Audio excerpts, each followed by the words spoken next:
The Power of Your Subconscious Mind by Dr. Joseph Murphy. More free books. Law of Attraction Haven. More free books. Law of Attraction Haven contents. How this book can work miracles in your life. Do you know the answers? Reason for writing this book. Releasing the miracle working power. Wonders happen when you pray effectively. Everybody prays. Unique feature of this book. What do you believe? Desire is prayer. There is one mind common to all individual men. Emerson. Chapter I. The Treasure House Within You. Chapter 2. How Your Own Mind Works. Chapter 3. The Miracle Working Power of Your Subconscious. Chapter 4. Mental Healings in Ancient Times. Chapter V. Mental Healings in Modern Times. Chapter 6. Practical Techniques in Mental Healing. Chapter 7. The Tendency of the Subconscious is Life Ward. More free books. Law of Attraction Haven. Chapter 8. How to Get the Results You Want. Chapter 9. How to Use the Power of Your Subconscious for Wealth. Chapter X. Your Right to Be Rich. Chapter 11. Your Subconscious Mind as a Partner in Success. Chapter 12. Scientists Use the Subconscious Mind. Chapter 13. Your Subconscious and the Wonders of Sleep. Chapter 14. Your Subconscious Mind and Marital Problems. Chapter 15. More free books. Law of Attraction Haven. Your Subconscious Mind and Happiness. Chapter 16. Your Subconscious Mind and Harmonious Human Relations. Chapter 17. How to Use Your Subconscious for Forgiveness. Chapter 18. How Your Subconscious Removes Mental Blocks. Chapter 19. How to Use Your Subconscious Mind to Remove Fear. Chapter XX. How to Stay Young in Spirit Forever. More free books. Law of Attraction Haven. How this book can work miracles in your life. I have seen miracles happen to men and women in all walks of life all over the world. Miracles will happen to you too, when you begin using the magic power of your subconscious mind. This book is designed to teach you that your habitual thinking and imagery mold, fashion, and create your destiny, for as a man thinketh in his subconscious mind, so is he. More free books. Law of Attraction Haven. Do you know the answers? Why is one man sad and another man happy? Why is one man joyous and prosperous and another man poor and miserable? Why is one man fearful and anxious and another full of faith and confidence? Why does one man have a beautiful, luxurious home while another man lives out a meager existence in a slum? Why is one man a great success and another an abject failure? Why is one speaker outstanding and another immensely popular and another mediocre and unpopular? Why is one man a genius in his work or profession while the other man toils and moils all his life without doing or accomplishing anything worthwhile? Why is one man healed of a so-called incurable disease and another isn't?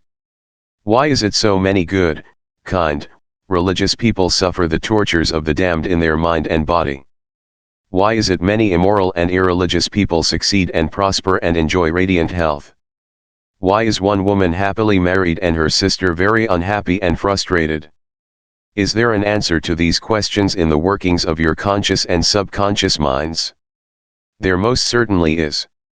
More free books. Law of Attraction Haven. Reason for writing this book. It is for the express purpose of answering and clarifying the above questions and many others of a similar nature that motivated me to write this book. I have endeavored to explain the great fundamental truths of your mind in the simplest language possible. I believe that it is perfectly possible to explain the basic, foundational, and fundamental laws of life and of your mind in ordinary everyday language.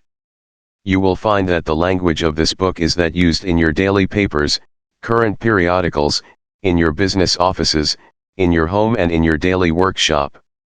I urge you to study this book and apply the techniques outlined therein, and as you do, I feel absolutely convinced that you will lay hold of a miracle working power that will lift you up from confusion, misery, melancholy, and failure, and guide you to your truer place, solve your difficulties, sever you from emotional and physical bondage, and place you on the royal road to freedom, happiness, and peace of mind.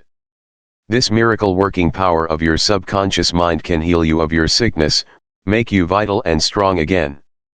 In learning how to use your inner powers, you will open the prison door of fear and enter into a life described by Paul as the glorious liberty of the sons of God. More free books. Law of Attraction Haven. Releasing the miracle working power of personal healing will ever be the most convincing evidence of our subconscious powers. Over 42 years ago I resolved a malignancy, in medical terminology it was called a sarcoma, by using the healing power of my subconscious mind, which created me and still maintains and governs all my vital functions. The technique I applied is elaborated on in this book, and I feel sure that it will help others to trust the same infinite healing presence lodged in the subconscious depths of all men. Through the kindly offices of my doctor friend, I suddenly realized that it was natural to assume that the creative intelligence, which made all my organs, fashioned my body, and started my heart, could heal its own handiwork. The ancient proverb says, "The doctor dresses the wound and God heals it." More free books. Law of Attraction. Haven. Wonders happen when you pray effectively. Scientific prayer is the harmonious interaction of the conscious and subconscious levels of mind scientifically directed for a specific purpose. This book will teach you the scientific way to tap the realm of infinite power within you, enabling you to get what you really want in life. You desire a happier, fuller, and richer life. Begin to use this miracle working power and smooth your way in daily affairs, solve business problems, and bring harmony in family relationships.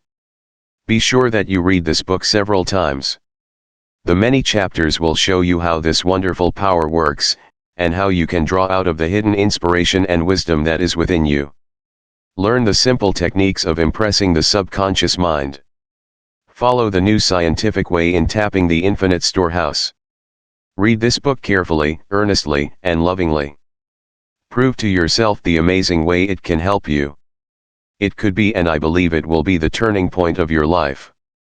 More free books. Law of Attraction. Haven. Everybody prays. Do you know how to pray effectively? How long is it since you prayed as part of your everyday activities? In an emergency, in time of danger or trouble, in illness, and when death lurks, prayers pour forth, your own and friends. Just read your daily newspaper. It is reported that prayers are being offered up all over the nation for a child stricken with a so-called incurable ailment, for peace among nations, for a group of miners trapped in a flooded mine.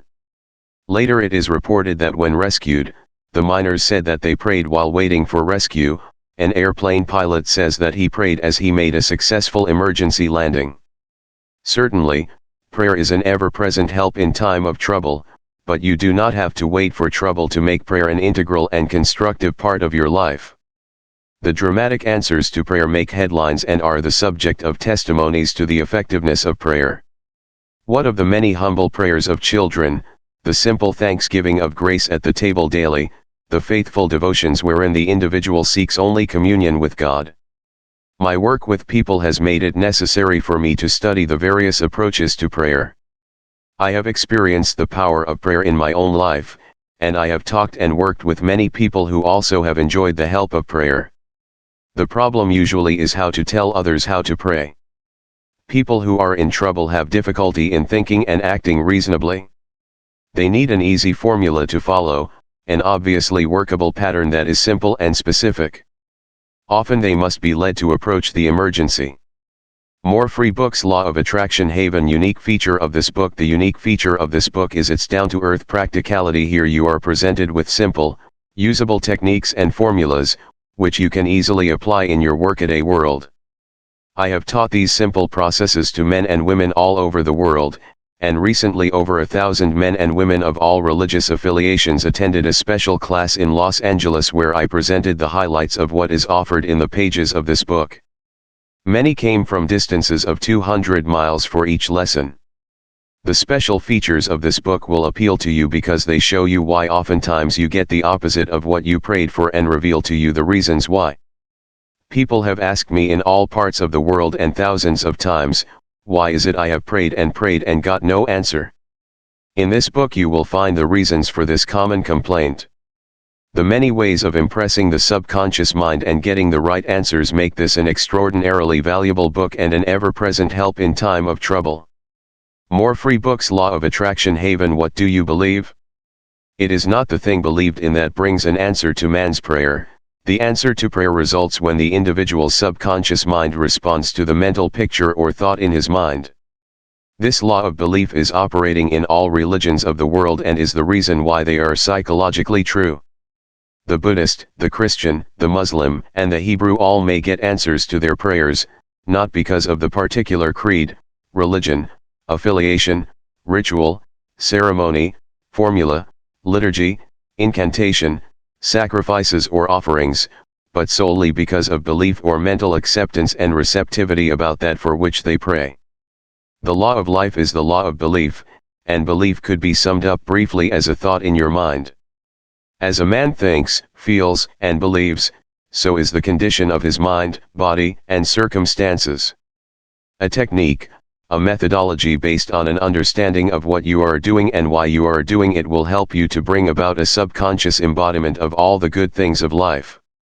Essentially, answered prayer is the realization of your heart's desire.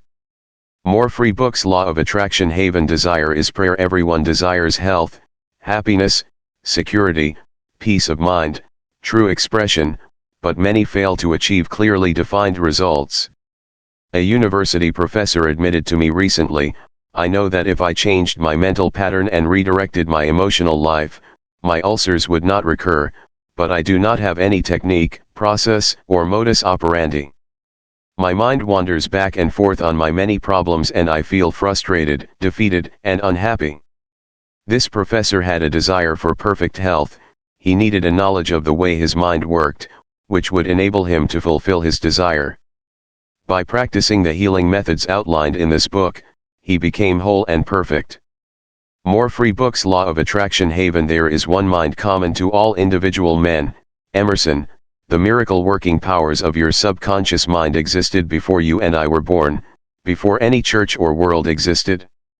The great eternal truths and principles of life antedate all religions.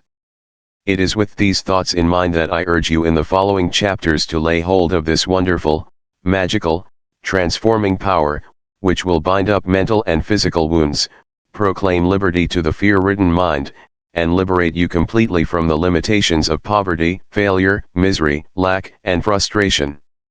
All you have to do is unite mentally and emotionally with the good you wish to embody, and the creative powers of your subconscious will respond accordingly.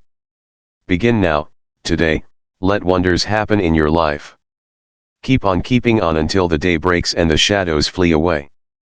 More free books. Law of Attraction. Haven. Chapter I. The treasure house within you. Infinite riches are all around you if you will open your mental eyes and behold the treasure house of infinity within you. There is a gold mine within you from which you can extract everything you need to live life gloriously, joyously, and abundantly. Many are sound asleep because they do not know about this gold mine of infinite intelligence and boundless love within themselves. Whatever you want, you can draw forth. A magnetized piece of steel will lift about 12 times its own weight, and if you demagnetize the same piece of steel, it will not even lift a feather. Similarly, there are two types of men.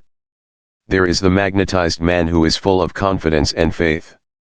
He knows that he is born to win and to succeed. Then, there is the type of man who is demagnetized. He is full of fears and doubts. Opportunities come, and he says, "I might fail, I might lose money, people will laugh at me." This type of man will not get very far in life because, if he is afraid to go forward, he will simply stay where he is. Become a magnetized man and discover the master secret of the ages. The master secret of the ages. What, in your opinion, is the master secret of the ages? The secret of atomic energy? Thermonuclear energy? The neutron bomb? Interplanetary travel? No, not any of these. Then, what is this master secret? Where can one find it, and how can it be contacted and brought into action? The answer is extraordinarily simple. This secret is the marvelous, miracle-working power found in your own subconscious mind, the last place that most people would seek it.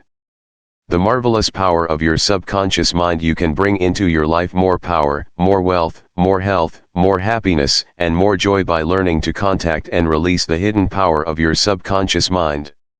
You need not acquire this power, you already possess it. But, you want to learn how to use it, you want to understand it so that you can apply it in all departments of your life. More free books. Law of Attraction. Haven. As you follow the simple techniques and processes set forth in this book, you can gain the necessary knowledge and understanding. You can be inspired by a new light, and you can generate a new force enabling you to realize your hopes and make all your dreams come true. Decide now to make your life grander, greater, richer, and nobler than ever before. Within your subconscious depths lies infinite wisdom, infinite power, and infinite supply of all that is necessary, which is waiting for development and expression. Begin now to recognize these potentialities of your deep more free books law of attraction haven mind, and they will take form in the world without. The infinite intelligence within your subconscious mind can reveal to you everything you need to know at every moment of time and point of space, provided you are open-minded and receptive. You can receive new thoughts and ideas, enabling you to bring forth new inventions, make new discoveries, or write books and plays. Moreover, the infinite intelligence in your subconscious can impart to you wonderful kinds of knowledge of an original nature. It can reveal to you and open the way for perfect expression and true place in your life. Through the wisdom of your subconscious mind, you can attract the ideal companion, as well as the right business associate or partner. It can find the right buyer for your home and provide you with all the money you need and the financial freedom to be, to do, and to go as your heart desires. It is your right to discover this inner world of thought, feeling, and power, of light, love and beauty. Though invisible, its forces are mighty. Within your subconscious mind you will find the solution for every problem and the cause for every effect. You can draw out the hidden powers. You come into actual possession of the power and wisdom necessary to move forward in abundance, security, joy, and dominion. I have seen the power of the subconscious lift people up out of crippled states, making them whole, vital, and strong once more, free to go out into the world to experience happiness, health, and joyous expression. There is a miraculous healing power in your subconscious that can heal the troubled mind and the broken heart. It can open the prison door of the mind and liberate you. It can free you from all kinds of material and physical bondage. Necessity of a working basis. Substantial progress in any field of endeavor is impossible in the absence of a working basis, which is universal in its application. You can become skilled in the operation of your subconscious mind. You can practice its powers with a certainty of results in exact proportion to your knowledge more free books law of attraction haven of its principles and to your application of them for definite, specific purposes and goals you wish to achieve. Being a former chemist, I would like to point out that if you combine hydrogen and oxygen in the proportions of 2 atoms of the former to 1 of the latter, water will be the result. You are very familiar with the fact that 1 atom of oxygen and 1 atom of carbon will produce carbon monoxide, a poisonous gas. But, if you add another atom of oxygen, you will get carbon dioxide, a harmless gas, and so on throughout the vast realm of chemical compounds.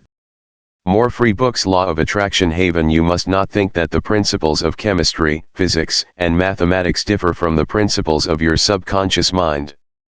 Let us consider a generally accepted principle: water seeks its own level. This is a universal principle, which is applicable to water everywhere.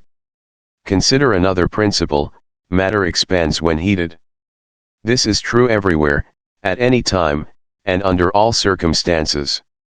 You can heat a piece of steel and it will expand regardless whether the steel is found in China, England, or India. It is a universal truth that matter expands when healed. It is also a universal truth that whatever you impress on your subconscious mind is expressed on the screen of space as condition, experience, and event. Your prayer is answered because your subconscious mind is principle, and by principle I mean the way a thing works. For example, the principle of electricity is that it works from a higher to a lower potential.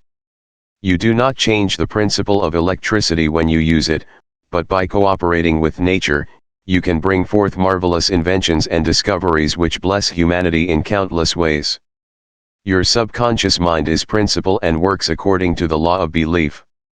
You must know what belief is, why it works and how it works.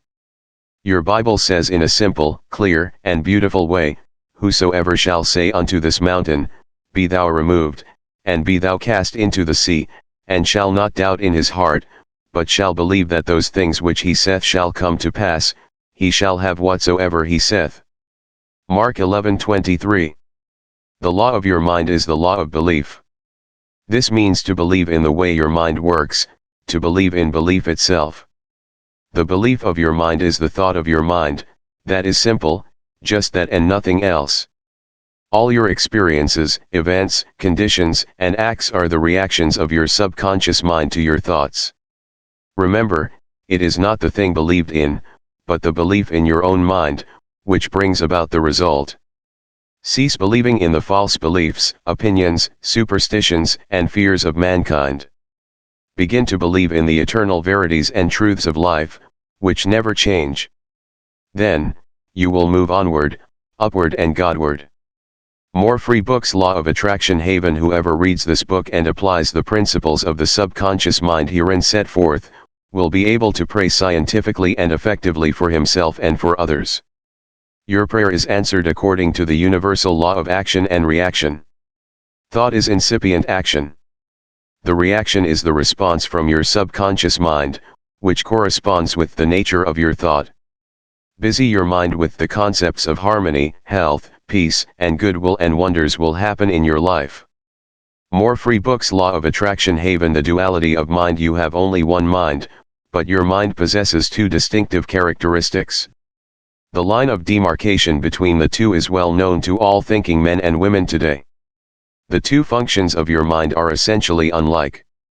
Each is endowed with separate and distinct attributes and powers.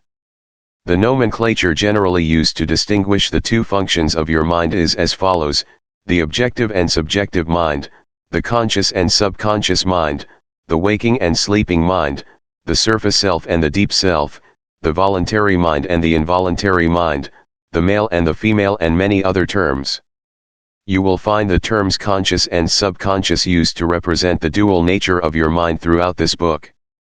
The conscious and subconscious minds. An excellent way to get acquainted with the two functions of your mind is to look upon your own mind as a garden.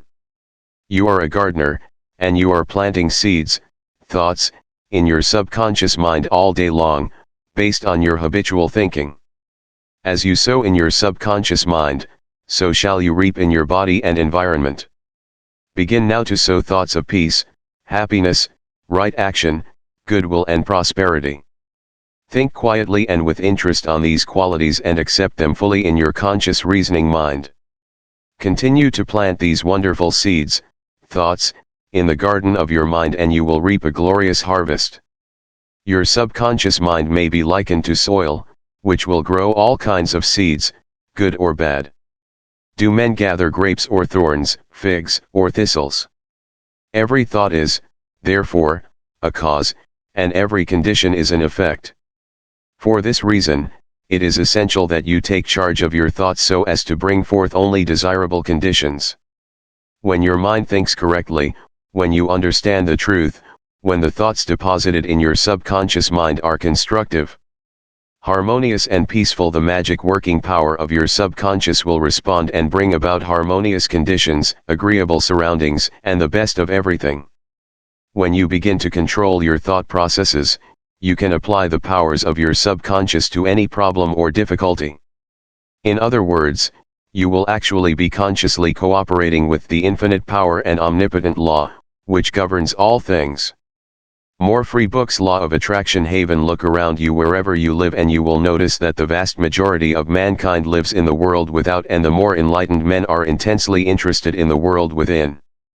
Remember, it is the world within, namely your thoughts, feelings, and imagery, that makes your world without.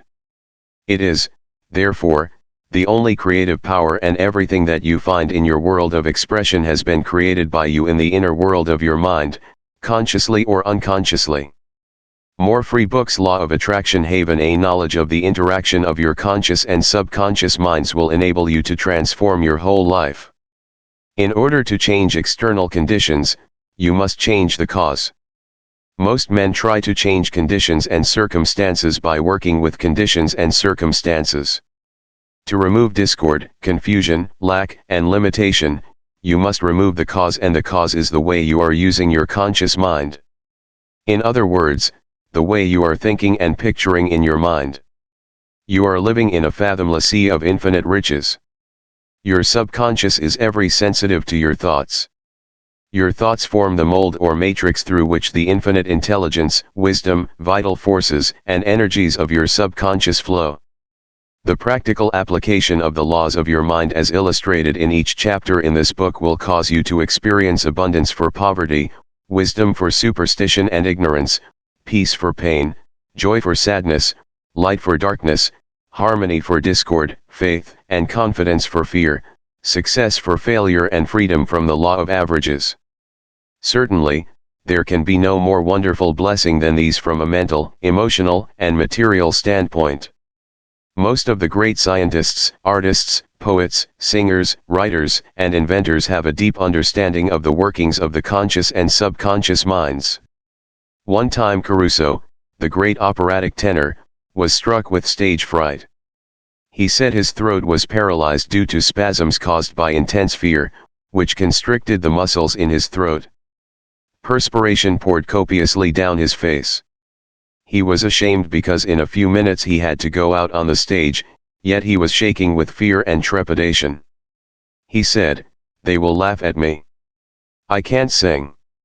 Then he shouted in the presence of those behind the stage, "The little me wants to strangle the big me within." He said to the little me, "Get out of here, the big me wants to sing through me." More free books. Law of Attraction Haven. By the big me, he meant the limitless power and wisdom of his subconscious mind. He began to shout, get out, the big me is going to sing." His subconscious mind responded, releasing the vital forces within him. When the call came, he walked out on the stage and sang gloriously and majestically, enthralling the audience. It is obvious to you now that Caruso must have understood the two levels of mind, the conscious or rational, and the subconscious or irrational level. Your subconscious mind is reactive and responds to the nature of your more free books. Law of Attraction Haven thoughts. When your conscious mind, the little me, is full of fear, worry and anxiety, the negative emotions engendered in your subconscious mind, the big me, are released and flood the conscious mind with a sense of panic, foreboding, and despair. When this happens, you can, like Caruso, speak affirmatively and with a deep sense of authority to the irrational emotions generated in your deeper mind as follows: "Be still, be quiet, I am in control, you must obey me, you are subject to my command, you cannot intrude where you do not belong." It is fascinating and intensely interesting to observe how you can speak authoritatively and with conviction to the irrational movement of your deeper self, bringing silence, harmony, and peace to your mind. The subconscious is subject to the conscious mind, and that is why it is called subconscious or subjective. Outstanding differences and modes of operation. You will perceive the main differences by the following illustration. The conscious mind is like the navigator or captain at the bridge of a ship. He directs the ship and signals orders to men in the engine room, who in turn control all the boilers, instruments, gauges, etc. The men in the engine room do not know where they are going, they follow orders. They would go on the rocks if the man in the bridge issued faulty or wrong instructions based on his findings with the compass, sextant or other instruments. The men in the engine room obey him because he is in charge and issues orders, which are automatically obeyed. Members of the crew do not talk back to the captain, they simply carry out orders. The captain is the master of his ship and his decrees are carried out. Likewise, your conscious mind is the captain and the master of your ship, which represents your body, environment, and all your affairs. Your subconscious mind takes the orders you give it based upon what your conscious mind believes and accepts as true. When you repeatedly say to people, "I can't afford it," then your subconscious mind takes you at your word and sees to it that you will not be in a position to purchase what you want.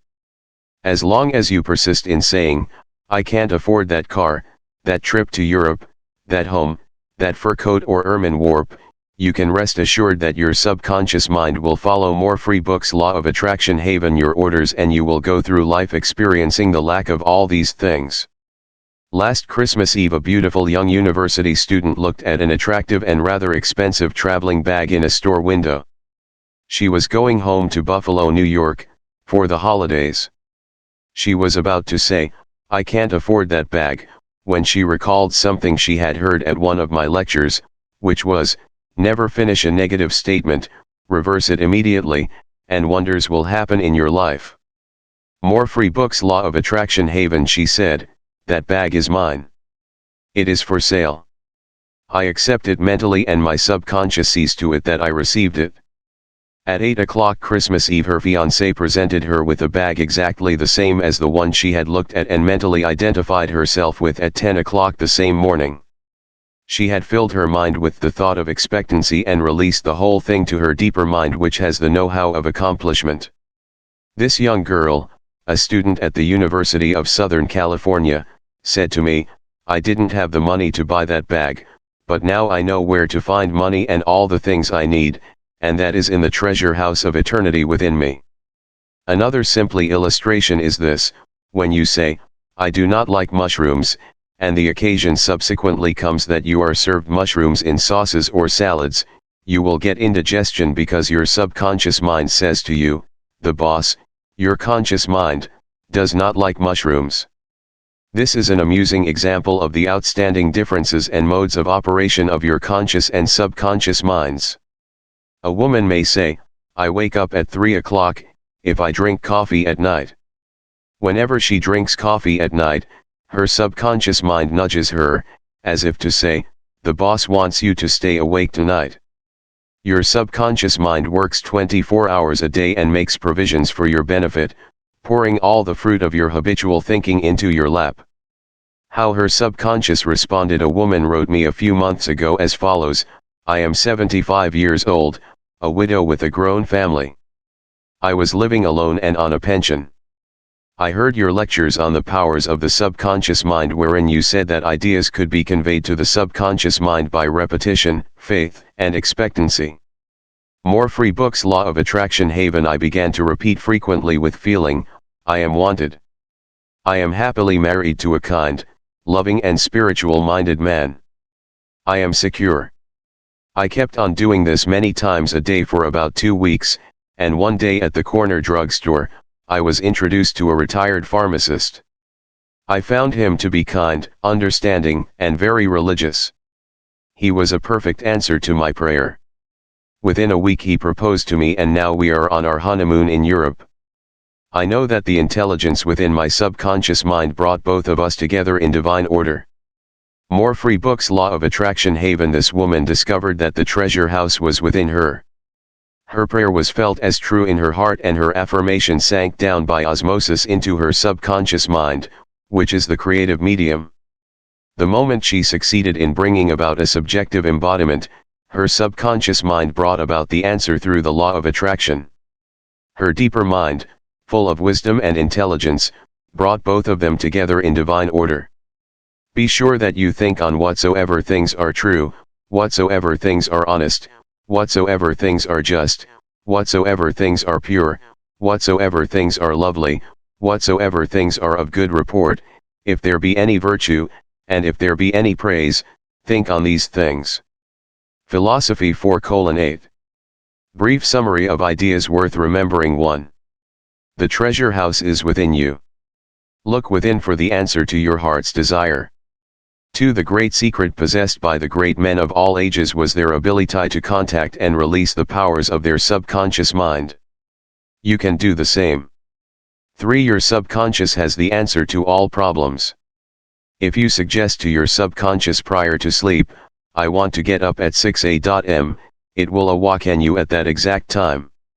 4. Your subconscious mind is the builder of your body and can heal you. Lull yourself to sleep every night with the idea of perfect health, and your subconscious, being your faithful servant, will obey you. 5. Every thought is a cause and every condition is an effect. 6. If you want to write a book, write a wonderful play, give a better talk to your audience, then convey the idea lovingly and feelingly to your subconscious mind, and it will respond accordingly. More free books. Law of Attraction Haven 7. You are like a captain navigating a ship. He must give the right orders, and likewise, you must give the right orders, thoughts and images, to your subconscious mind, which controls and governs all your experiences. 8. Never use the terms, "I can't afford it" or "I can't do this." Your subconscious mind takes you at your word and sees to it that you do not have the money or the ability to do what you want to do. Affirm, "I can do all things through the power of my subconscious mind." 9. The law of life is the law of belief. A belief is a thought in your mind. Do not believe in things to harm or hurt you. Believe in the power of your More Free Books Law of Attraction Haven subconscious to heal, inspire, strengthen, and prosper you. According to your belief is it done unto you. 10. Change your thoughts and you change your destiny. More Free Books Law of Attraction Haven Chapter 2 How your own mind works. You have a mind, and you should learn how to use it. There are two levels of your mind, the conscious or rational level, and the subconscious or irrational level. You think with your conscious mind, and whatever you habitually think sinks down into your subconscious mind, which creates according to the nature of your thoughts. Your subconscious mind is the seat of your emotions and is the creative mind. If you think good, good will follow; if you think evil, evil will follow. This is the way your mind works. The main point to remember is once the subconscious mind accepts an idea, it begins to execute it. It is an interesting and subtle truth that the law of the subconscious mind works for good and bad ideas alike. This law, when applied in a negative way, is the cause of failure, frustration, and unhappiness. However, when your habitual thinking is harmonious and constructive, you experience perfect health, success, and prosperity. Peace of mind and a healthy body are inevitable when you begin to think and feel in the right way. Whatever you claim mentally and feel as true, your subconscious mind will accept and bring forth into your experience. The only thing necessary for you to do is to get your conscious mind to accept your idea, and the law of your own subconscious mind will bring forth the health, peace, or position you desire. You give the command or decree, and your subconscious will faithfully reproduce the idea impressed upon it. The law of your mind is this: you will get a reaction or response from your subconscious mind according to the nature of the thought or idea you hold in your conscious mind. Psychologists and psychiatrists point out that when thoughts are conveyed to your subconscious mind, impressions are made in the brain cells. As soon as your subconscious accepts any idea, it proceeds to put it into effect immediately. It works by association of ideas and uses every bit of knowledge that you have gathered in your lifetime to bring about its purpose. It draws on the infinite power, energy, and wisdom within you. It lines up all the laws of nature to get its way.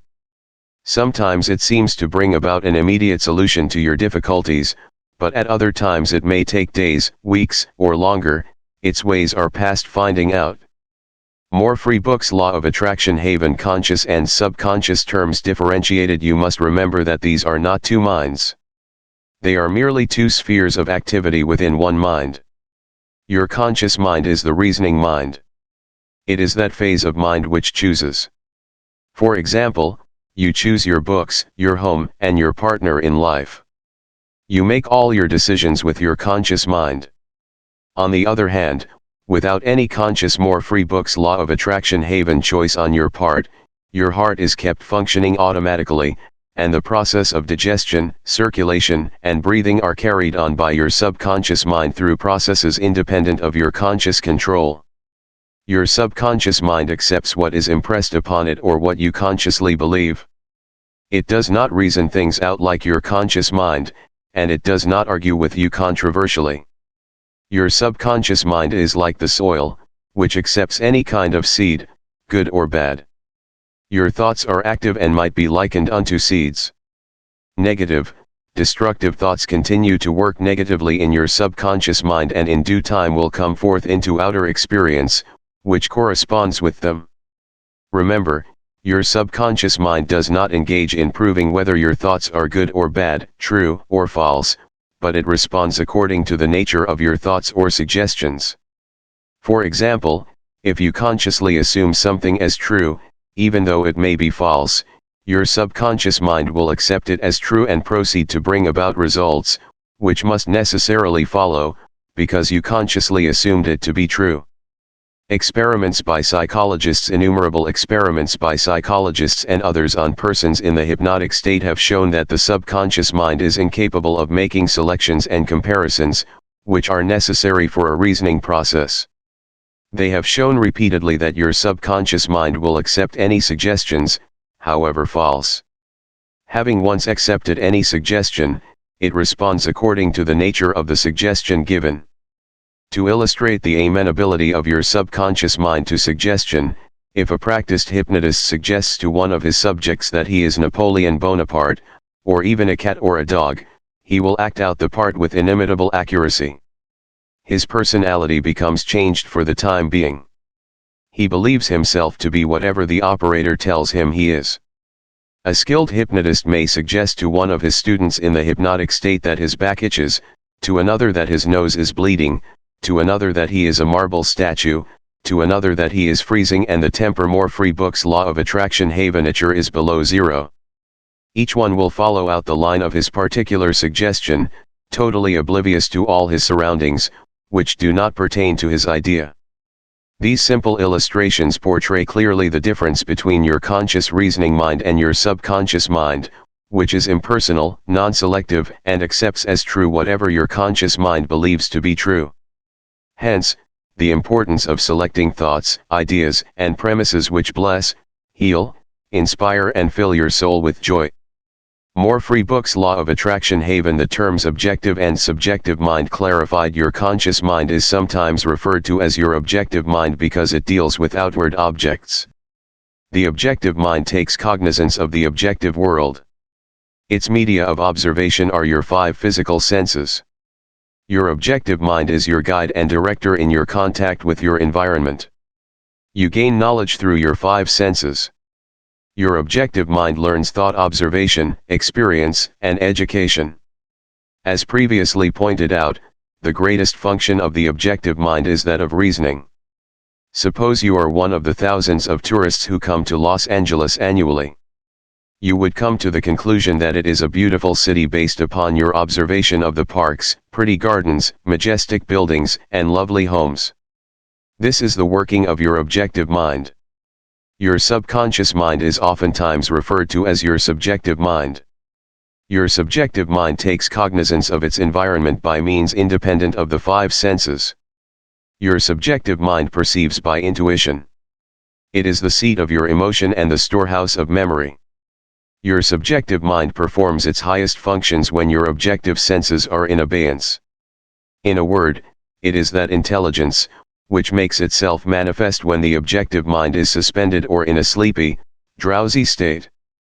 Your subjective mind sees without the use of the natural organs of vision. It has the capacity of clairvoyance and clairaudience. Your subjective mind can leave your body, travel to distant lands and bring back information oftentimes of the most exact and truthful character. Through your subjective mind, you can read the thoughts of others, read the contents of sealed envelopes and closed safes. Your subjective mind has the ability to apprehend the thoughts of others without the use of the ordinary objective means of communication.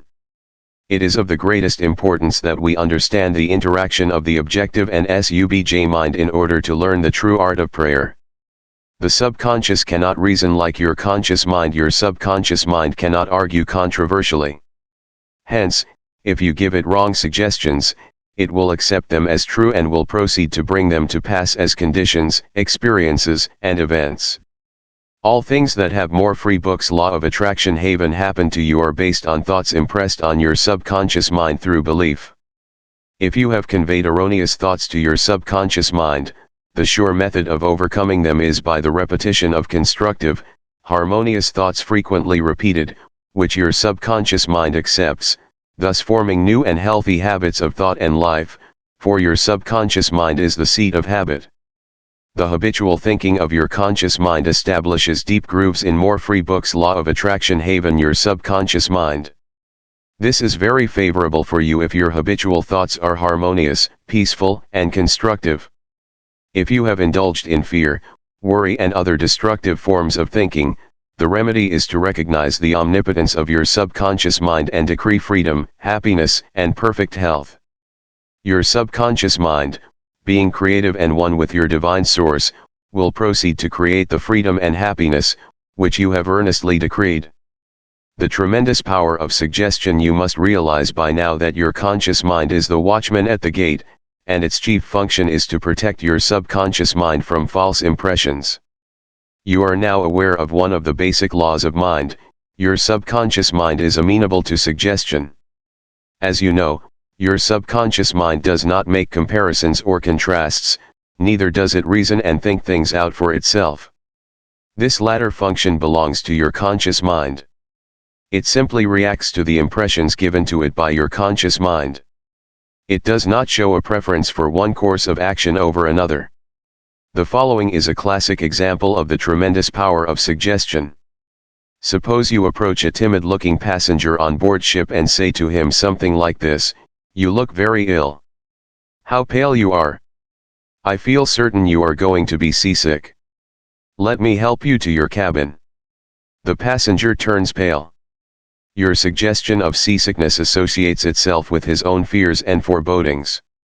He accepts your aid down to the berth, and there your negative suggestion, which was accepted by him, is realized.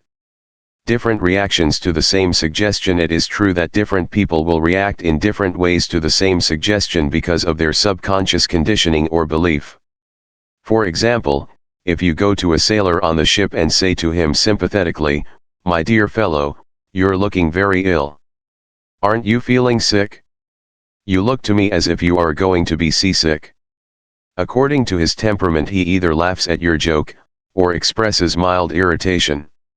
Your suggestion fell on deaf ears in this instance because your suggestion of seasickness was associated in his mind with his More Free Books Law of Attraction Haven own immunity from it. Therefore, it called up not fear or worry, but self-confidence. The dictionary says that a suggestion is the act or instance of putting something into one's mind, the mental process by which the thought or idea suggested is entertained, accepted, or put into effect. You must remember that a suggestion cannot impose something on the subconscious mind against the will of the conscious mind. In other words, your conscious mind has the power to reject the suggestion given. In the case of More Free Books Law of Attraction Haven, the sailor, he had not fear of seasickness. He had convinced himself of his immunity, and the negative suggestion had absolutely no power to evoke fear.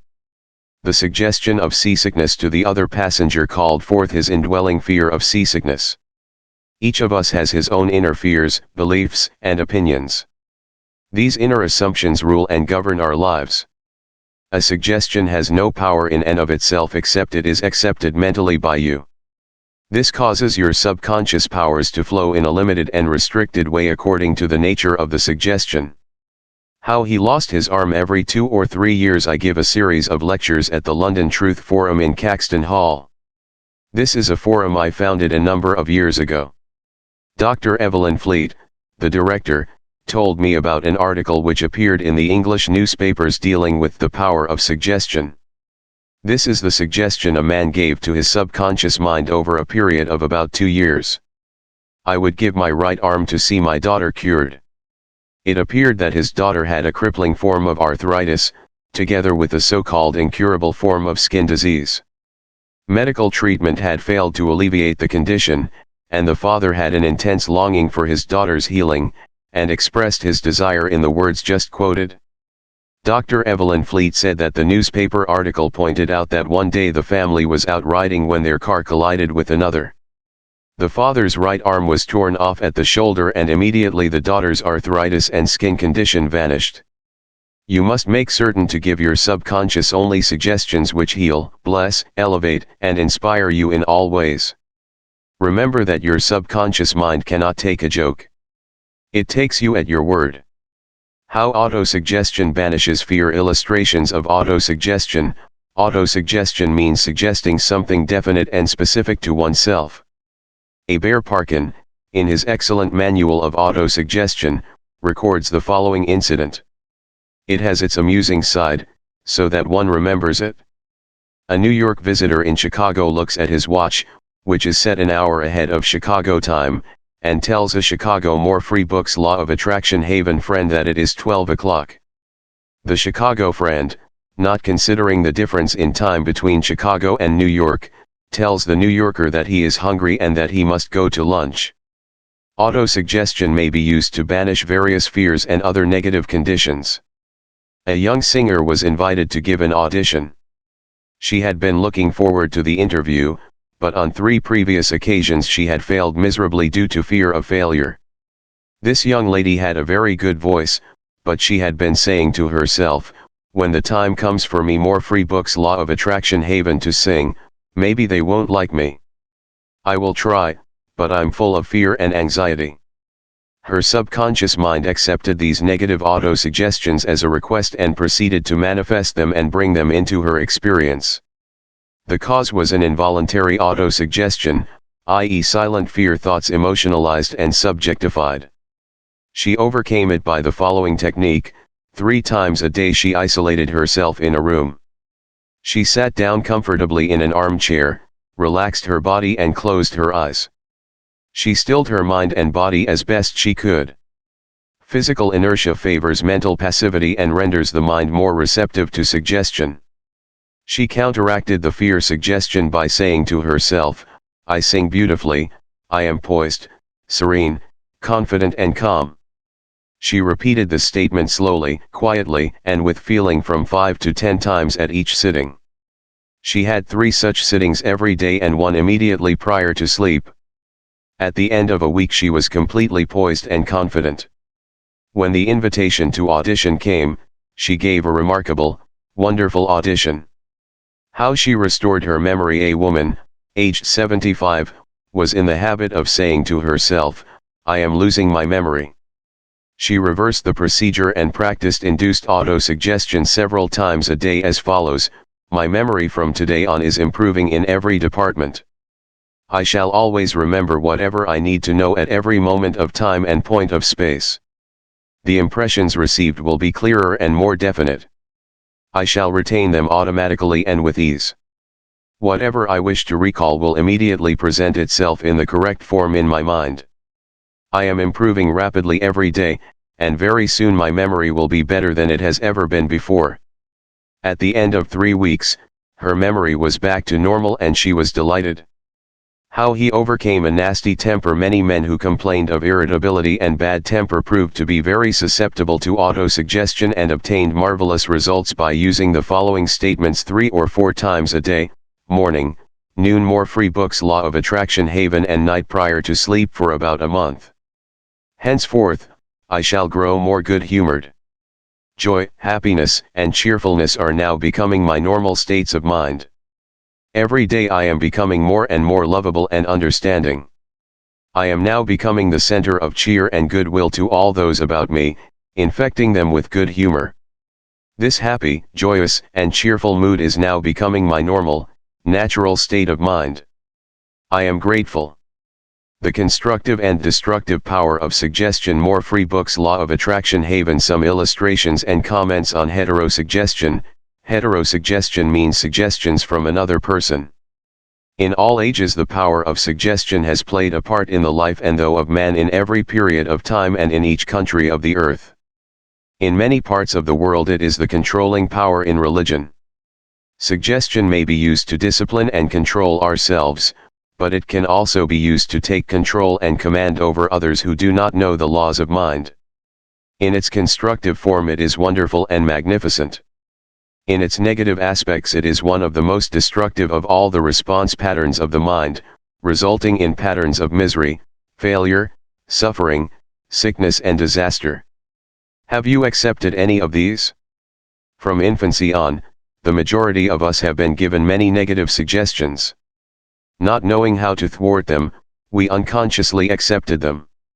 Here are some of the negative suggestions: you can't, you'll never amount to anything, you mustn't, you'll fail, you haven't got a chance, you're all wrong, it's no use, it's not what you know, but who you know, the world is going to the dogs, what's the use, nobody cares, it's no use trying so hard, you're too old now, things are getting worse and worse, life is an endless grind, love is for the birds, you just can't win, pretty soon you'll be bankrupt, watch out, you'll get the virus, you can't trust a soul, etc. Unless, as an adult, you use constructive auto-suggestion, which is reconditioning therapy, the impressions made on you in the past can cause behavior patterns that cause failure in your personal and social life. Auto-suggestion is a means releasing you from the mass of negative verbal conditioning that might otherwise distort your life pattern, making the development of good habits difficult. You can counteract negative suggestions. Pick up the paper any day and you can read dozens of items that could sow the seeds of futility, fear, worry and impending doom. If accepted by you, these thoughts of fear could cause you to lose the will for life. Knowing that you can reject all these negative suggestions by giving your subconscious mind constructive auto-suggestions, you counteract all these destructive ideas. More free books. Law of Attraction Haven. Check regularly on the negative auto-suggestions that people make to you.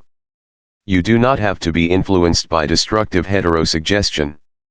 All of us have suffered from it in our childhood and in our teens.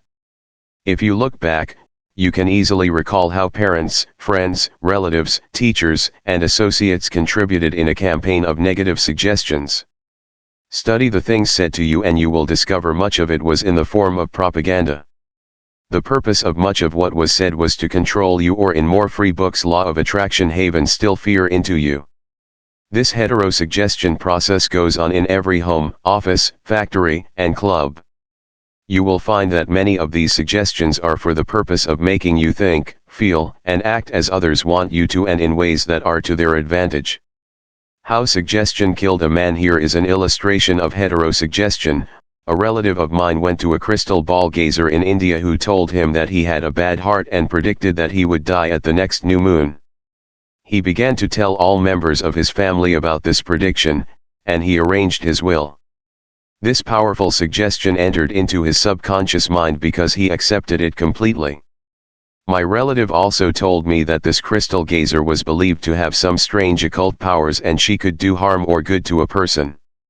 He died as predicted, not knowing that he was the cause of his own death. I supposed many of us have heard similar stupid, ridiculous, superstitious stories. Let us look at what happened in the light of our knowledge of the way the subconscious mind works.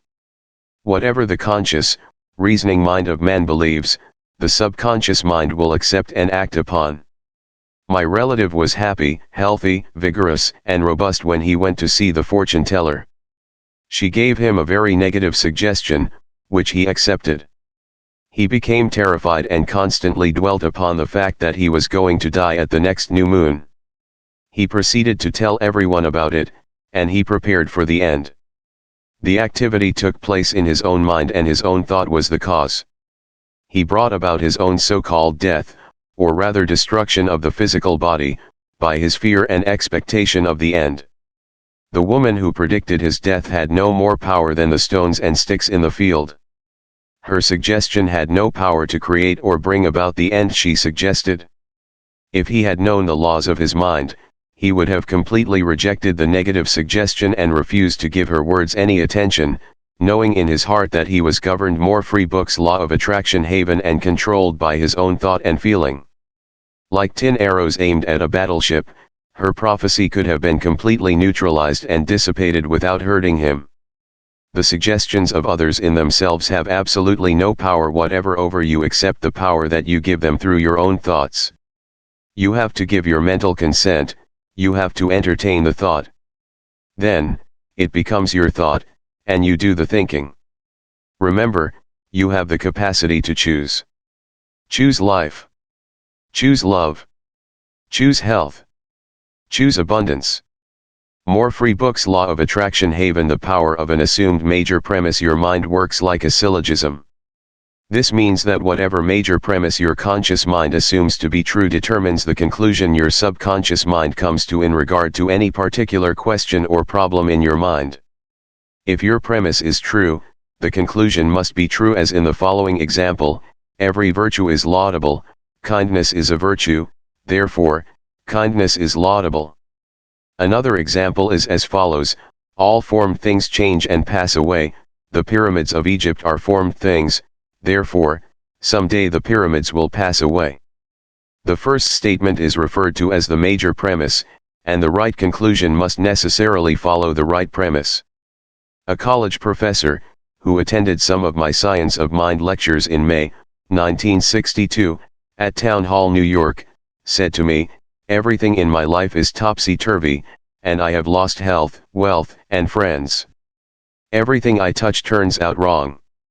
I explained to him that he should establish a major premise in his thinking, that the infinite intelligence of his subconscious mind was guiding, directing, and prospering him spiritually, mentally and materially. Then, his subconscious mind would automatically direct him wisely in his investments, decisions, and also heal his body and restore his mind to peace and tranquility. This professor formulated an overall picture of the way he wanted his life to be, and this was his major premise: infinite intelligence leads and guides me in all my ways.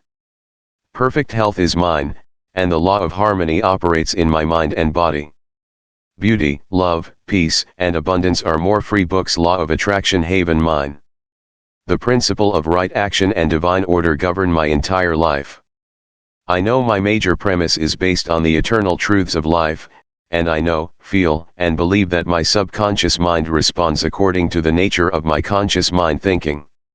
He wrote me as follows: I repeated the above statements slowly, quietly, and lovingly several times a day, knowing that they were sinking deep down into my subconscious mind, and that results must follow. I am deeply grateful for the interview you gave me, and I would like to add that all departments of my life are changing for the better. It works. More free books. Law of attraction haven. The subconscious does not argue controversially. Your subconscious mind is all-wise and knows the answers to all questions. It does not argue with you or talk back to you. It does not say, "You must not impress me with that." For example, when you say, "I can't do this, I am too old now, I can't meet this obligation, I was born on the wrong side of the tracks, I don't know the right politician," you are impregnating your subconscious with these negative thoughts and it responds accordingly. You are actually blocking your own good, thereby bringing lack, limitation, and frustration into your life. When you set up obstacles, impediments, and delays in your conscious mind, you are denying the wisdom and intelligence resident in your subconscious mind. You are actually saying in effect that your subconscious mind cannot solve your problem. This leads to mental and emotional congestion, followed by sickness and neurotic tendencies. To realize your desire and overcome your frustration, affirm boldly several times a day, "The infinite intelligence, which gave me this desire, leads, guides, and reveals to me the perfect plan for the unfolding of my desire.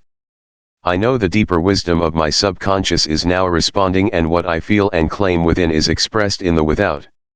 There is a balance, equilibrium, and equanimity. If you say, 'There is no way out, I am lost, there is no way out of this dilemma, I am stymied and blocked,' you will get no answer or response from your subconscious mind. If you want the subconscious to work for you, give it the right request, and attain its cooperation. It is always working for you. It is controlling your heartbeat this minute and also your breathing. It heals a cut on your finger, and its tendency is lifeward, forever seeking to take care of you and preserve you. Your subconscious has a mind of its own, but it accepts your patterns of thought and imagery. When you are seeking an answer to a problem, your subconscious will respond, but it expects you to come to a decision and to a true judgment in your conscious mind.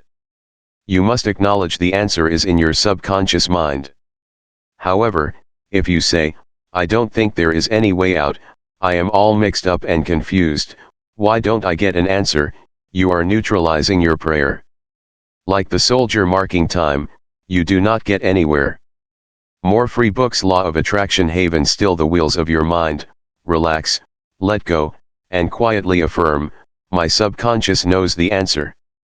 It is responding to me now. I give thanks because I know the infinite intelligence of my subconscious knows all things and is revealing the perfect answer to me now. My real conviction is now setting free the majesty and glory of my subconscious mind. I rejoice that it is so." More free books. Law of attraction haven. Review of highlights. 1. Think good, and good follows. Think evil, and evil follows. You are what you think all day long. 2. Your subconscious mind does not argue with you. It accepts what your conscious mind decrees. If you say, "I can't afford it," it may be true, but do not say it. Select a better thought, decree. "I'll buy it, I accept it in my mind." 3. You have the power to choose. Choose health and happiness. You can choose to be friendly or you can choose to be unfriendly. Choose to be cooperative, joyous, friendly, lovable, and the whole world will respond. This is the best way to develop a wonderful personality. For your conscious mind is the watchman at the gate. Its chief function is to protect your subconscious mind from false impressions. Choose to believe that something good can happen and is happening now. Your greatest power is your capacity to choose. Choose happiness and abundance. 5. The suggestions and statements of others have no power to hurt you. The only power is the movement of your own thought. You can choose to reject the thoughts or statements of others and affirm the good. You have the power to choose how you will react. 6. Watch what you say. You have to account for every idle word. Never say, I will fail, I will lose my job, I can't pay the rent. Your subconscious cannot take a joke. It brings all these things to pass. 7. Your mind is not evil. No force of nature is evil. It depends how you use the powers of nature. Use your mind to bless, heal, and inspire all people everywhere. 8. Never say, I can't. Overcome that fear by substituting the following: I can do all things through the power of my subconscious mind. More free books. Law of Attraction Haven 9. Begin to think from the standpoint of the eternal truths and principles of life and not from the standpoint of fear, ignorance, and superstition. Do not let others do your thinking for you. Choose your own thoughts and make your own decisions. 10. You are the captain of your soul, subconscious mind, and the master of your fate. Remember, you have the capacity to choose. Choose life. Choose love. Choose health. Choose happiness. 11. Whatever your conscious mind assumes and believes to be true, your subconscious mind will accept and bring to pass. Believe in good fortune. More free books. Law of Attraction Haven Divine Guidance, Right Action, and All the Blessings of Life. More free books. Law of Attraction Haven Chapter 3. The Miracle Working Power of Your Subconscious. The power of your subconscious is enormous. It inspires you, it guides you, and it reveals to you names, facts and scenes from the storehouse of memory.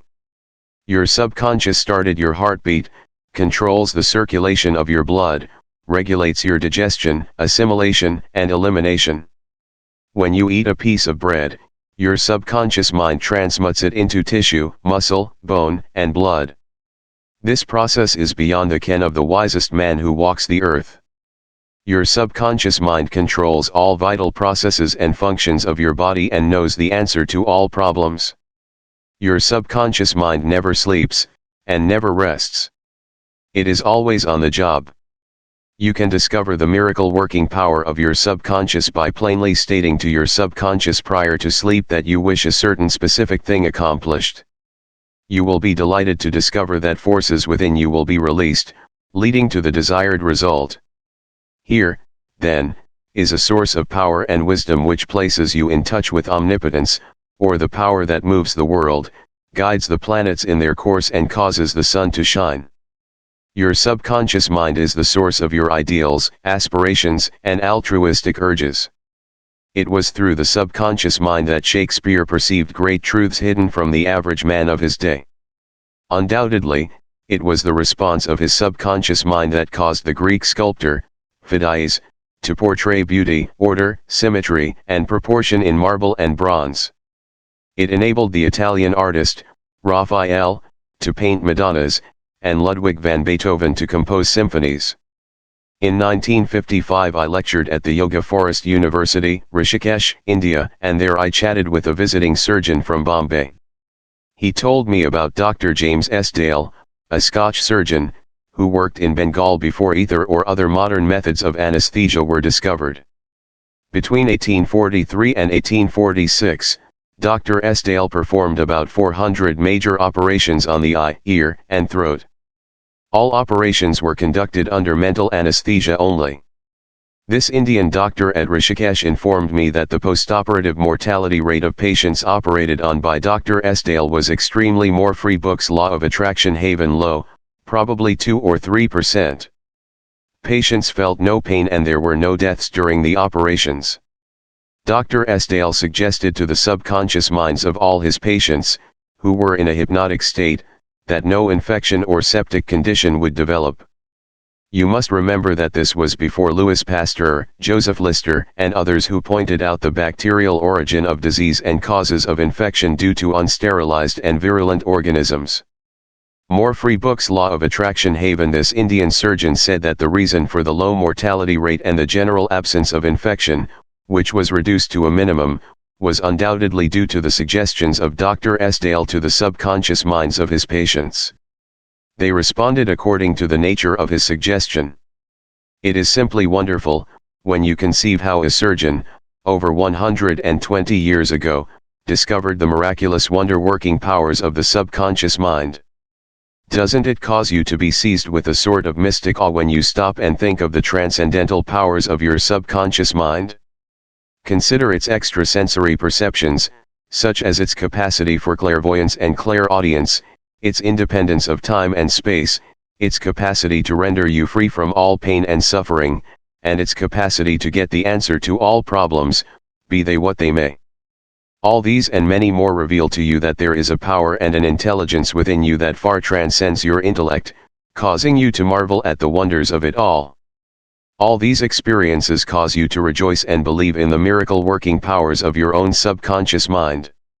Your subconscious is your book of life. Whatever thoughts, beliefs, opinions, theories, or dogmas you write, engrave, or impress on your subconscious mind, you shall experience them as the objective manifestation of circumstances, conditions, and events.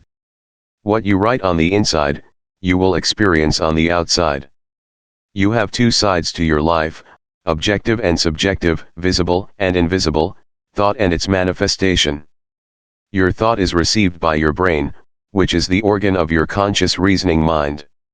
When your conscious or objective mind accepts the thought completely, it is sent to the solar plexus, called the brain of your mind, where it becomes flesh and is made manifest in your experience. As previously outlined, your subconscious cannot argue. It acts only from what you write on it. It accepts your verdict of the conclusions of your conscious mind as final. This is why you are always writing on the book of life, because your thoughts become your experiences. The American essayist, Ralph Waldo Emerson said, "Man is what he thinks all day long."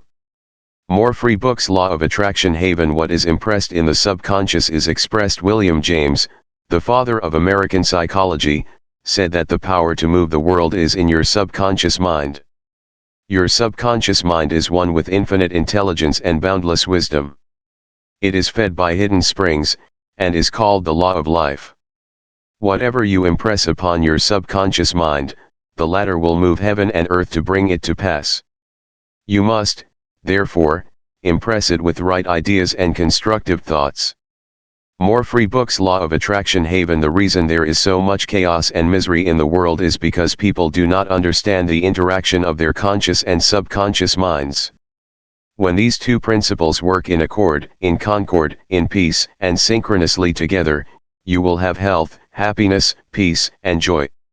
There is no sickness or discord when the conscious and subconscious work together harmoniously and peacefully. The tomb of Hermes was opened with great expectancy and a sense of wonder because people believed that the greatest secret of the ages was contained therein. The secret was as within, so without, as above, so below. In other words, whatever is impressed in your subconscious mind is expressed on the screen of space. This same truth was proclaimed by Moses, Isaiah, Jesus, Buddha, Zoroaster, Lao-tzu and all the illumined seers of the ages. Whatever you feel as true subjectively is expressed as conditions, experiences, and events. Motion and emotion must balance. As in heaven, your own mind, so on earth, in your body and environment. This is the great law of life. You will find throughout all nature the law of action and reaction, of rest and motion. These two must balance, then there will be harmony and equilibrium. You are here to let the life principle flow through you rhythmically and harmoniously. The intake and the outgo must be equal. The impression and the expression must be equal. All your frustration is due to unfulfilled desire. If you think negatively, destructively, and viciously, these thoughts generate destructive emotions, which must be expressed and find an outlet. These emotions, being of a negative nature, are frequently expressed as ulcers, heart trouble, tension, and anxieties. What is your idea or feeling about yourself now? Every part of your being expresses that idea. Your vitality, body, financial status, friends, and social status represent a perfect reflection of the idea you have of yourself. This is the real meaning of what is impressed in your subconscious mind, and which is expressed in all phases of your life. More Free Books Law of Attraction Haven. We injure ourselves by the negative ideas which we entertain. How often have you wounded yourself by getting angry, fearful, jealous, or vengeful? These are the poisons that enter your subconscious mind. You were not born with these negative attitudes. Feed your subconscious mind life-giving thoughts and you will wipe out all the negative patterns lodged therein. As you continue to do this, all the past will be wiped out and remembered no more. More Free Books Law of Attraction Haven. The subconscious heals a malignancy of the skin. A personal healing will ever be the most convincing evidence of the healing power of the subconscious mind. Over 40 years ago I resolved a malignancy of the skin through prayer. Medical therapy had failed to check the growth, and it was getting progressively worse. A clergyman, with a deep psychological knowledge, explained to me the inner meaning of the 139th Psalm, wherein it says, "In thy book all my members were written, which in continuance were fashioned, when as yet there was none of them." He explained that the term book meant my subconscious mind, which fashioned and molded all my organs from an invisible cell. He also pointed out that inasmuch as my subconscious mind made my body, it could also recreate it and heal it according to the perfect pattern within it. This clergyman showed me his watch and said, this had a maker, and the watchmaker had to have the idea first in mind before the watch became an objective reality, and if the watch was out of order, the watchmaker could fix it. My friend reminded me that the subconscious intelligence, which created my body, was like a watchmaker, and it also knew exactly how to heal, restore, and direct all the vital functions and processes of my body, but that I had to give it the perfect idea of health. This would act as cause, and the effect would be a healing. I prayed in a very simple was as follows: my body and all its organs were created by the infinite intelligence in my subconscious mind. It knows how to heal me, its wisdom fashioned all my organs, tissues, muscles, and bones. This infinite healing presence within me is now transforming every atom of my being, making me whole and perfect now. I give thanks for the healing I know is taking place now. Wonderful are the works of the creative intelligence within me. I prayed aloud for about 5 minutes 2 or 3 times a day, repeating the above simple prayer. In about 3 months my skin was whole and perfect. As you can see, all I did was give life-giving patterns of wholeness, beauty, and perfection to my subconscious mind, thereby obliterating the negative images and patterns of thought lodged in my subconscious mind, which were the cause of all my trouble. Nothing appears on your body. More Free Books Law of Attraction Haven except when the mental equivalent is first in your mind, and as you change your mind by drenching it with incessant affirmatives, you change your body. This is the basis of all healing. Marvelous are thy works, and that my soul, subconscious mind, know it right well. Psalm 139:14. How the subconscious controls all functions of the body while you are awake or sound asleep upon your bed. The ceaseless, More Free Books Law of Attraction Haven. Less action of your subconscious mind controls all the vital organs of your body without the help of your conscious mind.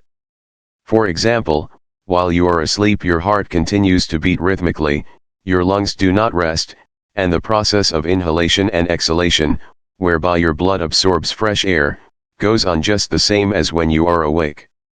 Your subconscious controls your digestive processes and glandular secretions, as well as all the other mysterious operations of your body. The hair on your face continues to grow whether you are asleep or awake. Scientists tell us that the skin secretes much more perspiration during sleep than during the waking hours. Your eyes, ears, and other senses are active during sleep. For instance, many of our great scientists have received answers to perplexing problems while they were asleep. They saw the answers in a dream. Oftentimes your conscious mind interferes with the normal rhythm of the heart, lungs, and functioning of the stomach and intestines by worry, anxiety, fear and depression. These patterns of thought interfere with the harmonious functioning of your subconscious mind. When mentally disturbed, the best procedure is to let go, relax, and still the wheels of your thought processes. Speak to your subconscious mind, telling it to take over in peace, harmony, and divine order. You will find that all the functions of your body will become normal again. Be sure to speak to your subconscious mind with authority and conviction, and it will conform to your command. Your subconscious seeks to preserve your life and restore you to health at all costs. It causes you to love your children, which also illustrates an instinctive desire to preserve all life. Let us suppose you accidentally ate some bad food. Your subconscious mind would cause you to regurgitate it. If you inadvertently took some poison, your subconscious powers would proceed to neutralize it. If you completely entrusted yourself to its wonder-working power, you would be entirely restored to health. How to get the subconscious to work for you? The first thing to realize is that your subconscious mind is always working. It is active night and day, whether you act upon it or not. Your subconscious is the builder of your body, but you cannot consciously perceive or hear that inner silent process. Your business is with your conscious mind and not your subconscious mind. Just keep your conscious mind busy with the expectation of the best and make sure the thoughts you habitually more free books Law of Attraction Haven think are based on whatsoever things are lovely, true, just and of good report. Begin now to take care of your conscious mind, knowing in your heart and soul that your subconscious mind is always expressing, reproducing, and manifesting according to your habitual thinking. Remember, just as water takes the shape of the pipe it flows through, the life principle in you flows through you according to the nature of your more free books Law of Attraction Haven thoughts. Claim that the healing presence in your subconscious is flowing through you as harmony, health, peace, joy, and abundance. Think of it as a living intelligence, a lovely companion on the way. Firmly believe it is continually flowing through you, vivifying, inspiring, and prospering you. It will respond exactly this way. It is done unto you, as you believe. Healing principle of the subconscious restores atrophied optic nerves. There is the well-known, duly authenticated case of Madame Bayer of France, recorded in the archives of the Medical Department of Lourdes, France. She was blind, the optic nerves were atrophied and useless. She visited Lourdes and had what she termed a miraculous healing. Ruth Cranston, a Protestant young lady who investigated and wrote about healings at Lourdes in McCall's magazine, November, 1955, writes about Madame Bayer as follows: at Lourdes she regained her sight incredibly, with the optic nerves still lifeless and useless, as several doctors could testify after repeated examinations. A month later, upon re-examination, it was found that the seeing mechanism had been restored to normal. But at first, so far as medical examination could tell, she was seeing with dead eyes.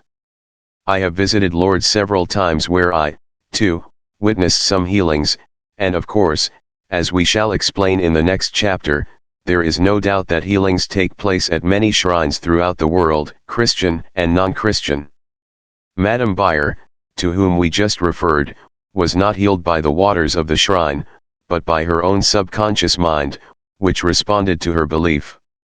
The healing principle within her subconscious mind responded to the nature of her thought.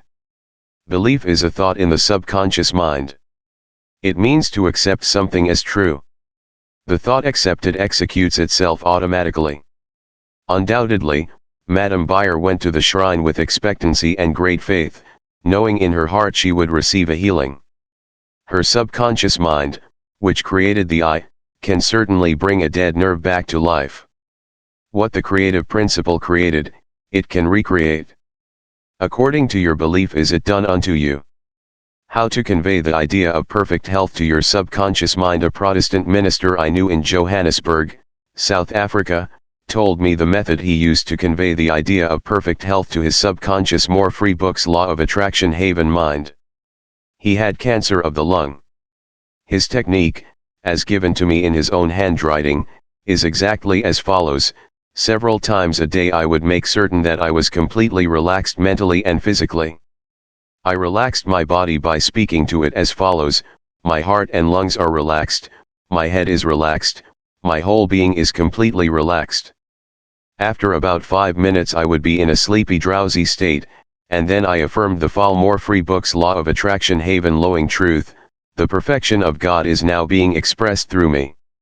The idea of perfect health is now filling my subconscious mind. The image God has of me is a perfect image, and my subconscious mind recreates my body in perfect accordance with the perfect image held in the mind of God. This minister had a remarkable healing. This is a simple, easy way of conveying the idea of perfect health to your subconscious mind. Another wonderful way to convey the idea of health to your subconscious mind is through disciplined or scientific imagination. I told a man who was suffering from functional paralysis to make a vivid picture of himself walking around in his office, touching the desk, answering the telephone and doing all the things he ordinarily would do if he were healed. I explained to him that this idea and mental picture of perfect health would be accepted by his subconscious mind. He lived the role and actually felt himself back in the office.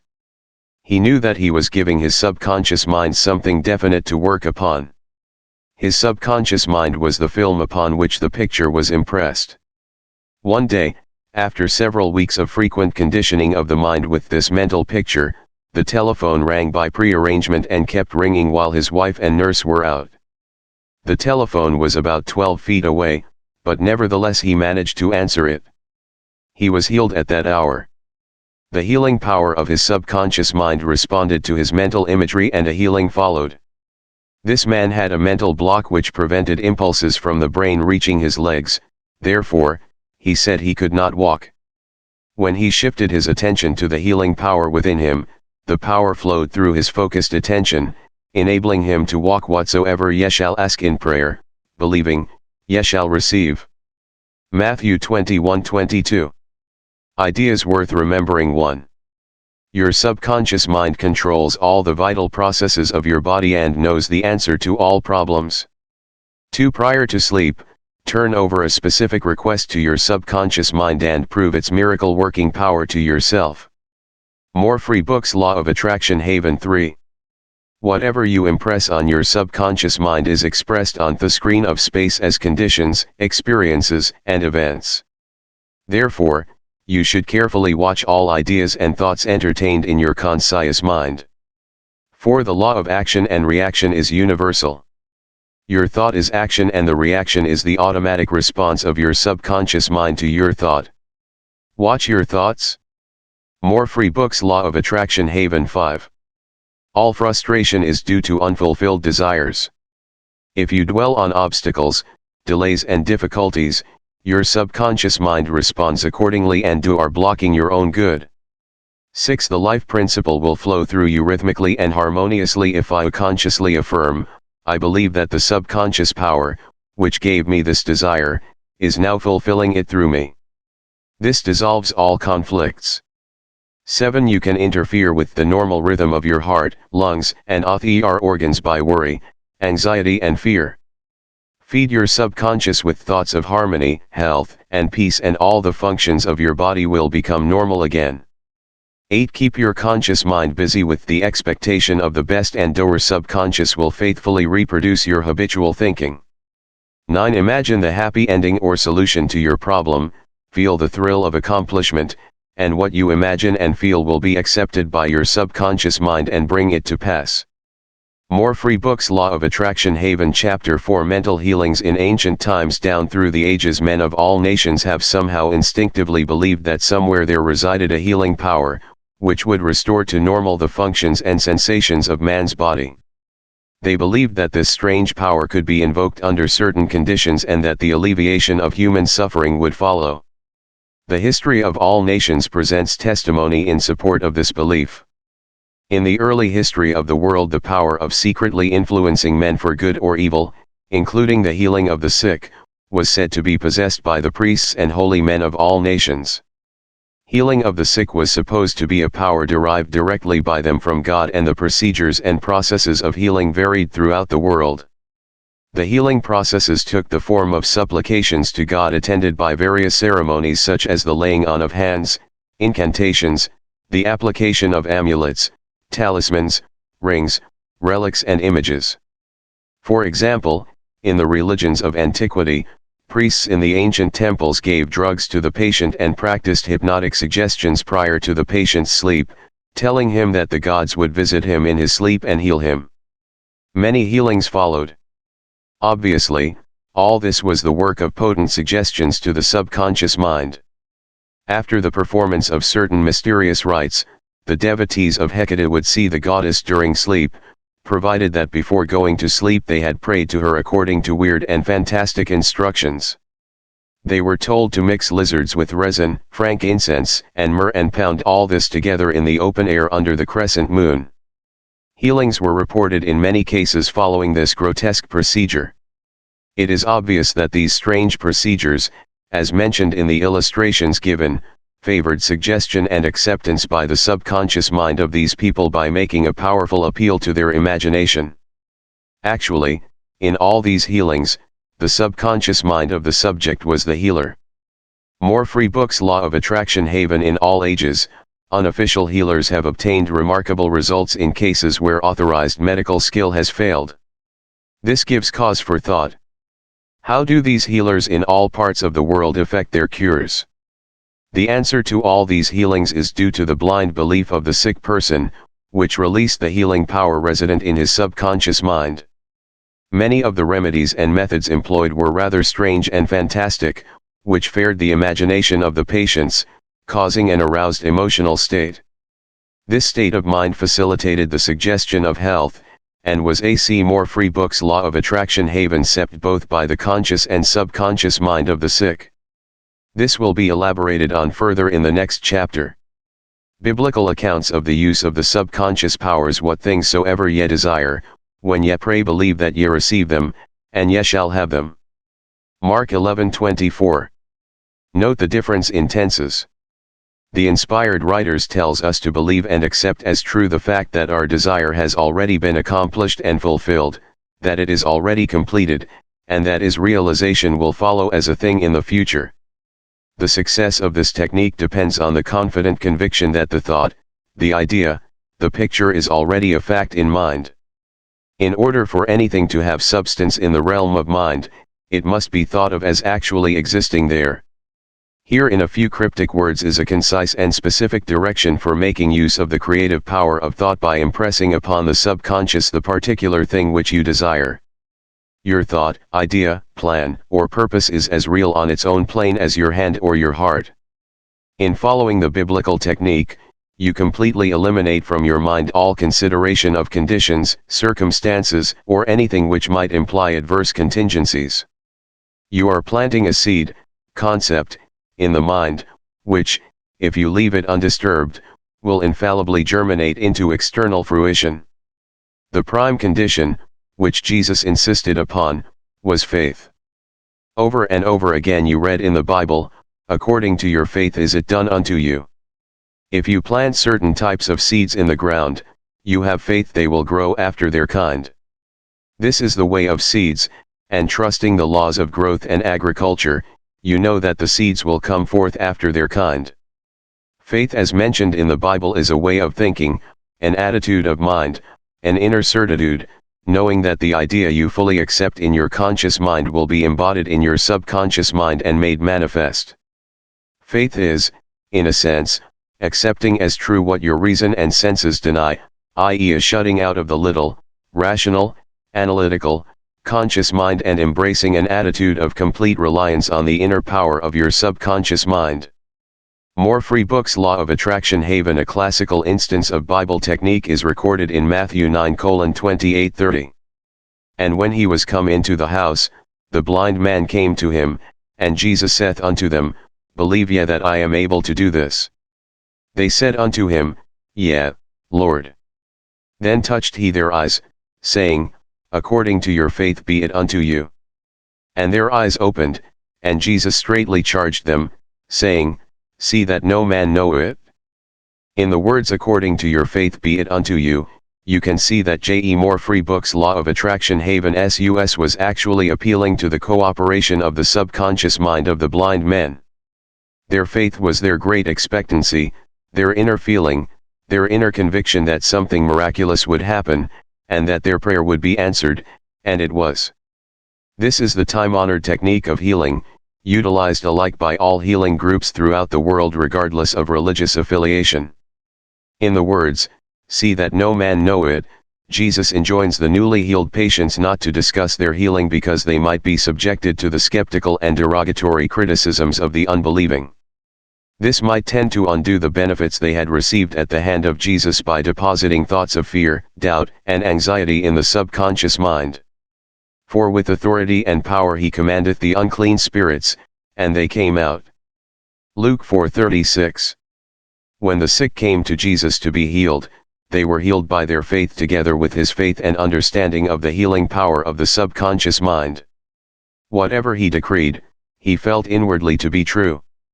He and the people needing help were in the one universal, subjective mind, and his silent inner knowing and conviction of the healing power changed the negative, destructive patterns in the patient's subconscious.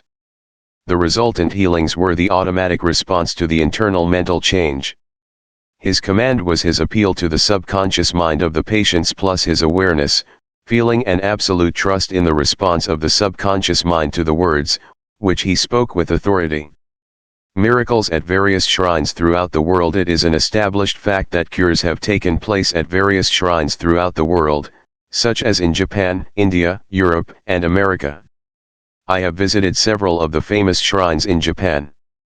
At the world-famous shrine called Daibutsu is a gigantic divinity of bronze where Buddha is seated with folded hands, and the head is inclined in an attitude of profound contemplative ecstasy. It is 42 feet in height and is called the Great Buddha. Here I saw young and old making offerings at its feet. Money, fruit, rice, and oranges were offered. Candles were lit, incense was burned, and prayers of petition recited. More free books. Law of Attraction Haven. The guide explained the chant of a young girl as she murmured a prayer, bowed low, and placed 2 oranges as an offering. She also lit a candle. He said she had lost her voice, and it was restored at the shrine. She was thanking Buddha for restoring her voice. She had the simple faith that Buddha would give her back her singing voice if she followed a certain ritual, fasted, and made certain offerings. All this helped to kindle faith and expectancy, resulting in a conditioning of her mind to the point of belief. Her subconscious mind responded to her belief. More free books. Law of Attraction Haven. To illustrate further the power of imagination and blind belief, I will relate the case of a relative of mine who had tuberculosis. His lungs were badly diseased. His son decided to heal his father. He came home to Perth, Western Australia, where his father lived, and said to him that he had met a monk who had returned from one of the healing shrines in Europe. This monk sold him a piece of the true cross. He said he gave the monk the equivalent of $500 for it. This young man had actually picked up a splinter of wood from the sidewalk, went to the jeweler's, and had it set in a ring so that it looked real. He told his father that many were healed just by touching the ring or the cross. He inflamed and fired his father's imagination to the point that the old gentleman snatched the ring from him, placed it over his chest, prayed silently, and went to sleep. In the morning he was healed. All the clinic's tests proved negative. You know, of course, it was not the splinter of wood from the sidewalk that healed him. It was his imagination aroused to an intense degree, plus the confident expectancy of a perfect healing. Imagination was joined to faith or subjective feeling, and the union of the two brought about a healing. The father never learned of the trick that had been played upon him. If he had, he probably would have had a relapse. He remained completely cured and passed away 15 years later at the age of 89. One universal healing principle. It is a well-known fact that all of the various schools of healing effect cures of the most wonderful character.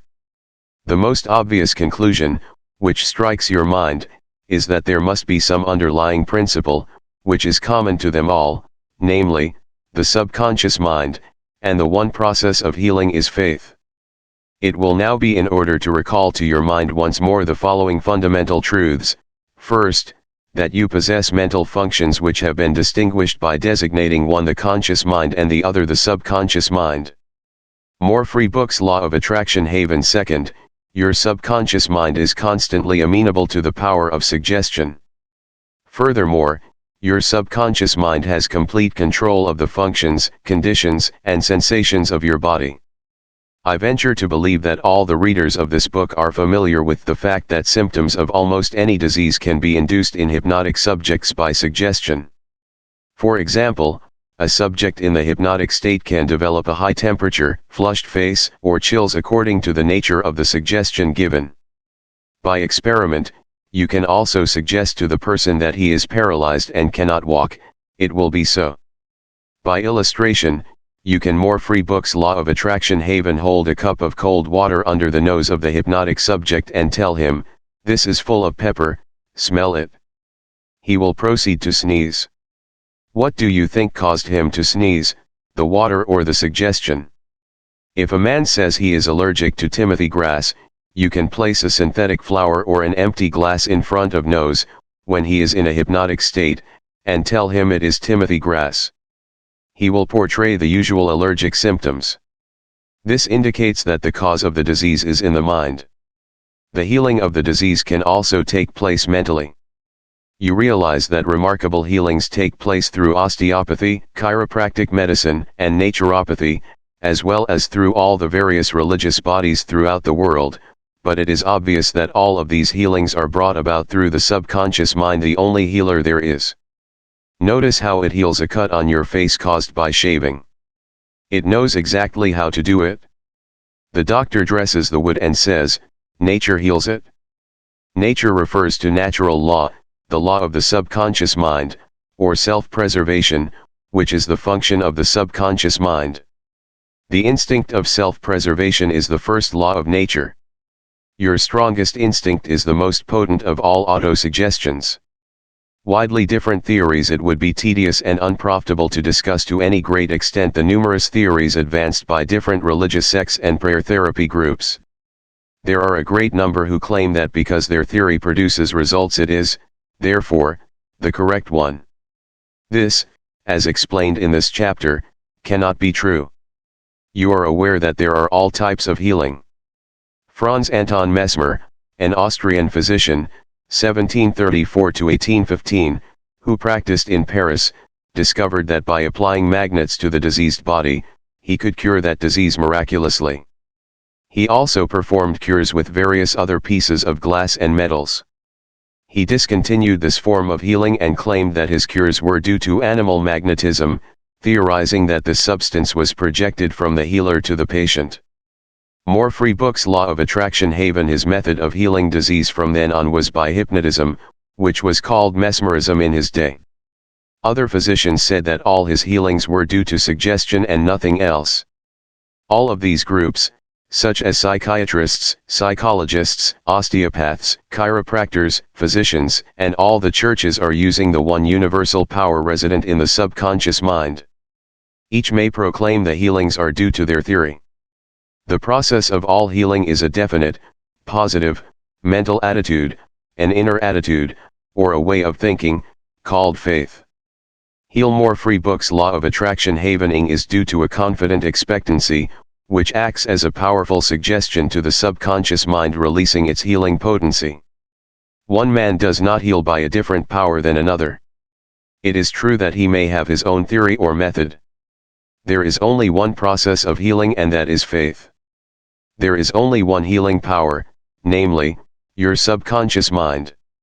Select the theory and method you prefer. You can rest assured, if you have faith, you shall get results. Views of Paracelsus. Philippus Paracelsus, a famous Swiss alchemist and physician, who lived from 1493 to 1541, was a great healer in his day. He stated what is now an obvious scientific fact when he uttered these words: "Whether the object of your faith be real or false, you will nevertheless obtain the same effects." Thus, if I believed in St. Peter's statue as I should have believed in St. Peter himself, I shall obtain the same effects that I should have obtained from St. Peter. But that is superstition. Faith, however, produces miracles, and whether it is true or false faith, it will always produce the same wonders. The views of Paracelsus were also entertained in the 16th century by Pietro Pomponazzi, an Italian philosopher and contemporary of Paracelsus, who said we can easily conceive the marvelous effects which confidence and imagination can produce, particularly when both qualities are reciprocated between the subjects and the person who influences them. The cures attributed to the influence of certain relics are the effect of their imagination and confidence. Quacks and philosophers know that if the bones of any skeleton were put in place of the saint's bones, the sick would nonetheless experience beneficial effects, if they believed that they were veritable relics. Then, if you believe in the bones of saints to heal, or if you believe in the healing power of certain waters, you will get results because of the powerful suggestion given to your subconscious mind. It is the latter that does the healing. Bernheim's Experiments. More free books. Law of Attraction. Haven. Hippolyte Bernheim, professor of medicine at Nancy, France, 1910 to 1919, was the expounder of the fact that the suggestion of the physician to the patient was exerted through the subconscious mind. Bernheim, in his Suggestive Therapeutics, page 197, tells a story of a man with paralysis of the tongue, which had yielded to no form of treatment. His doctor told the patient that he had a new instrument with which he promised to heal him. He introduced a pocket thermometer into the patient's mouth. The patient imagined it to be the instrument which was to save him. In a few moments he cried out joyfully that he could once more free books. Law of Attraction. Haven. More move his tongue freely. Among our cases, continues Bernheim, facts of the same sort will be found. A young girl came into my office, having suffered from complete loss of speech for nearly 4 weeks. After making sure of the diagnosis, I told my students that loss of speech sometimes yielded instantly to electricity, which might act simply by its suggestive influence. I sent for the induction apparatus. I applied my hand over the larynx and moved a little, and said, "Now you can speak aloud." In an instant I made her say A, then B, then Maria. She continued to speak distinctly, the loss of voice had disappeared. Here Bernheim is showing the power of faith and expectancy on the part of the patient, which acts as a powerful suggestion to the subconscious mind. Producing a blister by suggestion. Bernheim states that he produced a blister on the back of a patient's neck by applying a postage stamp and suggesting to the patient that it was a fly plaster. This had been confirmed by the experiments and experiences of many doctors in many parts of the world, which leave no doubt that structural changes are a possible result of oral suggestion to patients. The cause of bloody stigmata. In Hudson's Law of Psychic Phenomena, page 153, he states, hemorrhages and bloody stigmata may be induced in certain subjects by means of suggestion. Dr. Mburu put a subject into the somnambulistic condition, and gave him the following suggestion: at 4 o'clock this afternoon, after the hypnosis, you will come into my office, sit down in the armchair, cross your arms upon your breast, and your nose will begin to bleed. At the hour appointed the young man did as directed. Several drops of blood came from the left nostril. On another occasion the same investigator traced the patient's name on both his forearms with the dull point of an instrument. Then when the patient was in the somnambulistic condition, he said, at 4 o'clock this afternoon you will go to sleep, and your arms will bleed along the lines which I have traced, and your name will appear written on your arms in more free books. Law of Attraction. Haven. The letters of blood. He was watched at 4 o'clock and seen to fall asleep. On the left arm the letters stood out in bright relief and in several places there were drops of blood. The letters were still visible 3 months afterward, although they had gradually grown faint. These facts demonstrate at once the correctness of the two fundamental propositions previously stated, namely, the constant amenability of the subconscious mind to the power of suggestion and the perfect control, which the subconscious mind exercises over the functions, sensations, and more free books. Law of Attraction. Haven. Conditions of the body. All the foregoing phenomena dramatize vividly abnormal conditions induced by suggestion, and are conclusive proof that as a man thinketh in his heart, subconscious mind, so is he. Healing points in review. 1. Remind yourself frequently that the healing power is in your own subconscious mind. To know that faith is like a seed planted in the ground, it grows after it's skinned. Plant the idea, seed, in your mind, water and fertilize it with expectancy and it will manifest. 3. The idea you have for a book, new invention, or play is real in your mind. This is why you can believe you have it now. Believe in the reality of your idea, plan, or invention, and as you do, it will become manifest. 4. In praying for another, know that your silent inner knowing of wholeness, beauty, and perfection can change the negative patterns of the other's subconscious mind and bring about wonderful results. 5. The miraculous healings you hear about at various shrines are due to imagination and blind faith, which act on the subconscious mind, releasing healing power. 6. All disease originates in the mind. Nothing appears on the body unless there is a mental pattern corresponding to it. 7. The symptoms of almost any disease can be induced in you by hypnotic suggestion. This shows you the power of your thought. 8. There is only one process of healing and that is faith. There is only one healing power, namely, your subconscious mind. More free books. Law of Attraction Haven 9. Whether the object of your faith is real or false, you will get results. Your subconscious mind responds to the thought in your mind. Look upon faith as thought in your mind and that will suffice. More free books. Law of Attraction Haven Chapter V. Mental healings. In modern times everyone is definitely concerned with the healing of bodily conditions and human affairs. What is it that heals? Where is this healing power? These are questions asked by everyone. The answer is that this healing power is in the subconscious mind of each person, and a changed mental attitude on the part of the sick person releases this healing power. No mental or religious science practitioner, psychologist, psychiatrist, or medical doctor ever healed a patient. There is an old saying, the doctor dressed the wound, but God heals it. The psychologist or psychiatrist proceeds to remove the mental blocks in the patient so that the healing principle may be released, restoring the patient to health.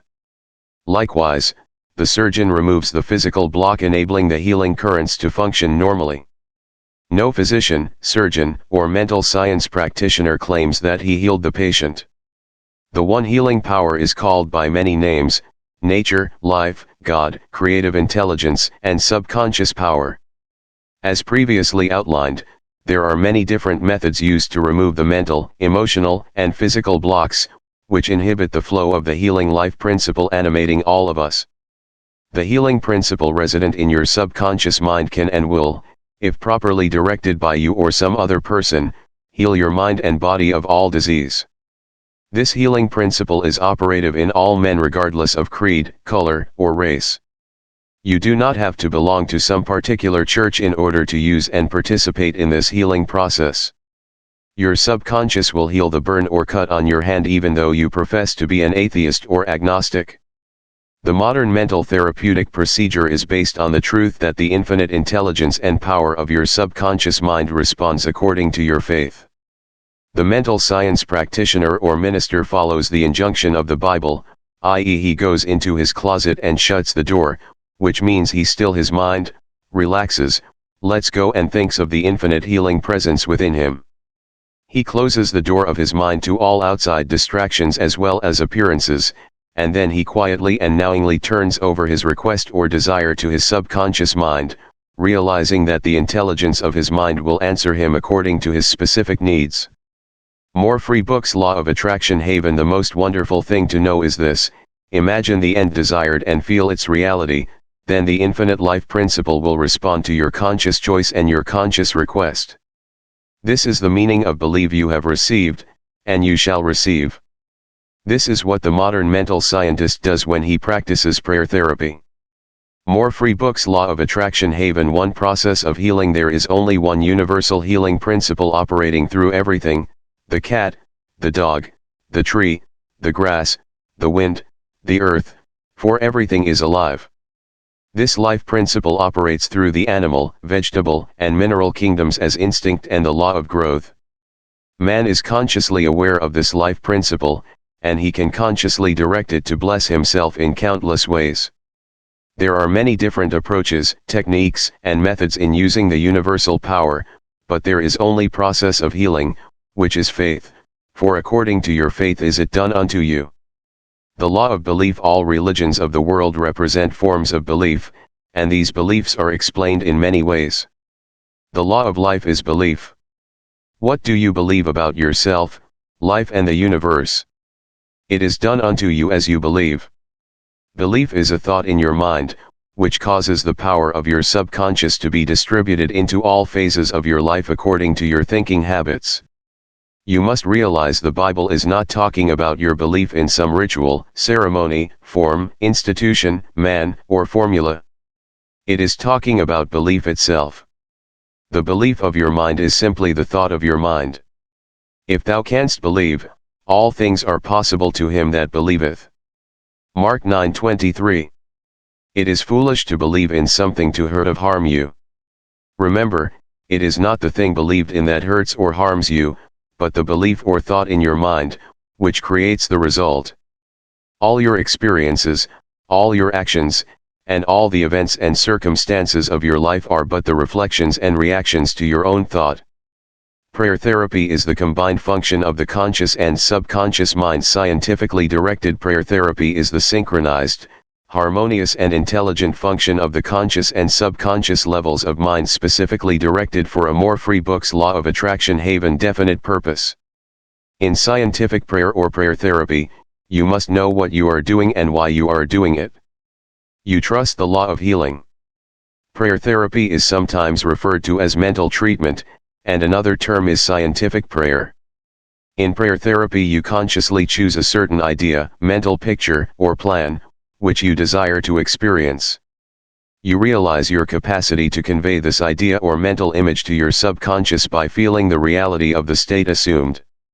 As you remain faithful in your mental attitude, your prayer will be answered. Prayer therapy is a definite mental action for a definite specific purpose. More free books law of attraction haven. Let us suppose that you decide to heal a certain difficulty by prayer therapy. You are aware that your problem or sickness, whatever it may be, must be caused by negative thoughts charged with fear and lodged in your subconscious mind, and that if you can succeed in cleansing your mind of these thoughts, you will get a healing.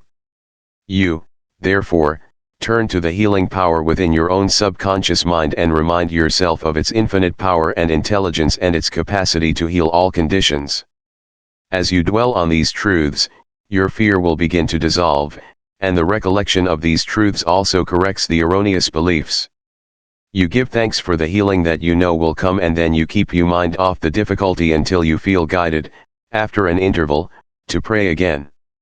While you are praying, you absolutely refuse to give any power to the negative conditions or to admit for a second that the healing will not come. This attitude of mind brings about the harmonious union of the conscious and subconscious mind, which releases the healing power. Faith healing, what it means, and how blind faith works. What is popularly termed faith healing is not the faith mentioned in the Bible, which means a knowledge of the interaction of the conscious and subconscious mind. A faith healer is one who heals without any real scientific understanding of the powers and forces involved. He may claim that he has a special gift of healing, and the sick person's blind belief in him or his powers may bring results. The voodoo doctor in South Africa and other parts of the world may heal by incantations, or a person may be healed by touching the so-called bones of saints, or anything else which cause the patients to honestly believe in the method or process. Any method which cause you to move from fear and worry to faith and expectancy will heal.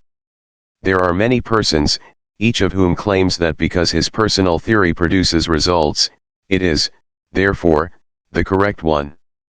This, as already explained in this chapter, cannot be true.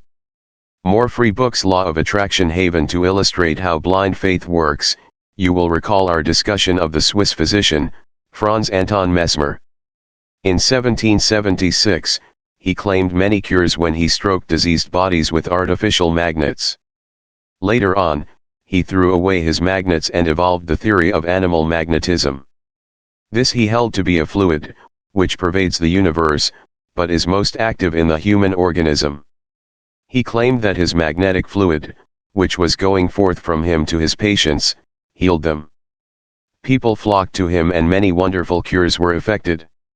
More free books. Law of Attraction. Haven. Mesmer moved to Paris, and while there the government appointed a commission composed of physicians and members of the Academy of Science, of which Benjamin Franklin was a member, to investigate his cures. The report admitted the leading facts claimed by Mesmer, but held that there was no evidence to prove the correctness of his magnetic fluid theory and said the effects were due to the imagination of the patients. Soon after this, Mesmer was driven into exile, and died in 1815. Shortly afterwards, Dr. Braid of Manchester undertook to show that magnetic fluid had nothing to do with the production of the healings of Dr. Mesmer. Dr. Braid discovered that patients could be thrown into hypnotic sleep by suggestion, during which many of the well-known phenomena ascribed to magnetism by Mesmer could be produced. You can readily see that all these cures were undoubtedly brought about by the active imagination of the patients together with a powerful suggestion of health to their subconscious minds. All this could be termed blind faith, as there was no understanding in those days as to how the cures were brought about. Subjective faith and what it means. You will recall the proposition, which need not be repeated at length, that the subjective or subconscious mind of an individual is as amenable to the control of his own conscious or objective mind as it is by the suggestions of another. It follows that whatever may be your objective belief, if you will assume to have faith actively or passively, your subconscious mind will be controlled by the suggestions, and your desire will be fulfilled. The faith required in mental healings is a purely subj faith, and is attainable upon the cessation of active opposition on the part of the objective or conscious mind. In the healing of the body it is, of course, desirable to secure the concurrent faith of both the conscious and subconscious mind. However, it is not always essential if you will enter into a state of passivity and receptivity by relaxing the mind and the body and getting into a sleepy state. In this drowsy state your passivity becomes receptive to subjective impression. More free books. Law of Attraction. Haven. Recently, I was asked by a man, how is it that I got a healing through a minister? I did not believe what he said when he told me that there is no such thing as disease and that matter does not exist. This man at first thought his intelligence was being insulted, and he protested against such a palpable absurdity. The explanation is simple. He was quieted by soothing words and told to get into a perfectly passive condition, to say nothing, and think of nothing for the time being. His more free books. Law of Attraction. Haven. Minister also became passive and affirmed quietly, peacefully, and constantly for about 1/2 hour that this man would have perfect health, peace, harmony and wholeness. He felt immense relief and was restored to health. It is easy to see that his subjective faith had been made manifest by his passivity under treatment, and the suggestions of perfect healthfulness by the minister were conveyed to his subconscious mind. The two subjective minds were then en rapport.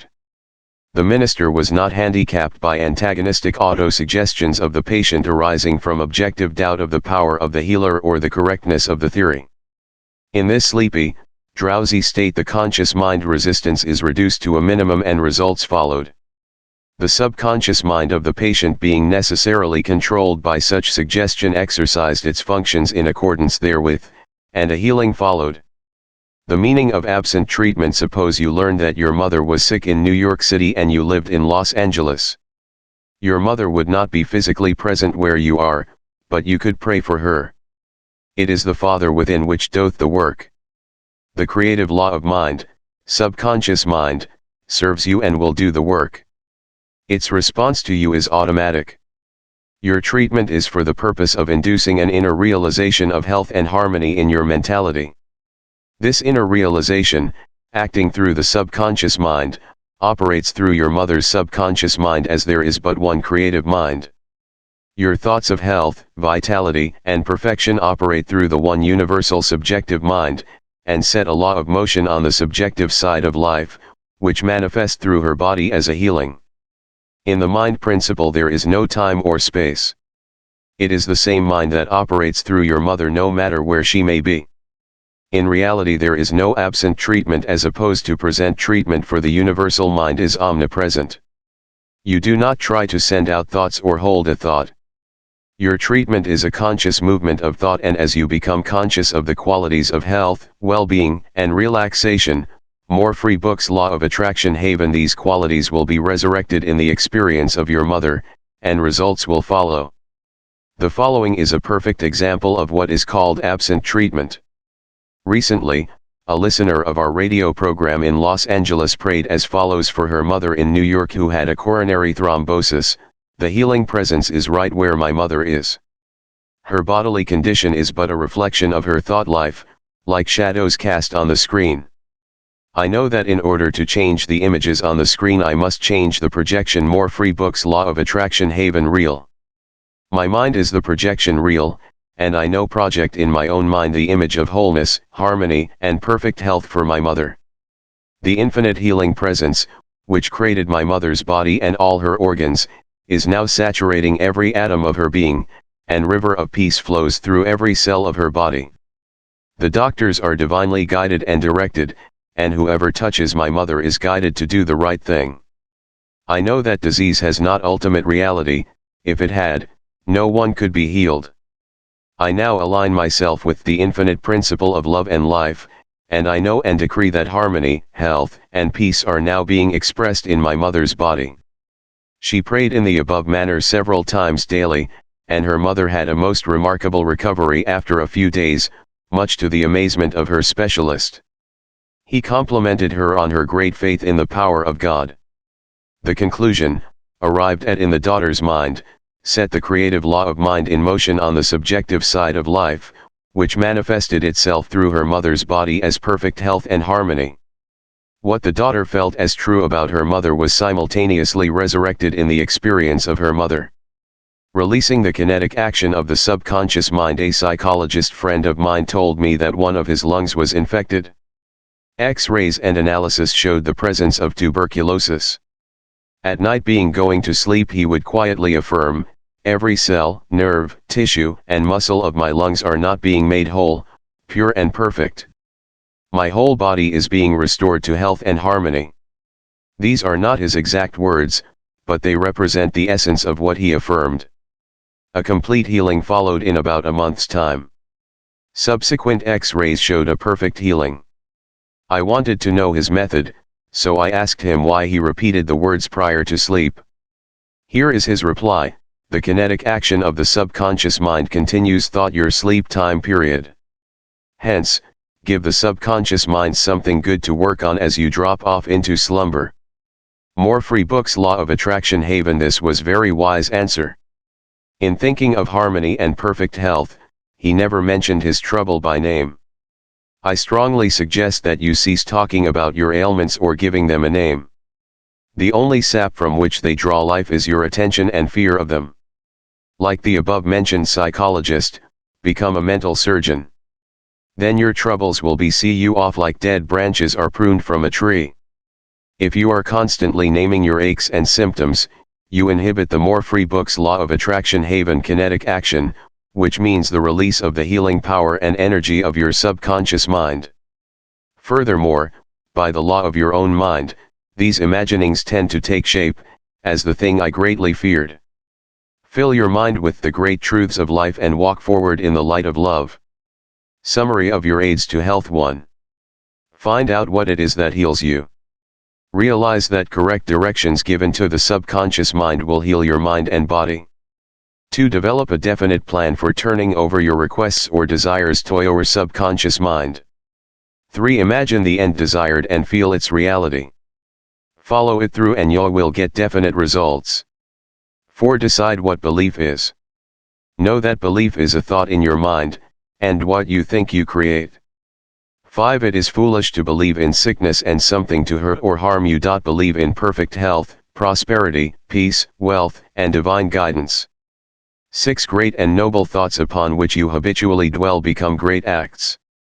7. Apply the power of prayer therapy in your life. Choose a certain plan, idea, or mental picture. Mentally and emotionally unite with that idea, and as you remain faithful to your mental attitude, your prayer will be answered. 8. Always remember, if you really want the power to heal, you can have it through faith, which means a knowledge of the working of your conscious and subconscious mind. Faith comes with understanding. More Free Books Law of Attraction Haven. 9. Blind faith means that a person may get results in healing without any scientific understanding of the powers and forces involved. 10. Learn to pray for your loved ones who might be ill.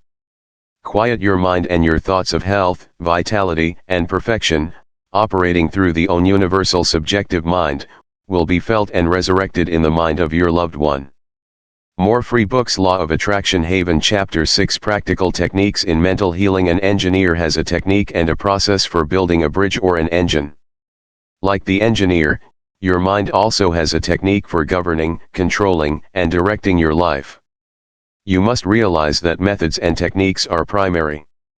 In building the Golden Gate Bridge, the chief engineer understood mathematical principles, stresses and strains. Secondly, he had a picture of the ideal bridge across the bay. The third step was his application of tried and proven methods by which the principles were implemented until the bridge took form and we drive on it. There also are techniques and methods by which your prayers are answered. If your prayer is answered, there is a way in which it is answered, and this is a scientific way. Nothing happens by chance. This is a world of law and order. In this chapter you will find practical techniques for the unfolding and nurture of your spiritual life. Your prayers must not remain up in the air like a balloon. They must go somewhere and accomplish something in your life. When we come to analyze prayer, we discover there are many different approaches and methods. We will not consider in this book the formal, ritual prayers used in religious services. These have an important place in group worship. We are immediately concerned with the methods of personal prayer as it is applied in your daily life and as it is used to help others. Prayer is the formulation of an idea concerning something we wish to accomplish. Prayer is the soul's sincere desire. Your desire is your prayer. It comes out of your deepest needs and it reveals the things you want in life. Blessed are they that hunger and thirst after righteousness, for they shall be filled. That is really prayer, life's hunger and thirst for peace, harmony, health, joy and all the other blessings of life. The passing over technique for impregnating the subconscious. This consists essentially in inducing the subconscious mind to take over your request as handed it by the conscious mind. This passing over is best accomplished in the reverie-like state. Know that in your deeper, more free books Law of Attraction Haven mind is infinite intelligence and infinite power. Just calmly think over what you want, see it coming into fuller fruition from this moment forward. Be like the little girl who had a very bad cough and a sore throat. She declared firmly and repeatedly, "It is passing away now. It is passing away now." It passed away in about an hour. Use this technique with complete simplicity and naivete. Your subconscious will accept your blueprint. More free books Law of Attraction Haven. If you were building a new home for yourself and your family, you know that you would be intensely interested in regard to the blueprint for your home. You would see to it that the builders conform to the blueprint. You would watch the material and select only the best wood, steel, in fact, the best of everything. What about your mental home and your mental blueprint for happiness and abundance? All your experiences and everything that enters into your life depend upon the nature of the mental building blocks which you use in the construction of your mental home. If your blueprint is full of mental patterns of fear, worry, anxiety or lack, and if you are despondent, doubtful, and cynical, then the texture of the mental material you are waving into your mind will come forth as more toil, care, tension, anxiety, and limitation of all kinds. The most fundamental and the most far-reaching activity in life is that which you build into your mentality every waking hour. Your word is silent and invisible, nevertheless, it is real. You are building your mental home all the time, and your thought and mental imagery represent your blueprint. Hour by hour, moment by moment, you can build radiant health, success, and happiness by the thoughts you think, the ideas which you harbor, the beliefs you accept, and the scenes that you rehearse in the hidden studio of your mind. This stately mansion, upon the construction of which you are perpetually engaged, is your personality, your identity in this plane, your whole life story on this earth. Get a new blueprint, build silently by realizing peace, harmony, joy, and goodwill in the present moment. By dwelling upon these things, and claiming them, Your subconscious mind will accept your blueprint and bring all these things to pass. By their fruits ye shall know them. The science and art of true prayer. The term science means knowledge, which is coordinated, arranged, and systematized. Let us think of the science and art of true prayer as it deals with the fundamental principles of life and the techniques and processes by which they can be demonstrated in your life, as well as in the life of every human being when he applies them faithfully. The art is your tech more free books law of attraction haven nique or process, and the science behind it is the definite response of creative mind to your mental picture or thought. Ask, and it shall be given you, seek, and ye shall find, knock, and it shall be opened unto you. Matthew 7:7. Here you are told you shall receive that for which you ask. It shall be opened to you when you knock, and you shall find that for which you are searching. This teaching implies the definiteness of mental and spiritual laws. There is always a direct response from the infinite intelligence of more free books law of attraction haven your subconscious mind to your conscious thinking.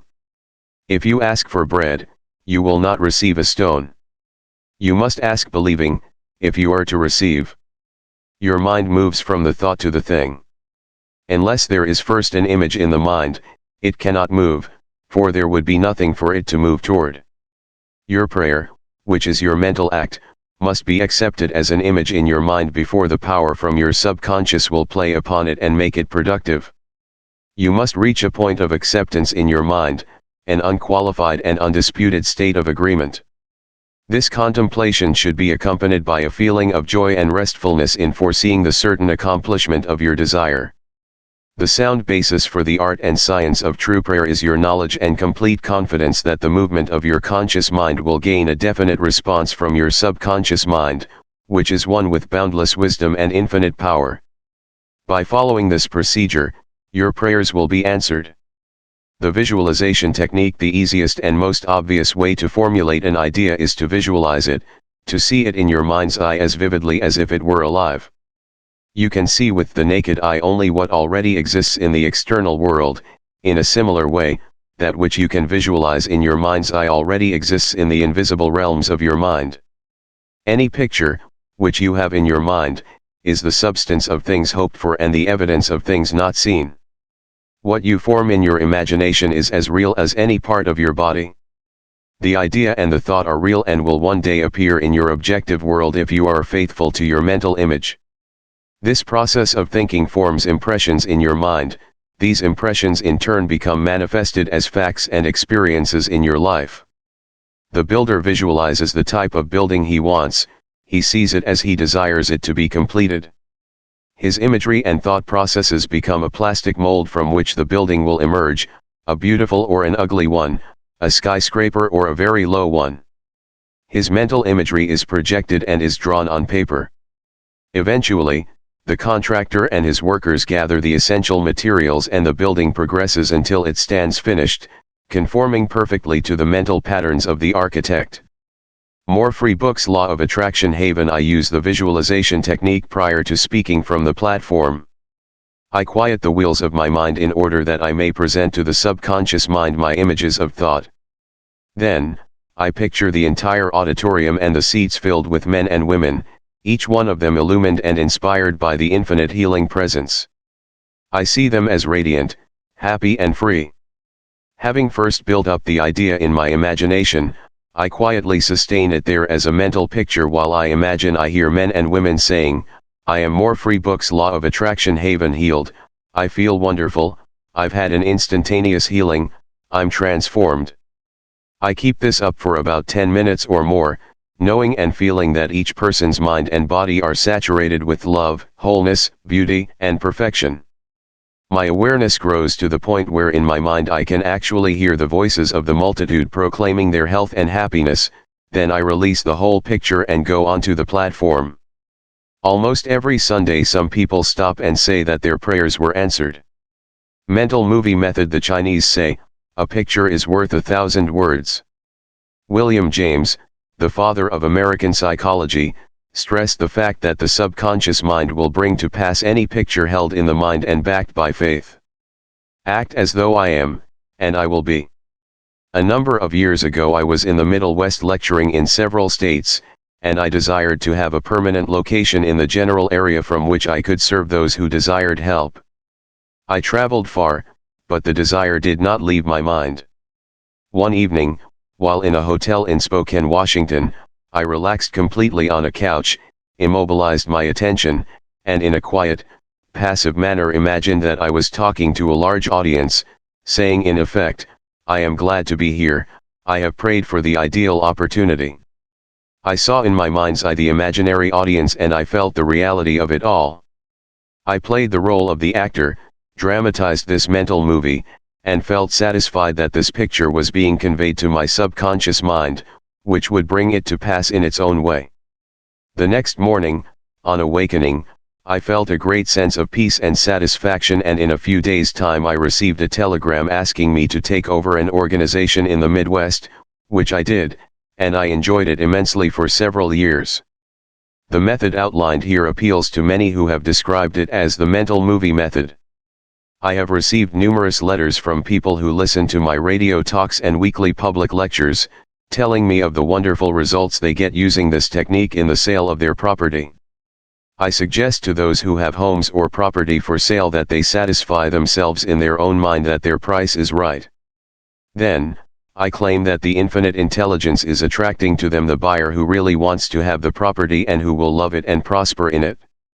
After having done this, I suggest that they quiet their mind, relax, let go and get into a more free book's law of attraction haven drowsy, sleepy state, which reduces all mental effort to a minimum. Then, they are to picture the check in their hands, rejoice in the check, give thanks for the check and go off to sleep feeling the naturalness of the whole mental movie created in their own mind. They must act as though it were an objective reality, and the subconscious mind will take it as an impression, and through the deeper currents of the mind, the buyer and the seller are brought together.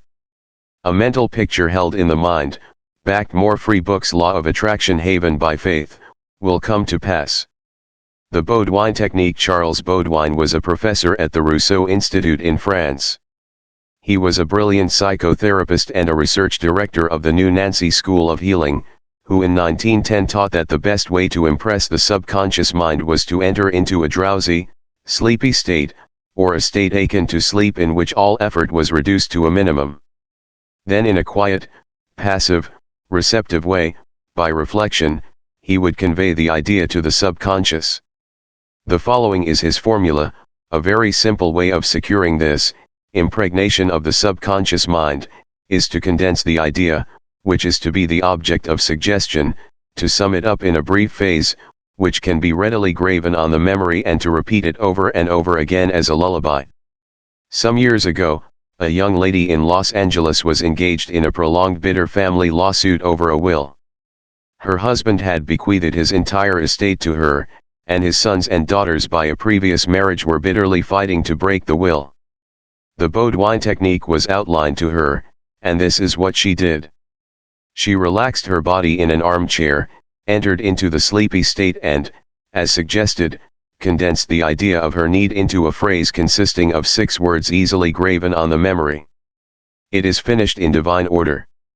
The significance to her of these words meant that infinite intelligence operating through the laws of her subconscious mind would bring about a harmonious adjustment through the principle of harmony. She continued this procedure every night for about 10 nights. After she got into a sleepy state, she would affirm slowly, quietly, and feelingly the statement, "It is finished in divine order," over and over again, feeling a sense of inner peace and an all-pervading tranquility. Then she went off into her deep normal sleep. On the morning of the 11th day, following the use of the above technique, she awakened with a sense of well-being, a conviction that it was finished. Her attorney called her the same day saying that the opposing attorney and his clients were willing to settle. A harmonious agreement was reached and litigation was discontinued. The sleeping technique. By entering into a sleepy, drowsy state, effort is reduced to a minimum. The conscious mind is submerged to a great extent when in a sleepy state. The reason for this is that the highest degree of outcropping of the more free book's law of attraction haven subconscious occurs prior to sleep and just after we awaken. In this state the negative thoughts, which tend to neutralize your desire and so prevent acceptance by your subconscious mind, are no longer present. Suppose you want to get rid of a destructive habit. Assume a comfortable posture, relax your body, and be still. Get into a sleepy state, and in that sleepy state, say quietly, over and over again as a lullaby, I am calm. More free books. Law of Attraction Haven. Completely free from this habit, harmony and peace of mind reign supreme. Repeat the above slowly, quietly, and lovingly for 5 or 10 minutes, night and morning. Each time you repeat the words, the emotional value becomes greater. When the urge comes to repeat the negative habit, repeat the above formula out loud to yourself. By this means you induce the subconscious to accept the idea and a healing follows. The thank you technique. In the Bible, Paul recommends that we make known our requests with praise and thanksgiving. Some extraordinary results follow this simple method of prayer. The thankful heart is always close to the creative forces of the universe, causing countless blessings to flow toward it by the law of reciprocal relationship, based on a cosmic law of action and reaction. For instance, a father promises his son a car for graduation. The boy has not yet received the car, but he is very thankful and happy, and is as joyous as though he had actually received the car. He knows his father will fulfill his promise, and he is full of gratitude and joy even though he has not yet received the car, objectively speaking. He has, however, received it with joy and thankfulness in his mind. I shall illustrate how Mr. Broke applied this technique with excellent results. He said, "Bills are piling up, I am out of work, I have 3 children and no money. What shall I do?" Regularly every night and morning, for a period of about 3 weeks, he repeated the words, "Thank you, Father, for my wealth" in a relaxed, peaceful manner until the feeling or mood of thankfulness dominated his mind. He imagined he was addressing the infinite power and intelligence within him, knowing, of course, that he could not see the creative intelligence or infinite mind. He was seeing with the inner eye of spiritual perception, realizing that his thought image of wealth was the first cause, relative to the money, position, and food he needed. His thought feeling was the substance of wealth, untrammeled by antecedent conditions of any kind. By repeating, "Thank you, Father," over and over again, his mind and heart were lifted up to the point of acceptance, and when fear, thoughts of lack, poverty, and distress came into his mind, he would say, "Thank you, Father," as often as necessary. He knew that as he kept up the thankful attitude he would recondition his mind to the idea of wealth, which is what happened. More free books. Law of Attraction Haven. The sequel to his prayer is very interesting. After praying in the above-mentioned manner, he met a former employer of his on the street whom he had not seen for 20 years. The man offered him a very lucrative position and advanced him $500 on a temporary loan. Today, Mr. Broke is vice president of the company for which he works. His recent remark to me was, "I shall never forget the wonders of thank you, Father, it has worked wonders for me." More free books. Law of Attraction Haven. The affirmative method. The effectiveness of an affirmation is determined largely by your understanding of the truth and the meaning back of the words. In praying, use not vain repetition. Therefore, the power of your affirmation lies in the intelligent application of definite and specific positives. For example, a boy adds 3 and 3 and puts down 7 on the blackboard. The teacher affirms with mathematical certainty that 3 and 3 are 6, therefore, the boy changes his figures accordingly. The teacher's statement did not make 3 and 3 equal 6 because the latter was already a mathematical truth. The mathematical truth caused the boy to rearrange the figures on the blackboard.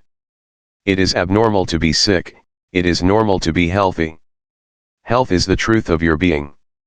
When you affirm health, harmony, and peace for yourself or another, and when you realize these are universal principles of your own being, you will rearrange the negative patterns of your subconscious mind based on your faith and understanding of that which you affirm. The result of the affirmative process of prayer depends on your conforming to the principles of life, regardless of appearances.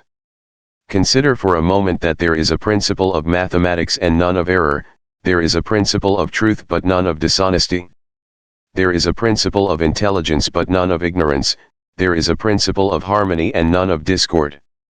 There is a principle of health but none of disease, and there is a principle of abundance but none of poverty. The affirmative method was chosen by the author for use on his sister who was to be operated on for the removal of gallstones in a hospital in England. The condition described was based on the diagnosis of hospital tests and the usual X-ray procedures. She asked me to pray for her. We were separated geographically about 6,500 miles, but there is no time or space in the mind principle. Infinite mind or intelligence is present in its entirety at every point simultaneously. I withdrew all thought from the contemplation of symptoms and from the corporeal personality altogether. I affirmed as follows: this prayer is for my sister Catherine. She is relaxed and at peace, poised, balanced, serene and calm. The healing intelligence of her subconscious mind, which created her body, is now transforming every cell, nerve, tissue, muscle, and bone of her being according to the perfect pattern of all organs lodged in her subconscious mind. Silently, quietly, all distorted thought patterns in her subconscious mind are removed and dissolved, and the vitality, wholeness, and beauty of the life principle are made manifest in every atom of her being. She is now open and receptive to the healing currents which are flowing through her like a Hmurphy book's law of attraction haven river, restoring her to perfect health, harmony, and peace. All distortions and ugly images are now washed away by the infinite ocean of love and peace flowing through her, and it is so. I affirmed the above several times a day, and at the end of 2 weeks my Hmurphy book's law of attraction haven sister had an examination, which showed a remarkable healing and the X-ray proved negative. To affirm is to state that it is so, and as you maintain this attitude of mind as true, regardless of all evidence to the contrary, you will receive an answer to your prayer. Your thought can only affirm, for even if you deny something, you are actually affirming the presence of what you deny. Repeating an affirmation, knowing what you are saying and why you are saying it, leads the mind to that state of consciousness where it accepts that which you state as true. Keep on affirming the truths of life until you get the subconscious reaction, which satisfies. The argumentative method. This method is just what the word implies. It stems from the procedure of Dr. Phineas Parkhurst Quimby of Maine. Dr. Quimby, a pioneer in mental and spiritual healing, lived and practiced in Belfast, Maine, about 100 years ago. A book called The Quimby Manuscripts, published in 1921 by Thomas Y. Crowell Company, New York City, and edited by Horatio Dresser, is available in your library. This book gives newspaper accounts of this man's remarkable results in prayer treatment of the sick. Quimby duplicated many of the healing miracles recorded in the Bible. In brief, the argumentative method employed according to Quimby consists of spiritual reasoning where you convince the patient and yourself that sickness is due to his false belief, groundless fears, and negative patterns lodged in his subconscious mind.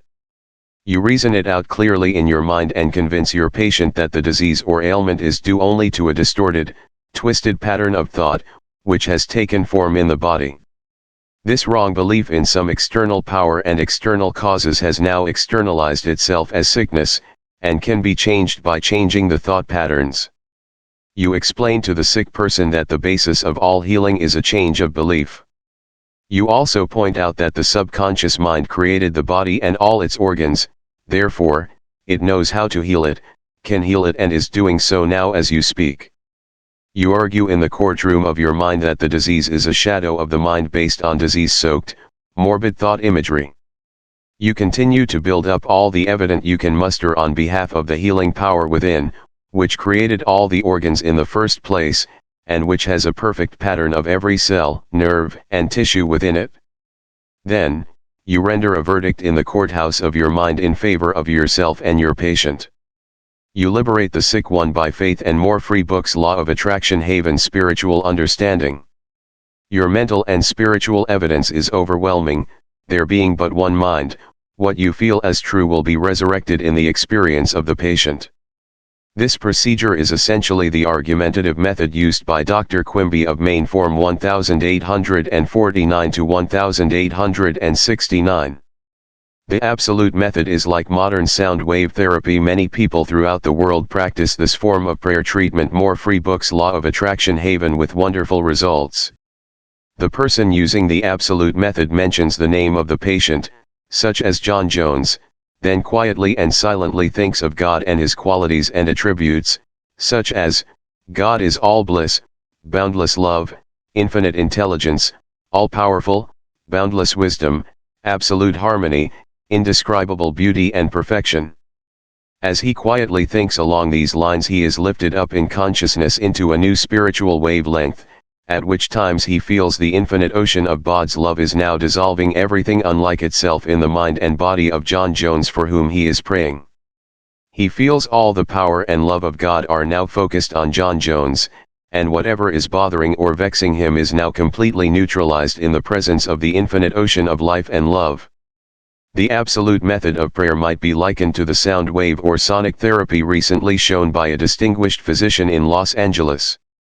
He has an ultrasound wave machine, which oscillates at a tremendous speed and sends sound waves to any area of the body to which it is directed.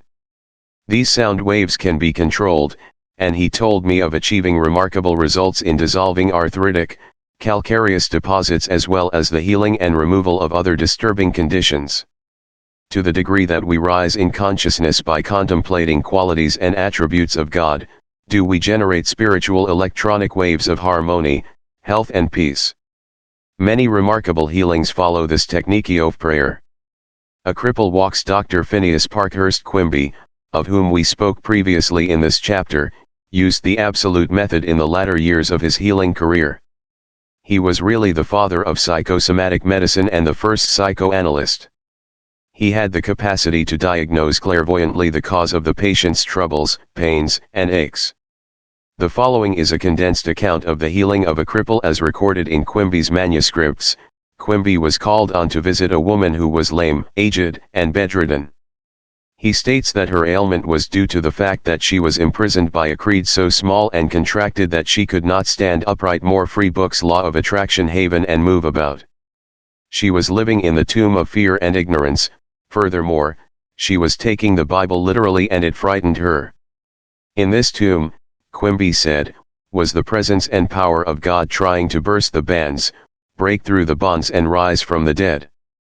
When she would ask others for an explanation of some passage of the Bible, the answer would be a stone, then she would hunger for the bread of life. Dr. Quimby diagnosed her case as a mind cloudy and stagnated, due to excitation and fear, caused by the inability to see clearly the meaning of the More Free Books Law of Attraction Haven passage of the Bible, which she had been reading.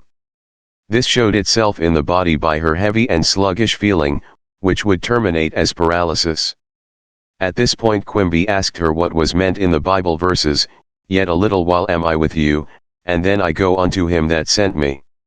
Ye shall seek me, and shall not find me, and where I am, thither ye cannot come." John 7:33-34. She replied that it meant Jesus went to heaven. Quimby what it really meant by telling her that being with her a little while meant his explanation of her symptoms, feelings, and their causes, i.e. he had compassion and sympathy for her momentarily, but he could not remain in that mental state. The next step was to go to him that sent us, which, as Quimby pointed out, was the creative power of God in all of us. Quimby immediately traveled in his mind and contemplated the divine ideal, i.e. the vitality, intelligence, harmony, and power of God functioning in the sick person. "This is highway," he said to the woman, "therefore, where I go you cannot come, for you are in your narrow, restricted belief, and I am in health." This prayer and explanation produced an instantaneous sensation, and a change came over her mind. She walked without her crutches. Quimby said it was one of the most singular of all his healings. She was, as it were, dead to error, and to bring her to life or truth was to raise her from the dead. Quimby quoted the resurrection of Christ and applied it to her own Christ or health. This produced a powerful effect on her. He also explained to her that the truth, which she accepted, was the angel or idea, which rolled away the stone of fear, ignorance, and superstition, thereby releasing the healing power of God, which made her whole. The decree method power goes into our word according to the feeling and faith behind it. When we realize the power that moves the world is moving on our behalf and is backing up our word, our confidence and assurance grow. You do not try and add power to power, therefore, there must be no mental striving, coercion, force or mental wrestling. A young girl used the decree method on a young man who was constantly phoning her, pressing her for dates and meeting her at her place of business. She found it very difficult to get rid of him. She decreed as follows, I release, man's name, unto God. He is in the true place at all times. I am free and he is free. I now decree that my words go forth into infinite more free books law of attraction haven mind and it brings it to pass. It is so. She said he vanished and she has never seen him since, adding, it was as though the ground swallowed him up. Thou shalt decree a thing, and it shall be established unto thee, and the light shall shine upon thy ways. Job 22:28. More free books law of attraction haven serve yourself with scientific truth 1. Be a mental engineer and use tried and proven techniques in building a grander and greater life. 2. Your desire is your prayer.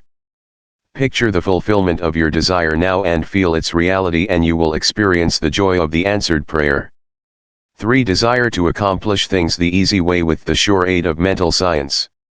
4. You can build radiant health, success, and happiness by the thoughts you think in the hidden studio of your mind. 5. Experiment scientifically until you personally prove that there is always a direct response from the infinite intelligence of your subconscious mind to your conscious thinking. 6. Feel the joy and restfulness in foreseeing the certain accomplishment of your desire. Any mental picture which you have in your mind is the substance of things hoped for and the evidence of things not seen. 7. A mental picture is worth 1,000 words. Your subconscious will bring to pass any picture held in the mind backed by faith. 8. Avoid all effort or mental coercion in prayer. Get into a sleepy, drowsy state and lull yourself to sleep feeling and knowing that your prayer is answered. 9. Remember that the thankful here is always close to the riches of the universe. 10. To affirm is to state that it is so, and as you maintain this attitude of mind as true, regardless of all evidence to the contrary, you will receive an answer to your prayer. More free books law of attraction haven 11. Generate electronic waves of harmony, health, and peace by thinking of the love and the glory of God. 12. What you decree and feel as true will come to pass. Decree harmony, health, peace, and abundance. More free books law of attraction haven chapter 7. The tendency of the subconscious is life ward. Over 90% of your mental life is subconscious, so men and women who fail to make use of this marvelous power live within very narrow limits. Your subconscious processes are always life ward and constructive. Your subconscious is the builder of your body and maintains all its vital functions. It is on the job 24 hours a day and never sleeps. It is always trying to help and preserve you from harm. Your subconscious mind is in touch with infinite life and boundless wisdom, and its impulses and ideas are always life ward. The great aspirations, inspirations, and visions for a greater and nobler life spring from the subconscious. Your profoundest convictions are those you cannot argue about rationally because they do not come from your conscious mind, they come from your subconscious mind. Your subconscious speaks to you in intuitions, impulses, hunches, intimations, urges and ideas, and it is always telling you to rise, transcend, grow, advance, adventure and move forward to greater heights. The urge to love, to save the lives of others comes from the depths of your subconscious. For example, during the Great San Francisco earthquake and fire of April 18, 1906, invalids and cripples who had been confined to be for long periods of time, rose up and performed some of the most amazing feats of bravery and endurance. The intense desire welled up within them to save others at all costs, and their subconscious responded accordingly. Great artists, musicians, poets, speakers, and writers tune in with their subconscious powers and become animated and inspired. For example, Robert Louis Stevenson, before he went to sleep, used to charge his subconscious with the task of evolving stories for him while he slept. He was accustomed to ask his subconscious to give him a good, marketable thriller when his bank account was low. Stevenson said the intelligence of his deeper mind gave him the story piece by piece, like a serial. This shows how your subconscious will speak lofty and wise sayings though you, which your conscious mind knows nothing about. Mark Twain confided to the world on many occasions that he never worked in his life. All his humor and all his great writings were due to the fact that he tapped the inexhaustible reservoir of his subconscious mind. More free books. Law of Attraction Haven. How the body portrays the workings of the mind. The interaction of your conscious and subconscious mind requires a similar interaction between the corresponding system of nerves. The cerebrospinal system is the organ of the conscious mind, and the sympathetic system is the organ of the subconscious mind. The cerebrospinal system is the channel through which you receive conscious perception by means. More free books. Law of Attraction Haven. Of your 5 physical senses and exercise control over the movement of your body. This system has its nerves in the brain, and it is the channel of your volitional and conscious mental function. The sympathetic system, sometimes referred to as the involuntary nervous system, has its center in a ganglionic mass at the back of the stomach known as the solar plexus, and is sometimes spoken of as the abdominal brain. It is the channel of that mental action, which unconsciously supports the vital functions of the body. The two systems may work separately or synchronously. Judge Thomas Troward, The Edinburgh Lectures on Mental Science, New York, Robert McBride & Co. 1909, says, "The vagus nerve passes out of the cerebral region as a portion of the voluntary system, and through it we control the vocal organs. Then it passes onward to the thorax, sending out branches to the heart and lungs. Finally, passing through the diaphragm, it loses the outer coating, which distinguishes the nerves of the voluntary system and becomes identified with those of the sympathetic system, so forming a connecting link between the two and making the man physically a single entity." Similarly, different areas of the brain indicate their connection with the objective and subjective activities of the mind respectively, and speaking in a general way we may assign the frontal portion of the brain to the former and the posterior portion to the latter, while the intermediate portion partakes the character of both. A rather simple way of looking at the mental and physical interaction is to realize that your conscious mind grasps an idea, which induces a corresponding vibration in your voluntary system of nerves. This in turn causes a similar current to be generated in your involuntary system of nerves, thus handing the idea over to your subconscious mind, which is the creative medium. This is how your thoughts become things. More free books. Law of Attraction Haven. Every thought entertained by your conscious mind and accepted as true is sent by your brain to your solar plexus, the brain of the subconscious mind, to be made into your flesh, and to be brought forth into your world as a reality.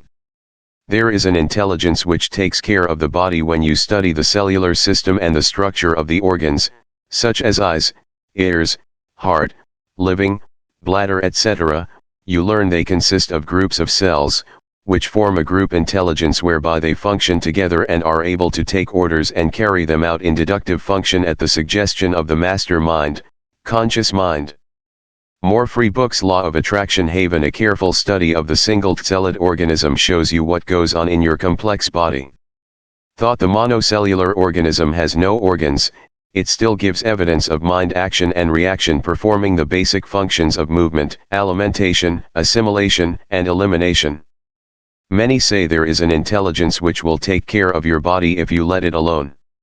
That is true, but the difficulty is that the conscious mind always interferes with his 5 sense evidence based on outer appearances, leading to the sway of false belief, fears, and mere opinion. When fear, false beliefs, and negative patterns are made to register in your subconscious mind through psychological, emotional conditioning, there is no other course open to the subconscious mind except to act on the blueprint specifications offered it. The subconscious mind works continually for the common good. The subjective self within you works continuously for the general good, reflecting an innate principle of harmony behind all things. Your subconscious mind has its own will, and it is a very real something in itself. It acts night and day whether you act upon it or not. It is the builder of your body, but you cannot see, hear, or feel it building, as all this is a silent process.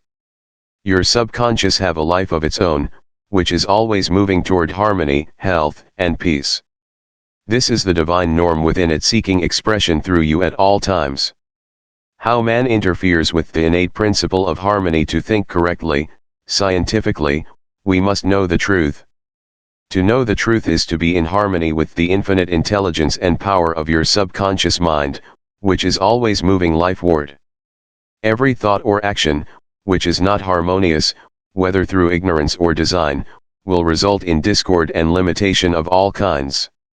Scientists inform us that you build a new body every 11 months, so you are really only 11 months old from a physical standpoint. If you build defects back into your body by thoughts of fear, anger, jealousy, and ill will, you have no one to blame but yourself. More free books. Law of Attraction Haven. You are the sum total of your own thoughts. You can keep from entertaining negative thoughts and imagery. The way to get rid of darkness is with light, the way to overcome cold is with heat, the way to overcome the negative thought is to substitute the good thought. Affirm the good and the bad will vanish. Why it's normal to be healthy, vital and strong, it's abnormal to be sick. The average child born into the world is perfectly healthy with all its or more free books. Law of Attraction Haven. GANs functioning perfectly. This is the normal state, and we should remain healthy, vital, and strong. The instinct of self-preservation is the strongest instinct of your nature, and it constitutes a most potent, ever-present, and constantly operative truth, inherent in your nature. It is, therefore, obvious that all your thoughts, ideas, and beliefs must operate with greater potentiality when they are in harmony with the innate life principle in you, which is forever seeking to preserve and protect you along all lines. It follows from this that normal conditions can be restored with greater ease and certainty than abnormal conditions can be induced. It is abnormal to be sick, it simply means you are going against the stream of life and thinking negatively. The law of life is the law of growth. All nature testifies to the operation of this law by silently, constantly expressing itself in the law of growth.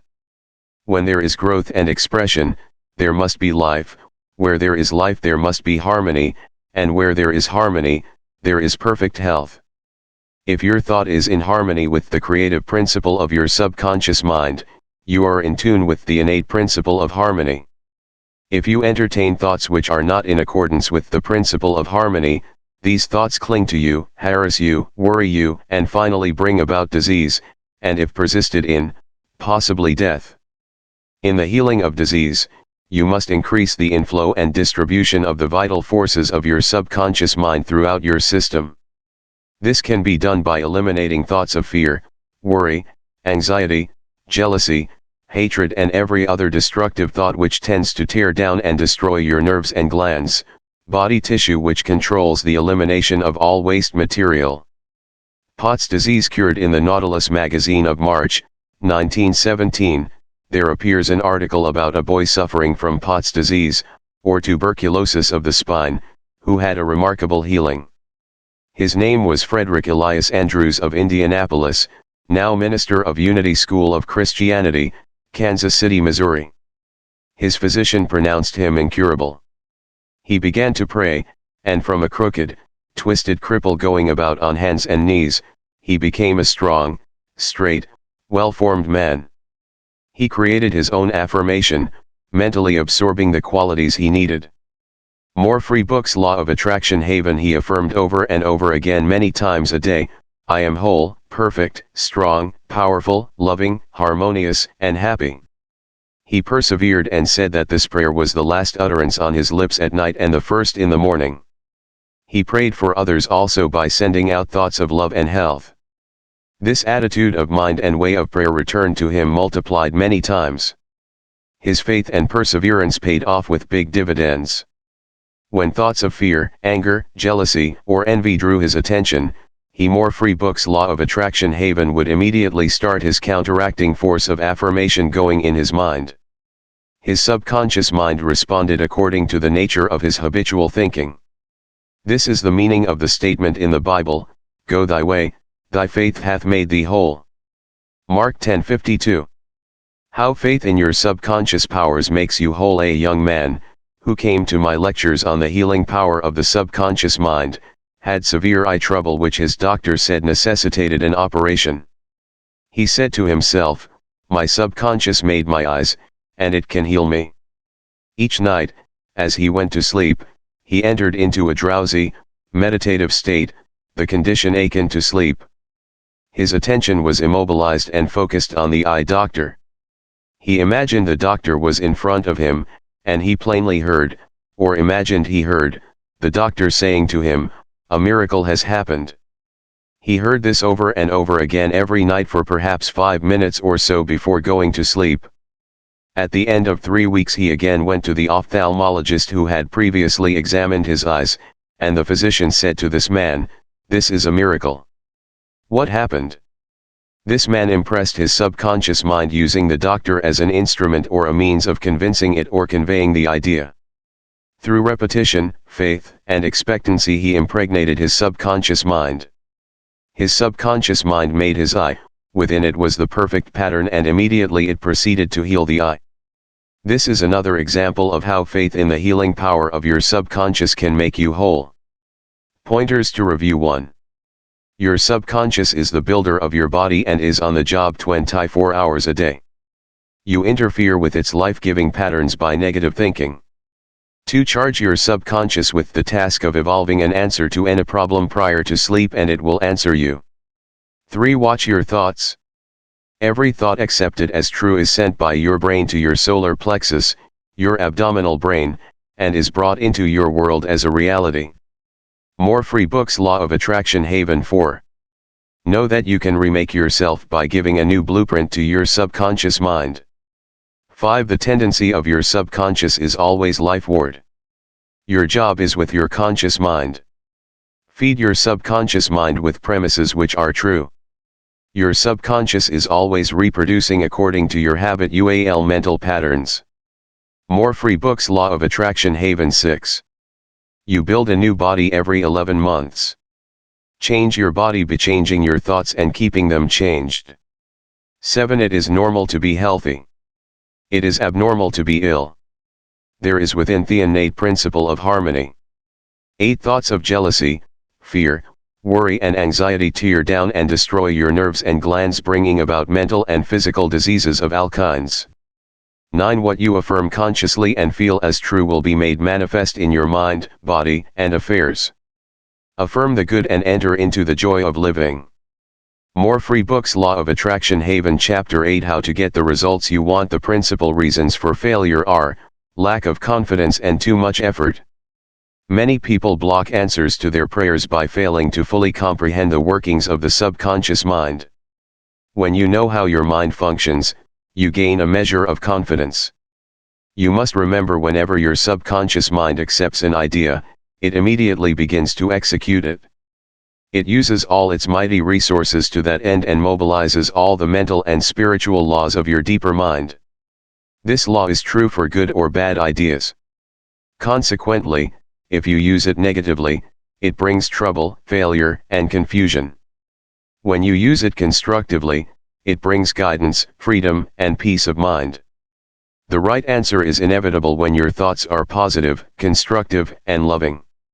From this it is perfectly obvious that the only thing you have to do in order to overcome failure is to get your subconscious to accept your idea or request by feeling its reality now, and the law of your mind will do the rest. Turn over your request with faith and confidence and your subconscious will take over and answer for you. You will always fail to get results by trying to use mental coercion. Your subconscious mind does not respond to coercion, it responds to your faith or conscious mind acceptance. Your failure to get results may also arise from such statements as, "Things are getting worse. I will never get an answer. I see no way out. It's hopeless. I don't know what to do. I'm all mixed up." When you use such statements, you get no response or cooperation from your subconscious mind. Like a soldier marking time, you neither go forward nor backward. In other words, you don't get anywhere. If you get into a taxi and give a half-dozen different directions to the driver in 5 minutes, he would become hopelessly confused and probably refuse to take you anywhere. It is the same when working with your subconscious mind. There must be a clear-cut idea in your mind. You must arrive at the definite decision that there is a way out, a solution to the vexing problem in sickness. Only the infinite intelligence within your more free book's law of attraction haven conscious knows the answer. When you come to that clear-cut conclusion in your conscious mind, your mind is then made up, and according to your belief is it done unto you. Easy does it. A house owner once remonstrated with a furnace repairman for charging $200 for fixing the boiler.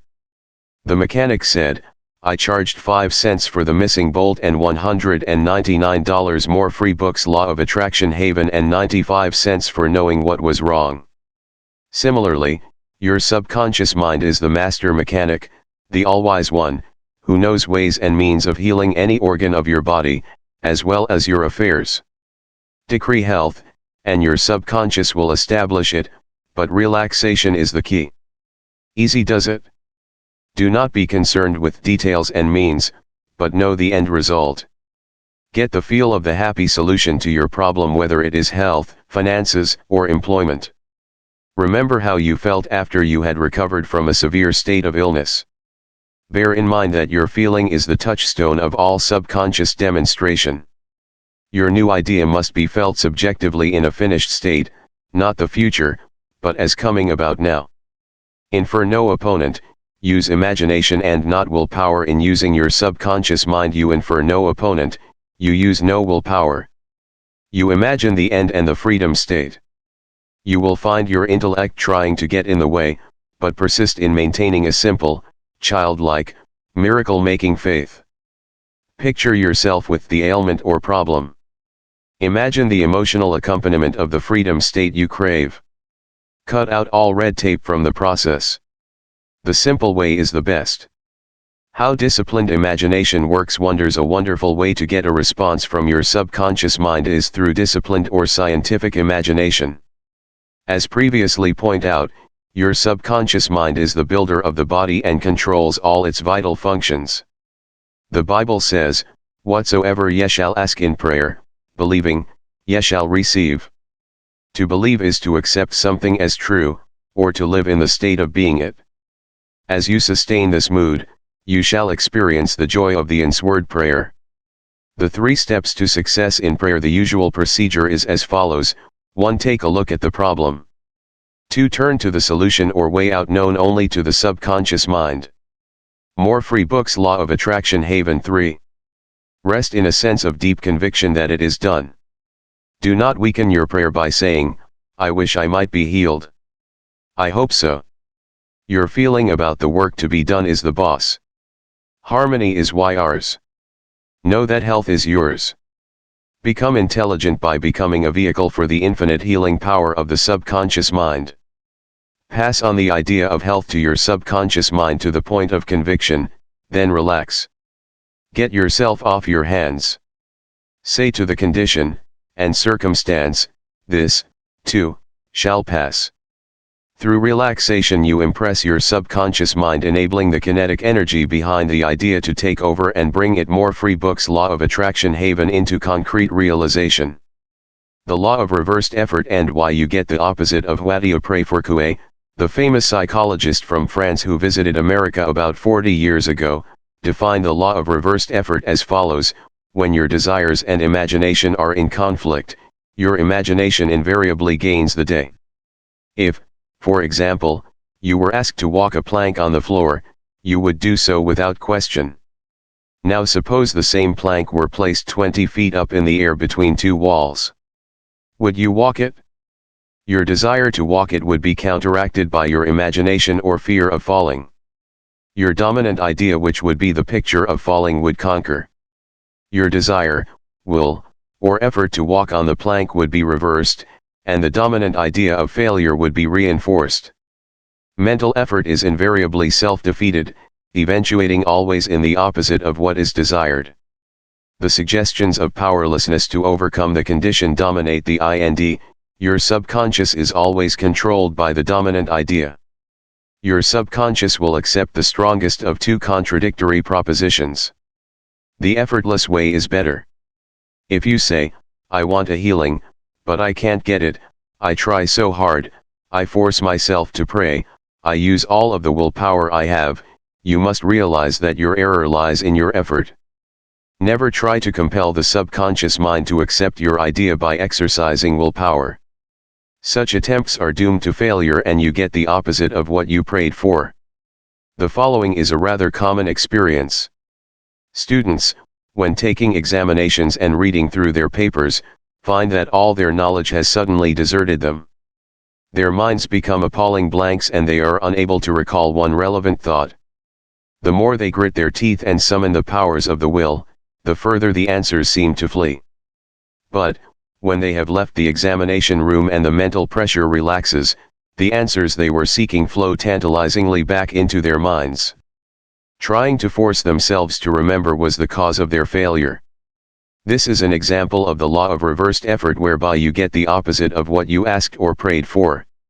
More free books. Law of Attraction Haven. The conflict of desire and imagination must be reconciled. To use mental force is to presuppose that there is opposition. When your mind is concentrated on the means to overcome a problem, it is no longer concerned with the obstacle. Matthew 18:19 says, "If two of you shall agree on earth as touching anything that they shall ask, it shall be done for them of my Father which is in heaven." More free books. Law of Attraction Haven. Who are these two? It means the harmonious union between your conscious and subconscious on any idea, desire, or mental image. When there is no longer any quarrel in either part of your mind, your prayer will be answered. The two agreeing may also be represented as you and your desire, your thought and feeling, your idea and emotion, your desire and imagination. You avoid all conflict between your desires and imagination by entering into a drowsy, sleepy state which brings all effort to a minimum. The conscious mind is submerged to a great extent when in a sleepy state. The best time to impregnate your subconscious occurs prior to sleep and just after we awaken. In this state, the negative thoughts and imagery which tend to neutralize your desire and so prevent acceptance by your subconscious mind no longer present themselves. When you imagine the reality of the fulfilled desire and feel the thrill of accomplishment, your subconscious brings about the realization of your desire. A great many people solve all their dilemmas and problems by the play of their controlled, directed, and disciplined imagination, knowing that whatever they imagine and feel as true will and must come to pass. The following will clearly illustrate how a young girl overcame the conflict between her desire and her imagination. She desired a harmonious solution to her legal problem, yet her mental imagery was constantly on failure, loss, bankruptcy, and poverty. It was a complicated lawsuit and there was one postponement after another with no solution in sight. At my suggestion, she got into a sleepy, drowsy state each night prior to sleep and she began to imagine the happy ending, feeling it to the best of her ability. She knew that the image in her mind had to agree with her heart's desire. Prior to sleep she began to dramatize as vividly as possible her lawyer having an animated discussion with her regarding the outcome. She would ask him questions, and he would answer her appropriately. He would say to her over and over again, "There has been a perfect, harmonious solution. The case has been settled out of court." During the day when fear thoughts came into her mind, she would run her mental movie with gestures, voice, and sound equipment. She could easily imagine the sound of his voice, smile, and mannerism. She ran this mental picture so often it became a subjective pattern, a regular train track. At More Free Books Law of Attraction Haven, the end of a few weeks her attorney called and confirmed objectively what she had been imagining and feeling as true subjectively. This is really what the psalmist meant when he wrote, "Let the words of my mouth, your thoughts, mental images, good, and the meditations of my heart, your feeling, nature, emotion, be acceptable in thy sight, O Lord." The law of your subconscious mind, my strength and my Redeemer. The power and wisdom of your subconscious mind can redeem you from More Free Books Law of Attraction Haven. Sickness, bondage, and misery. Psalm 19:14. Ideas worth remembering. 1. Mental coercion or too much effort shows anxiety and fear which block your answer. Easy does it. 2. When your mind is relaxed and you accept an idea, your subconscious goes to work to execute the idea. 3. Think and plan independently of traditional methods. Know that there is always an answer and a solution to every problem. 4. Do not be overly concerned with the beating of your heart, with the breathing of your lungs or the functions of any part of your anatomy. Lean heavily upon your subconscious and proclaim frequently that divine right action is taking place. 5. The feeling of health produces health, the feeling of wealth produces wealth. How do you feel? 6. Imagination is your most powerful faculty. Imagine what is lovely and doff good report. You are what you imagine yourself to be. 7. You avoid conflict between your conscious and subconscious in the sleepy state. Imagine the fulfillment of your desire over and over again prior to sleep. Sleep in peace and wake in joy. More free books. Law of Attraction Haven Chapter 9. How to use the power of your subconscious for wealth. If you are having difficulties, if you are trying to make ends meet, it means you have not convinced your subconscious mind that you will always have plenty and some to spare. You know men and women who work a few hours a week and make fabulous sums of money. They do not strive or slave hard. Do not believe the story that the only way you can become wealthy is by the sweat of your brow and hard labor. It is not so. The effortless way of life is the best. Do the thing you love to do and do it for the joy and thrill of it. I know an executive in Los Angeles who receives a salary of $75,000 yearly. Last year he went on a 9-month cruise seeing the world and its beauty spots. He said to me that he had succeeded in convincing his subconscious mind that he is worth that much money. He told me that many men in his organization getting about $100 a week knew more about the business than he did, and could manage it better, but they had no ambition, no creative ideas, and were not interested in the wonders of their subconscious mind. Wealth is of the mind. Wealth is simply a subconscious conviction on the part of the individual. You will not become a millionaire by saying, "I am a millionaire, I am a millionaire." You will grow into a wealth consciousness by building into your mentality the idea of wealth and abundance. Your invisible means of support. The trouble with most people is that they have no invisible means of support. When business falls away, the stock market drops, or they lost their investments, they seem helpless. The reason for such insecurity is that they do not know how to tap the subconscious mind. They are unacquainted with the inexhaustible storehouse within. A man with a poverty-type mind finds himself in poverty-stricken conditions. Another man with a mind filled with ideas of wealth is surrounded with everything he needs. It was never intended that man should lead a life of indigence. You can wealth, everything you need and plenty to more. Free books. Law of Attraction Haven Spare. Your words have power to cleanse your mind of wrong ideas and to instill right ideas in their place. The ideal method for building a wealth consciousness. Perhaps you are saying as you read this chapter, "I need wealth and success."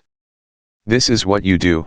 Repeat for about 5 minutes to yourself 3 or 4 times a day: wealth, success. These words have tremendous power. They represent the inner power of the subconscious mind. Anchor more free books. Law of Attraction Haven your mind on this substantial power within you, then conditions and circumstances corresponding to their nature and quality will be manifested in your life. You are not saying, "I am wealthy," you are dwelling on real powers within you. There is no conflict in the mind when you say, "wealth." Furthermore, the feeling of wealth will well up within you as you dwell on the idea of wealth. The feeling of wealth produces wealth. Keep this in mind at all times. Your subconscious mind is like a bank, a sort of universal financial institution.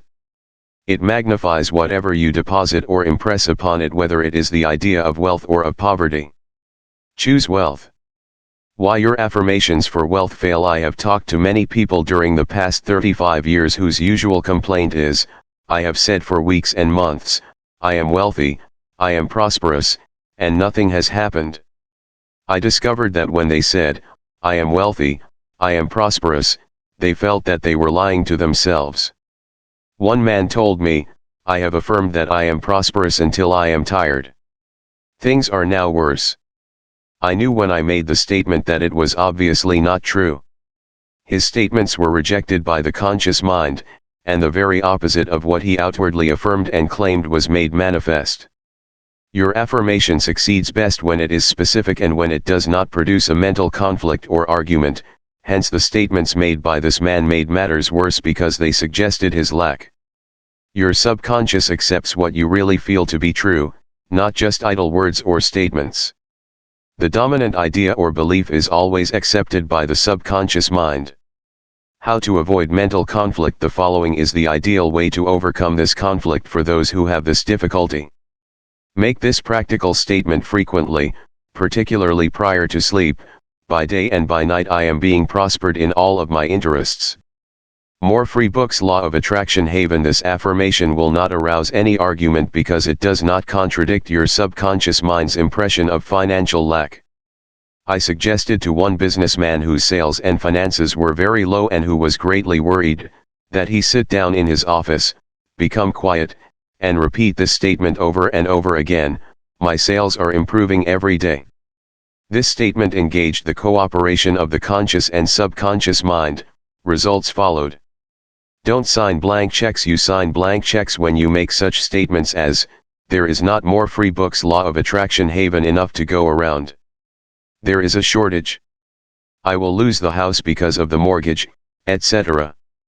If you are full of fear about the future, you are also writing a blank check and attracting negative conditions to you. Your subconscious mind takes your fear and negative statement as your request and proceeds in its own way to bring obstacles, delays, lack and limitation to your life. Your subconscious gives you compound interest: to him that hath the feeling of wealth, more wealth shall be added; to him that hath the feeling of lack, more lack shall be added. Your subconscious multiplies and magnifies whatever you deposit in it. Every morning as you awaken, deposit thoughts of prosperity, success, wealth, and peace. Dwell upon these concepts. Busy your mind with them as often as possible. These constructive thoughts will find their way as deposits in your subconscious mind, and bring forth abundance and prosperity. Why nothing happened? I can hear you saying, oh, I did that and nothing happened. You did not get results because you indulged in fear thoughts perhaps 10 minutes later and neutralized the good you had affirmed. When you place a seed in the ground, you do not dig it up. You let it take root and grow. Suppose, for example, you are going to say, I shall not be able to make that payment. Before you get further than, I shall, stop the sentence and dwell on a constructive statement, such as, by day and by night I am prospered in all my ways. True source of wealth. Your subconscious mind is never short of ideas. There are within it an infinite number of ideas ready to flow into your conscious mind and appear as cash in your pocketbook in countless ways. This process will continue to go on in your mind regardless of whether the stock market goes up or down, or whether the pound sterling or dollar drops in value. Your wealth is never truly dependent on bonds, stocks, or money in the bank. These are really only symbols, necessary and useful, of course, but only symbols.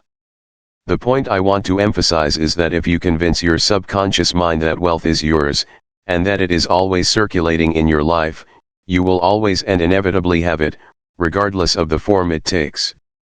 More Free Books Law of Attraction Haven. Trying to make ends meet and the real cause. There are people who claim that they are always trying to make ends meet. They seem to have a great struggle to meet their obligations. Have you listened to their conversation?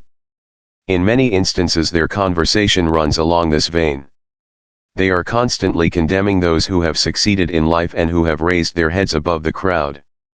Perhaps they are saying, oh, that fellow has a racket, he is ruthless, he is a crook. This is why they lack. They are condemning the thing they desire. More Free Books Law of Attraction Haven and want. The reason they speak critically of their more prosperous associates is because they are envious and covetous of the other's prosperity. The quickest way to cause wealth to take wings and fly away is to criticize and condemn others who have more wealth than you. A common stumbling block. There is one emotion which is the cause of the lack of wealth in the lives of many. Most people learn this the hard way. It is envy.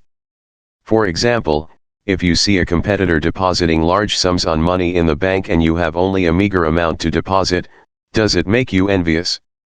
The way to overcome this emotion is to say to yourself, isn't it wonderful? I rejoice in that man's prosperity. I wish for him greater and greater wealth. To entertain envious thoughts is devastating because it places you in a very negative position, therefore, wealth flows from you instead of to you. If you are ever annoyed or irritated by the prosperity or great wealth of another, claim immediately that you truly wish for him greater wealth in every possible way. This will neutralize the negative thoughts in your mind and cause an ever greater measure of wealth to flow to you by the law of your own subconscious mind. Rubbing out a great mental block to wealth. If you are worried and critical about someone who you claim is making money dishonestly, cease worrying about him. You know such a person is using the law of mind negatively, the law of mind takes care of him. Be careful not to criticize him for the reasons previously indicated. Remember, the block or obstacle to wealth is in your own mind. You can now destroy that mental block. This you may do by getting on mental good terms with everyone. Sleep and grow rich. As you got to sleep at night, practice the following technique. Repeat the word, wealth, quietly, easily and feelingly. Do this over and over again, just like a lullaby. Lull yourself to sleep with the one word, wealth. You should be amazed at the result. Wealth should flow to you in avalanches of abundance. This is another example of the magic power of your subconscious mind. More free books. Law of Attraction Haven. Serve yourself with the powers of your mind. 1. Decide to be wealthy the easy way, with the infallible aid of your subconscious mind. 2. Trying to accumulate wealth by the sweat of your brow and hard labor is one way to become the richest man in the graveyard. You do not have to strive or slave hard. More free books. Law of Attraction Haven. 3. Wealth is a subconscious conviction. Build into your mentality the idea of wealth. 4. The trouble with most people is that they have no invisible means of support. 5. Repeat the word, wealth, to yourself slowly and quietly for about 5 minutes prior to sleep, and your subconscious mind will bring wealth to pass in your experience. 6. The feeling of wealth produces wealth. Keep that in mind at all times. 7. Your conscious and subconscious mind must agree. Your subconscious accepts what you really feel to be true. The dominant idea is always accepted by your subconscious mind. The dominant idea should be wealth, not poverty. 8. You can overcome any mental conflict regarding wealth by affirming frequently, by day and by night, I am being prospered in all of my interests. 9. Increase your sales by repeating this statement over and over again. My sales are improving every day, I am advancing, progressing and getting wealthier every day. 10. Stop writing blank checks, such as, there is not enough to go around, or there is a shortage, etc. Such statements magnify and multiply your loss. 11. Deposit thoughts of prosperity, wealth, and success in your subconscious mind, and the latter will give you compound interest. 12. What you consciously affirm, you must not mentally deny a few moments later. This will neutralize the good you have affirmed. 13. Your true source of wealth consists of the ideas in your mind. You can have an idea worth millions of dollars. Your subconscious will give you the idea you seek.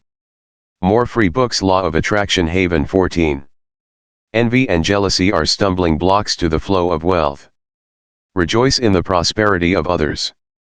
15. The block to wealth is in your own mind. Destroy that block now by getting on good mental terms with everyone.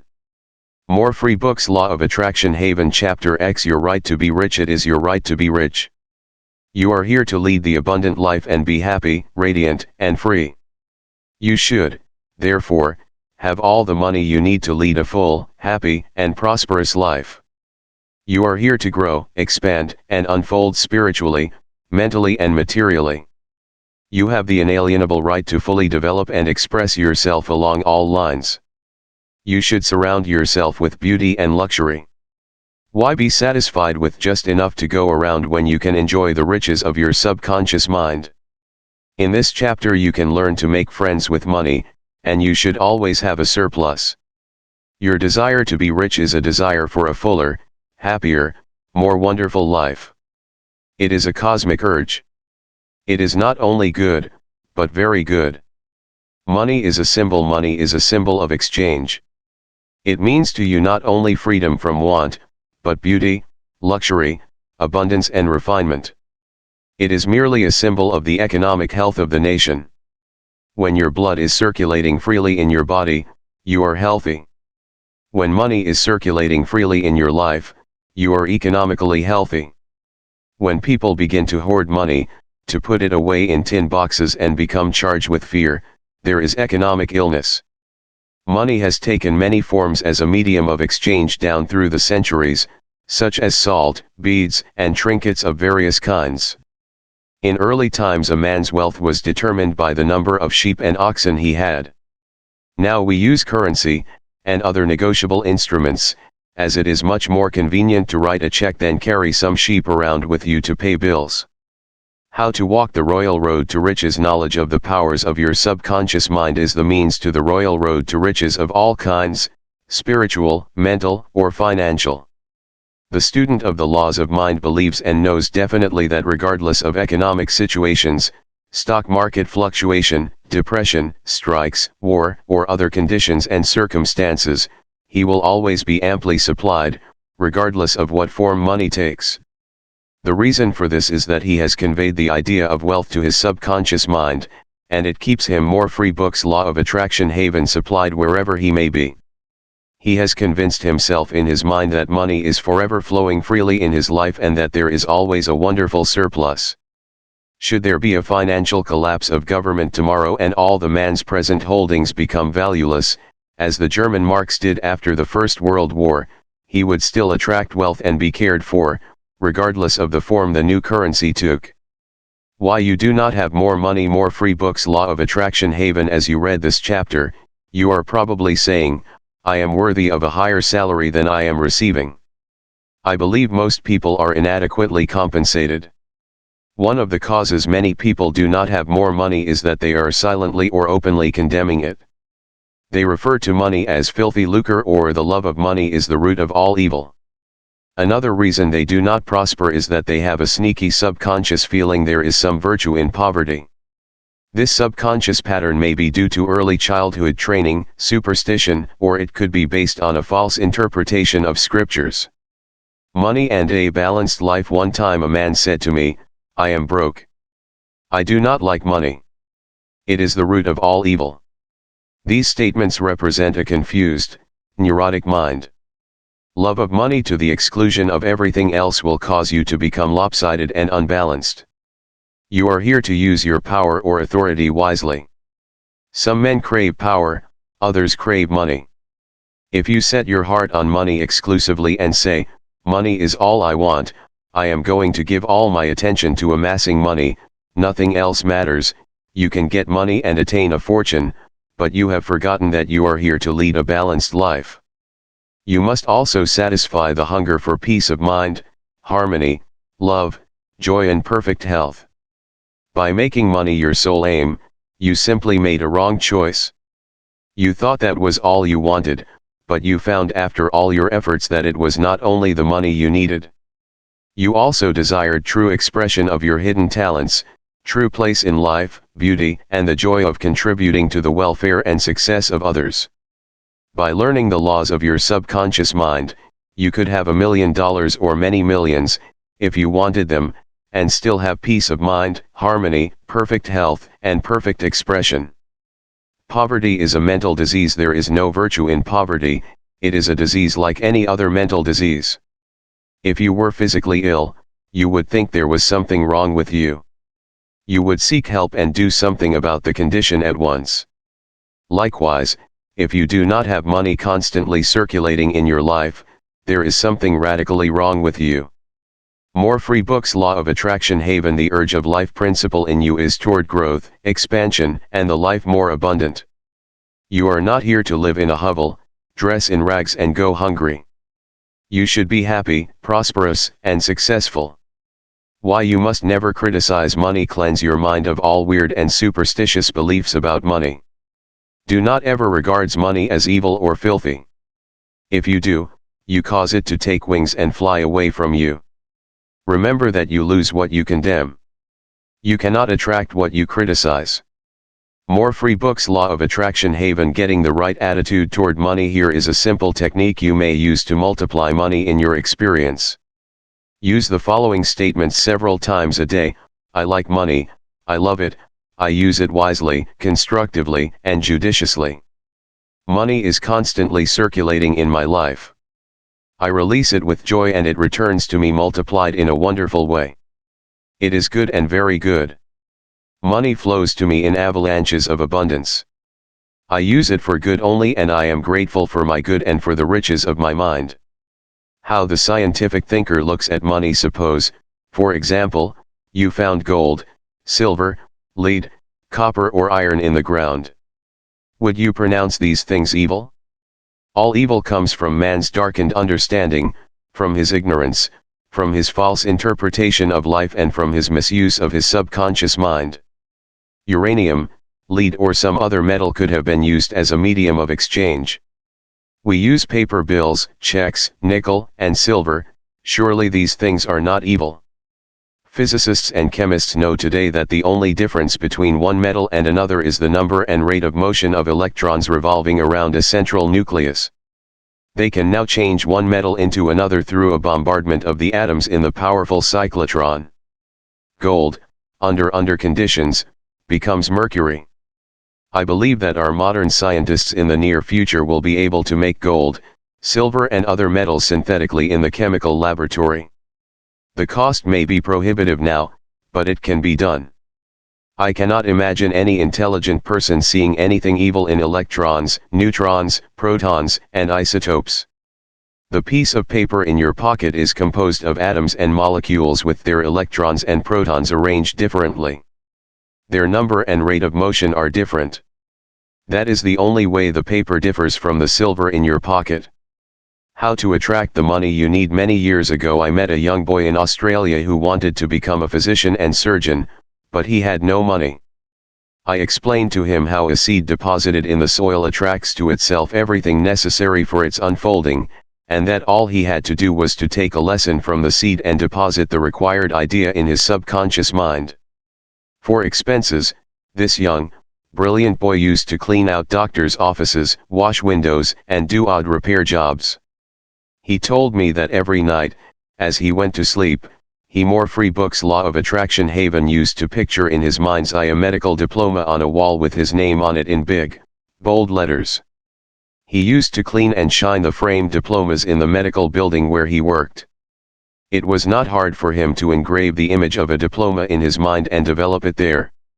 Definite results followed as he persisted with his mental picture every night for about 4 months. Free Books Law of Attraction Haven. The sequel of this story was very interesting. One of the doctors took a great liking to this young boy and after training him in the art of sterilizing instruments, giving hypodermic injections and other miscellaneous first aid work, he employed him as a technical assistant in his office. The doctor later sent him to medical school at his own expense. Today, this young man is a prominent medical doctor in Montreal, Canada. He discovered the law of attraction by using his subconscious mind the right way. He operated an age-old law which says, having seen the end, you have willed the means to the realization of the end. The end in this case was to become a medical doctor. This young man was able to imagine, see, and feel the reality of being a doctor. He lived with that idea, sustained it, nourished it and loved it until through his imagination it penetrated the layers of his subconscious mind and became a conviction, thereby attracting to him everything necessary for the fulfillment of his dream. Why some men do not get a raise in pay. If you are working in a large organization and you are silently thinking of and resenting the fact you are underpaid, that you are not appreciated and that you deserve more money and great recognition, you are subconsciously severing your ties with that organization. You are setting a law in motion and the superintendent or manager will say to you, "We have to let you go." Actually, you dismissed yourself. The manager was simply the instrument through which your own negative mental state was confirmed. It was an example of the law of action and reaction. The action was your thought and the reaction as the response of your subconscious mind. Obstacles and impediments on the pathway to riches. I am sure you have heard men say, "That fellow has a racket. He is a racketeer. He is getting money dishonestly. He is a faker. I knew him when he had nothing. He is a crook, a thief, and a swindler." If you analyze the man who talks like that, you discover he is usually in want or suffering from some financial or physical illness. Perhaps his former college friends went up the ladder of success and excelled him. Now he is bitter and envious of their progress. In many instances this is the cause of his downfall. Thinking negatively of these classmates and hmurphy books Law of Attraction condemning their wealth causes the wealth and prosperity he is praying for to vanish and flee away. He is condemning the thing he is praying for. He is praying two ways. On the one hand he is saying, wealth is flowing to me now, and in the next breath, silently or audibly, he is saying, I resent that fellow's wealth. Always make it a special point to rejoice in the wealth of the other person. Protect your investments. More free books Law of Attraction Haven. If you are seeking wisdom regarding investments, or if you are worried about your stocks or bonds, quietly claims, infinite intelligence governs and watches over all my financial transactions, and whatsoever I do shall prosper. Do this frequently and you will find that your investments will be wise. Moreover, you will be protected from loss, as you will be prompted to sell your securities or holdings before any loss accrues to you. You cannot get something for nothing in large stores. The management employs store detectives to prevent people from stealing. They catch a number of people every day trying to get something for nothing. All such people are living in the mental atmosphere of lack and limitation and are stealing from themselves peace, harmony, faith, honesty, integrity, goodwill and confidence. Furthermore, they are attracting to themselves all manner of loss, such as loss of character, prestige, social status, and peace of mind. These people lack faith in the source of supply and the understanding of how their minds work. If they would mentally call on the powers of their subconscious mind and claim that they are guided to their true expression, they would find work and constant supply. Then by honesty, integrity, and perseverance they would become a credit to themselves and to society at large. Your constant supply of money, recognizing the powers of your subconscious mind and the creative power of your thought or mental image, is the way to opulence, freedom and constant supply. Accept the abundant life in your own mind. Your mental acceptance and expectancy of wealth has its own mathematics and mechanics of expression. As you enter into the mood of opulence, all things necessary for the abundant life will come to pass. Let this be your daily affirmation. Write it in your heart, I am one with the infinite riches of my subconscious mind. It is my right to be rich, happy, and successful. Money flows to me freely, copiously, and endlessly. I am forever conscious of my true worth. I give of my talents freely and I am wonderfully blessed financially. It is wonderful. Step up this way to riches. More free books Law of Attraction Haven 1. Be bold enough to claim that it is your right to be rich and your deeper mind will honor your claim. 2. You don't want just enough to go around.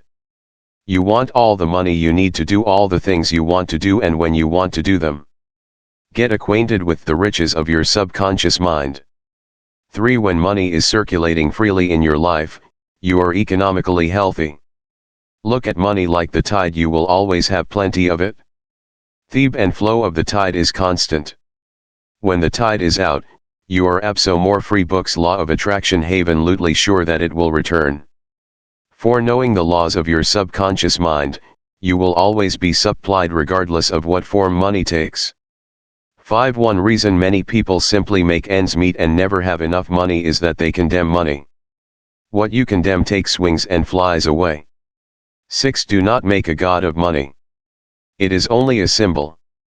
Remember that the real riches are in your mind. You are here to lead a balanced life, this includes acquiring all the money you need. 7. Don't make money your sole aim. Claim wealth, happiness, peace, true expression, and love, and personally radiate love and goodwill to all. Then your subconscious mind will give you compound interest in all these fields of expression. 8. There is no virtue in poverty. It is a disease of the mind and you should heal yourself of this mental conflict or malady at once. 9. You are not here to live in a hovel, to dress in rags or to go hungry. You are here to lead the life more abundant. 10. Never use the terms filthy lucre or I despise money. You lose what you criticize. There is nothing good or bad, but thinking of it in either light makes it so. 11. Repeat frequently, I like money. I use it wisely, constructively, and judiciously. I release it with joy and it returns 1,000-fold. 12. Money is not evil any more so than copper, lead, tin or iron which you find in the ground. All evil is due to ignorance or misuse of the mind's powers. More free books. Law of Attraction Haven 13. To picture the end result in your mind causes your subconscious to respond and fulfill your mental picture. 14. Stop trying to get something for nothing. There is no such thing as a free lunch. You must give to receive. You must give mental attention to your goals, ideals, and enterprises, and your deeper mind will back you up. The key to wealth is application of the laws of the subconscious mind by impregnating it with the idea of wealth. More free books. Law of Attraction Haven Chapter 11. Your subconscious mind as a partner in success. Success means successful living. A long period of peace, joy, and happiness on this plane may be termed success. The eternal experience of these qualities is the everlasting life spoken of by Jesus. The real things of life, such as peace, harmony, integrity, security, and happiness are intangible. They come from the deep self of man. Meditating on these qualities builds these treasures of heaven in our subconscious. It is where moth and rust do not consume, and where thieves do not break through and steal. Matthew 6:20. The 3 steps to success. Let us discuss 3 steps to success. First step. The first step to success is to find out the thing you love to do, then do it. Success is in loving your work. Although, if a man is a psychiatrist, it is not adequate for him to get a diploma and place it on the wall. He must keep up with the times, attend conventions, and continue studying the mind and its workings. The successful psychiatrist visits clinics and reads the latest scientific articles. In other words, he is informed in the most advanced methods of alleviating human suffering. The successful psychiatrist or doctor must have the interest of his patients at heart. Someone may say, how can I put the first step into operation? I do not know what I should do. In such a case, pray for guidance as follows. The infinite intelligence of my subconscious mind reveals to me my true place in life. Repeat this prayer quietly, positively, and lovingly to your deeper mind. As you persist with faith and confidence, the answer will come to you as a feeling, a hunch, or a tendency in a certain direction. It will come to you clearly and in peace, and as an inner silent awareness. Second step. The second step to success is to specialize in some particular branch of work and know more about it than anyone else. For example, if a young man chooses chemistry as his profession, he should concentrate on one of More Free Books' Law of Attraction Haven the many branches in this field. He should give all of his time and attention to his chosen specialty. He should become sufficiently enthusiastic to try to know all there is available about his field. If possible, he should know more than anyone else. The young man should become ardently interested in his work and should desire to serve the world. He that is great among you, let him become your servant. There is a great contrast in this attitude of mind in comparison to that of the man who only wants to make a living or just get by. Getting by is not true More Free Books' Law of Attraction Haven success. Man's motive must be great, nobler, and more altruistic. He must serve others, thereby casting his bread upon the waters. Third step. The third step is the most important one. You must be sure that the thing you want to do does not redound to your success only. Your desire must not be selfish, it must benefit humanity. The path of a complete circuit must be formed.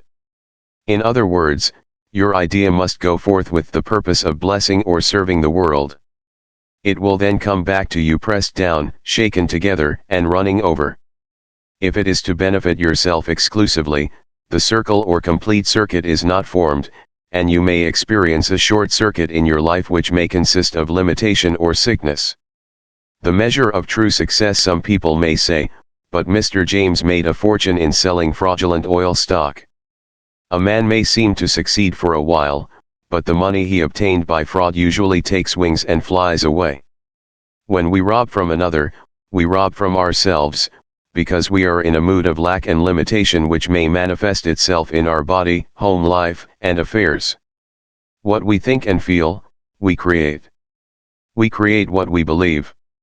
Even though a man may have accumulated a fortune fraudulently, he is not successful. There is no success without peace of mind. What good is man's accumulated wealth if he cannot sleep nights, is sick or has a guilt complex? I knew a man in London who told me of his exploits. He had been a professional pickpocket and had amassed a large amount of money. He had a summer home in France and lived in a royal fashion in England. His story was that he was in constant dread of being arrested by Scotland Yard. He had many inner disorders which were undoubtedly caused by his constant fear and deep-seated guilt complex. He knew he had done wrong. This deep sense of guilt attracted all kinds of trouble to him. Subsequently, he voluntarily surrendered to the police and served a prison sentence. After his release from prison, he sought psychological and spiritual counsel and became transformed. He went to work and became an honest, law-abiding citizen. He found what he loved to do and was happy. More free books. Law of Attraction Haven. A successful person loves his work and expresses himself fully. Success is contingent upon a higher ideal than the mere accumulation of riches. The man of success is the man who possesses great psychological and spiritual understanding. Many of the great industrialists today depend upon the correct use of the subconscious minds for their success. There was an article published some years ago about Flagler, an oil magnate. He admitted that the secret of his success was his ability to see a project in its completion. For instance, in his case, he closed his eyes. More free books. Law of Attraction Haven imagined a big oil industry, saw trains running on tracks, heard whistles blowing and saw smoke. Having seen and felt the fulfillment of his prayer, his subconscious mind brought about its realization. If you imagine an objective clearly, you will be provided with the necessities, in ways you know not of, through the wonder-working power of your subconscious mind. In considering the 3 steps to success, you must never forget the underlying power of the creative forces of your subconscious mind.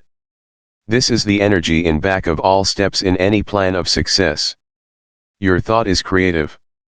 Thought fused with feeling becomes a subjective faith or belief, and according to your belief it is done unto you. Matthew 9:29.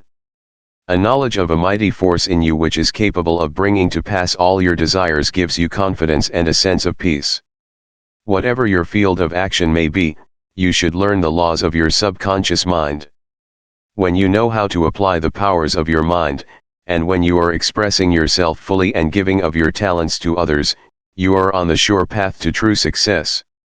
If you are about God's business, or any part of it, God, by his very nature, is for you, so who can be against you? With this understanding, there is no power in heaven or on earth to withhold success from you. How he made his dream come true. A movie actor told me that he had very little education, but he had a dream as a boy of becoming a successful movie actor. Out in the field mowing hay, driving the cows home, or even when milking them, he said, I would constantly imagine I saw my name in big lights at a large theater. I kept this up for years until finally I ran away from home. I got extra jobs in the motion picture field, and the day finally came when I saw my name in great, big lights as I did when I was a boy. Then he added, I know the power of sustained imagination to bring success. His dream pharmacy became a reality 30 years ago. I knew a young pharmacist who was receiving $40 a week plus commission on sales. After 25 years, he said to me, I will get a pension and retire. More free books. Law of Attraction Haven. I said to this young man, why don't you own your own store? Get out of this place. Raise your sights. Have a dream for your children.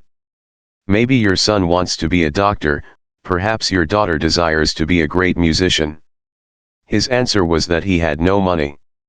He began to awaken to the fact that whatever he could conceive as true, he could give conception. The first step toward his goal was his awakening to the powers of his subconscious mind, which I briefly elaborated on for his benefit. His second More Free Books Law of Attraction Haven step was his realization that if he could succeed in conveying an idea to his subconscious mind, the latter would somehow bring it to pass. He began to imagine that he was in his own store. He mentally arranged the bottles, dispensed prescriptions, and imagined several clerks in the store waiting on customers. He also visualized a big bank balance. Mentally he worked in that imaginary store. Like a good actor he lived the role. Act as though I am, and I will be. This pharmacist put himself wholeheartedly into the act, living, moving and acting on the assumption that he owned the store. The sequel was interesting. He was discharged from his position. He found new employment with a large chain store, became manager, and later on, district manager. He saved enough money in 4 years to provide a down payment on a drugstore of his own. He called it his dream pharmacy. It was, he said, exactly the store I saw in my imagination. He became a recognized success in his chosen field and was happy doing what he loved to do. Using the subconscious mind in business some years ago, I gave a lecture to a group of businessmen on the powers of imagination and the subconscious mind. In this lecture I pointed out how Goethe used his imagination wisely when confronted with difficulties and predicaments. His biographers point out that he was accustomed to fill many hours quietly holding imaginary conversations. It is well known that his custom was to imagine one of his friends before him in a chair answering him in the right way. In other words, if he were concerned over any problems, he imagined his friends giving him the right or appropriate answer, accompanied with the usual gestures and tonal qualities of the voice, and he made the entire imaginary scene as real and as vivid as possible. One of the men present at my lecture was a young stockbroker. He proceeded to adopt the technique of Goethe. He began to have mental, imaginary conversations with a multimillionaire banker friend of his who hmurphy book's Law of Attraction Haven used to congratulate him on his wise and sound judgment and compliment him on his purchase of the right stocks. He used to dramatize this imaginary conversation until he had psychologically fixed it as a form of belief in his mind. The broker's inner talking and controlled imagination certainly agreed with his aim, which was to make sound investments for his clients. His main purpose was to make money for his clients and to see them prosper financially by his wise counsel. He is still using his subconscious mind in his business, and he is a brilliant success in his field of endeavor. hmurphy book's Law of Attraction Haven. Boy of 16 years turns failure into success. A young boy who was attending high school said to me, "I am getting very poor grades. My memory is failing, I do not know what is the matter." I discovered that the only thing wrong with this boy was his attitude, which was one of indifference and resentment toward some of his teachers and fellow students. I taught him how to use his subconscious mind, and how to succeed in his studies. He began to affirm certain truths several times a day, particularly at night prior to sleep, and also in the morning after awakening. These are the best times to impregnate the subconscious mind. He affirmed as follows: "I realize that my subconscious mind is a storehouse of memory. It retains everything I read and hear from my teachers. I have a perfect memory, and the infinite intelligence in my subconscious mind constantly reveals to me everything I need to know at all my examinations, whether written or oral. I radiate love and goodwill to all my teachers and fellow students. I sincerely wish for them success and all good things." This young man is now enjoying a greater freedom than he has ever known. He is now receiving all A's. He constantly imagines the teachers and his mother congratulating him on his success in his studies. How to become successful in buying and selling? In buying and selling, remember that your conscious mind is the starter and your subconscious mind is the motor. You must start the motor to enable it to perform its work. Your conscious mind is the dynamo that awakens the power of your subconscious mind. The first step in conveying your clarified desire, idea, or image to the deeper mind is to relax, immobilize the attention, get still and be quiet. This quiet, relaxed and peaceful attitude of mind prevents extraneous matter and false ideas from interfering with your mental absorption of your ideal. Furthermore, in the quiet, passive, and receptive attitude of mind, effort is reduced to a minimum. hmurphy book's Law of Attraction Haven. The second step is to begin to imagine the reality of that which you desire. For example, you may wish to buy a home, and in your relaxed state of mind affirm as follows: the infinite intelligence of my subconscious mind is all-wise. It reveals to me now the ideal home, which is central, ideal, is in a lovely environment, meets all my requirements and is commensurate with my income. I am now turning this request over to my subconscious mind, and I know it responds according to the nature of my request. I release this request with absolute faith and confidence, in the same way that a farmer deposits a seed in the ground, trusting implicitly. More free books. Law of Attraction Haven in the Laws of Growth. The answer to your prayer may come through an advertisement in the paper, through a friend, or you may be guided directly to a particular home which is exactly what you are seeking. There are many ways by which your prayer may be answered. The principal knowledge, in which you may place your confidence, is that the answer always comes, provided you trust the working of your deeper mind. You may wish to sell a home, land, or any kind of property. In private consultation with real estate brokers, I have told them of the way I sold my own home on Orlando Avenue in Los Angeles. Many of them have applied the technique I used with remarkable and speedy results. I placed a sign which read, "For sale by owner," in the garden in front of my home. The day after, I said to myself as I was going to sleep, "Supposing you sold your house, what would you do?" I answered my own question and I said, I would take that sign down and throw it into the garage. In my imagination I took hold of the sign, pulled it up from the ground, placed it on my shoulder, went to the garage, threw it on the floor and said jokingly to the sign, "I don't need you anymore." I felt the inner satisfaction of it all, realizing it was finished. The next day a man gave me a deposit of $1,000 and said to me, "Take your sign down. We will go into escrow now." Immediately I pulled the sign up and took it to the garage. The outer action conformed to the inner. There is nothing new about this. As within, so without, meaning according to the image impressed on your subconscious mind, so it is on the objective screen of life. The outside mirrors the inside. External action follows internal action. Here is another very popular method used in selling homes, land, or any kind of property. Affirm slowly, quietly, and feelingly as follows: infinite intelligence attracts to me the buyer for this home who wants and who prospers in it. This buyer may look at many other homes, but mine is the only one he wants and will buy, because he is guided by the infinite intel. More free books. Law of Attraction Haven legends within him. I know the buyer is right, the time is right, and the price is right. Everything about it is right. The deeper currents of my subconscious mind are now in operation, bringing both of us together in divine order. I know that it is so.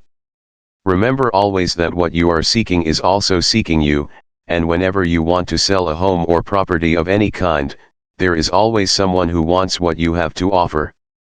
By using the powers of your subconscious mind correctly, you free your mind of all sense of competitor and anxiety in buying and selling. More free books. Law of Attraction Haven. How she succeeded in getting what she wanted. There is a young lady who regularly comes to my lectures and classes.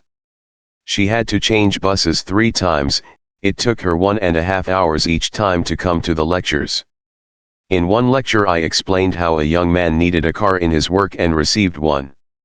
She went home and experimented as outlined in my lecture. Here is her letter in part, narrating her application of my method, and published with her permission. Dear Dr. Murphy, this is how I received a Cadillac car. I wanted one to come to the lectures regularly. In my imagination I went through the identical process I would go through if I were actually driving a car. I went to the showroom and the salesman took me for a ride in one. I also drove it several blocks. I claimed the Cadillac car as my own over and over again. I kept the mental picture of getting into the car, driving it, feeling the upholstery etc., consistently for over 2 weeks. Last week I drove to your lectures in a Cadillac. My uncle in Inglewood passed away and left me his Cadillac and his entire estate. A success technique employed by many outstanding executives and businessmen. There are many prominent who quietly use the abstract term, success, over and over many times a day until they reach a conviction that success is theirs. They know that the idea of success contains all the essential elements of success. Likewise, you can begin now to repeat the word, success, to yourself with faith and conviction. Your subconscious mind will accept it as true of you, and you will be under a subconscious compulsion to succeed. You are compelled to express your subjective beliefs, impressions, and convictions. What does success imply to you? You want, undoubtedly, to be successful in your home life and in your relationship with others. You wish to be outstanding in your chosen work or profession. You wish to possess a beautiful home and all the money you need to live comfortably. More free books. Law of Attraction. Haven and happily.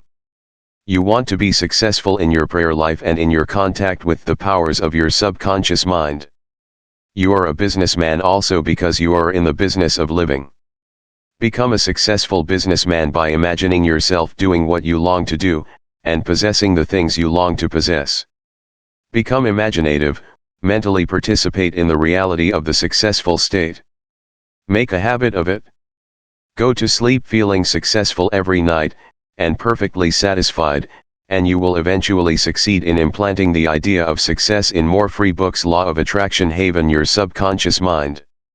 Believe you were born to succeed and wonders will happen as you pray. Profitable pointers. 1. Success means successful living. When you are peaceful, happy, joyous and doing what you love to do, you are successful. 2. Find out what you love to do, then do it. If you don't know your true expression, ask for guidance and the lead will come. 3. Specialize in your particular field and try to know more about it than anyone else. 4. A successful man is not selfish. His main desire in life is to serve humanity. 5. There is no true success without peace of mind. 6. A successful man possesses great psychological and spiritual understanding. 7. If you imagine an objective clearly, you will be provided with the necessities through the wonder-working power of your subconscious mind. 8. Your thought fused with feeling becomes a subjective belief, and according to your belief is it done unto you. 9. The power of sustained imagination draws forth the miracle working powers of your subconscious mind. 10. If you are seeking promotion in your work, imagine your employer, supervisor, or loved one congratulating you on your promotion. Make the picture vivid and real. Hear the voice. More free books. Law of Attraction. Haven. See the gestures and feel the reality of it all. Continue to do this frequently, and through frequent occupancy of your mind, you will experience the joy of the answered prayer. 11. Your subconscious mind is a storehouse of memory. For a perfect memory, affirm frequently, the infinite intelligence of my subconscious mind reveals to me everything I need to know at all times, everywhere. 12. If you wish to sell a home or property of any kind, affirm slowly, quietly and feelingly as follows: infinite intelligence attracts to me the buyer for this house or property, who wants it, and who prospers in it. Sustain the awareness, and the deeper currents of your subconscious mind will bring it to pass. More free books. Law of Attraction. Haven. 13. The idea of success contains all the elements of success. Repeat the word success to yourself frequently with faith and conviction, and you will be under a subconscious compulsion to succeed. More free books. Law of Attraction. Haven. Chapter 12. Scientists use the subconscious mind. Many scientists realize the true importance of the submind. Edison, Marconi, Kettering, Poincare, Einstein, and many others have used the subconscious mind. It has given them the insight and the know-how for all their great achievements in modern science and industry. Research has shown that the ability to bring into action the subconscious power has determined the success of all the great scientific and research workers. An instance of how a famous chemist, Frederick von Stradonitz, used his subconscious mind to solve his problem is as follows. He had been working laboriously for a long time trying to rearrange the 6 carbon and the 6 hydrogen atoms on the benzene formula, and he was constantly perplexed and unable to solve the matter.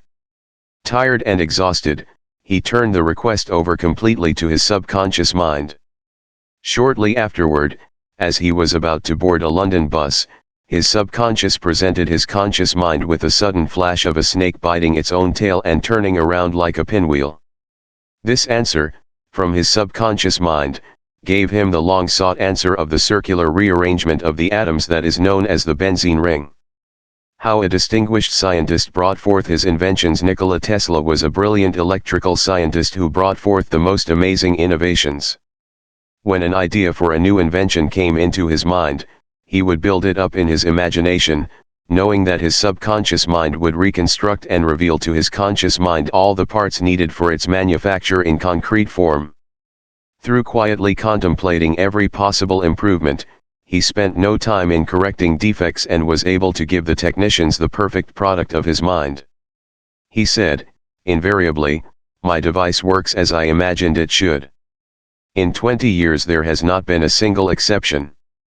How a famous naturalist solved his problem. Professor Agassiz, a distinguished American naturalist, discovered the indefatigable activities of his subconscious mind while he slept. The follow more free books. Law of Attraction. Havening has been reported by his widow in her biography of her famous husband. He had been for 2 weeks striving to decipher the somewhat obscure impression of a fossil fish on the stone slab in which it was preserved. Weary and perplexed, he put his work aside at last, and tried to dismiss it from his mind. Shortly after, he waked one night persuaded that while asleep he had seen his fish with all the missing features perfectly. More free books. Law of Attraction. Haven stored. But when he tried to hold and make fast the image, it escaped him. Nevertheless, he went early to the Jardin des Plantes, thinking that on looking anew at the impression he should see something which would put him on the track of his vision. In vain. The blurred record was as black as ever. The next night he saw the fish again, but with no more satisfactory result. When he awoke it disappeared from his memory as before. Hoping that the same experience might be repeated, on the third night he placed a pencil and paper beside the bed before going to sleep. Accordingly, toward morning the fish reappeared in his dream, confusedly at first, but at last with such distinctness that he had no longer any doubt as to its zoological characters. Still half dreaming, in perfect darkness, he traced these characters on the sheet of paper at the bedside. In the morning he was surprised to see in his nocturnal sketch features which he thought it impossible the fossil itself should reveal. He hastened to the Jardin des Plantes, and, with his drawing as a guide, succeeded in chiseling away the surface of the stone under which portions of the fish proved to be hidden. When wholly exposed it corresponded with his dream and his drawing, and he succeeded in classifying it with ease.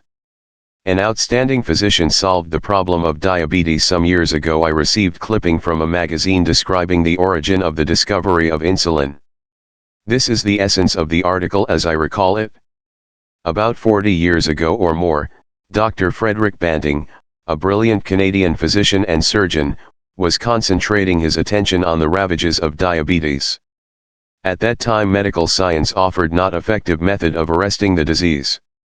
Dr. Banting spent considerable time experimenting and studying the international literature on the subject.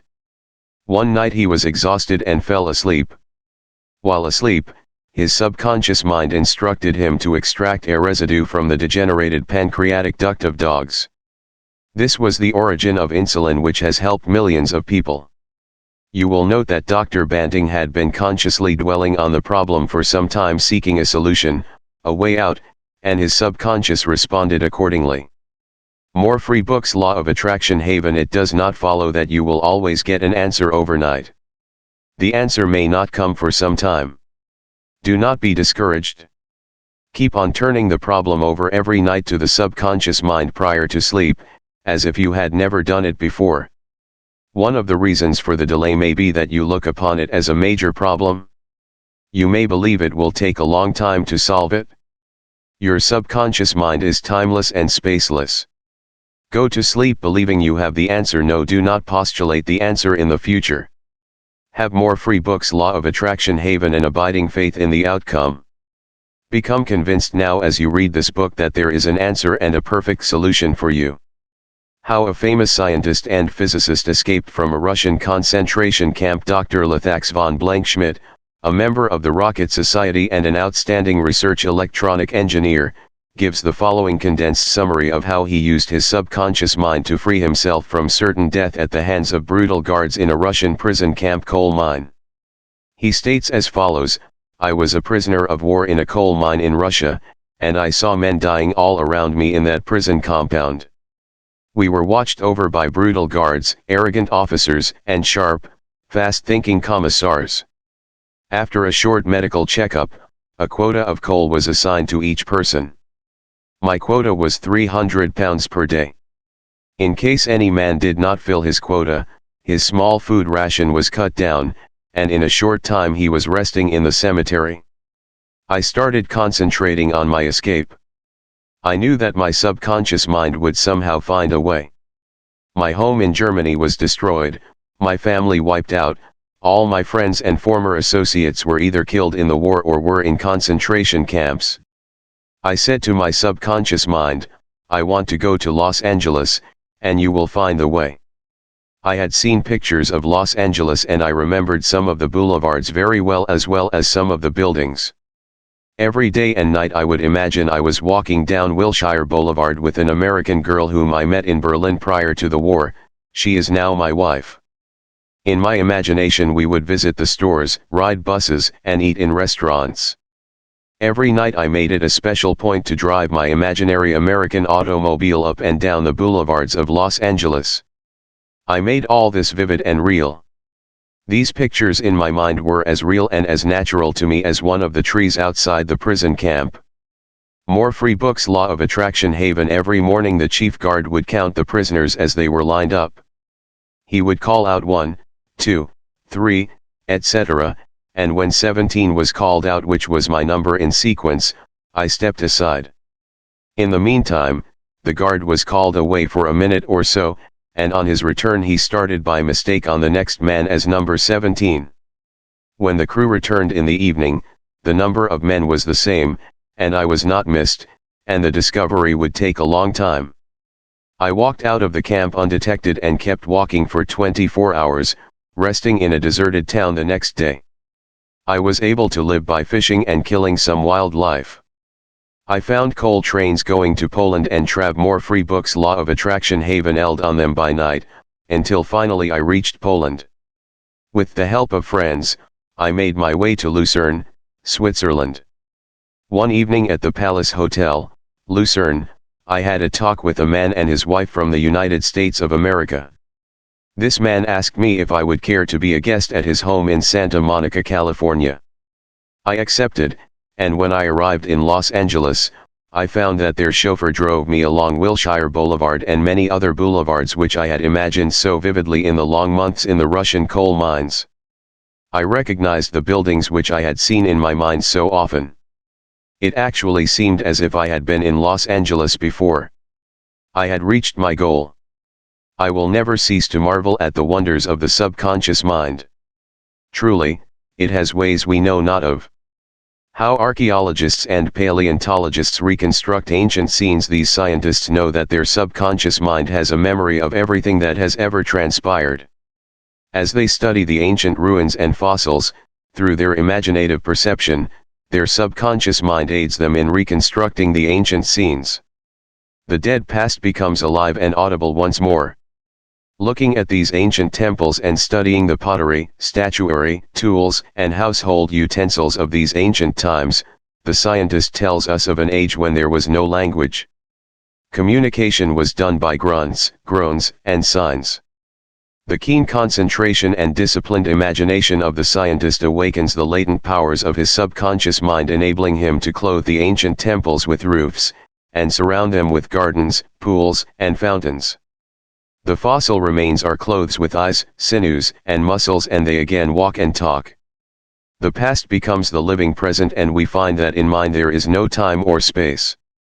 Through disciplined, controlled, and directed imagination, you can be a companion of the most scientific and inspired thinkers of all time.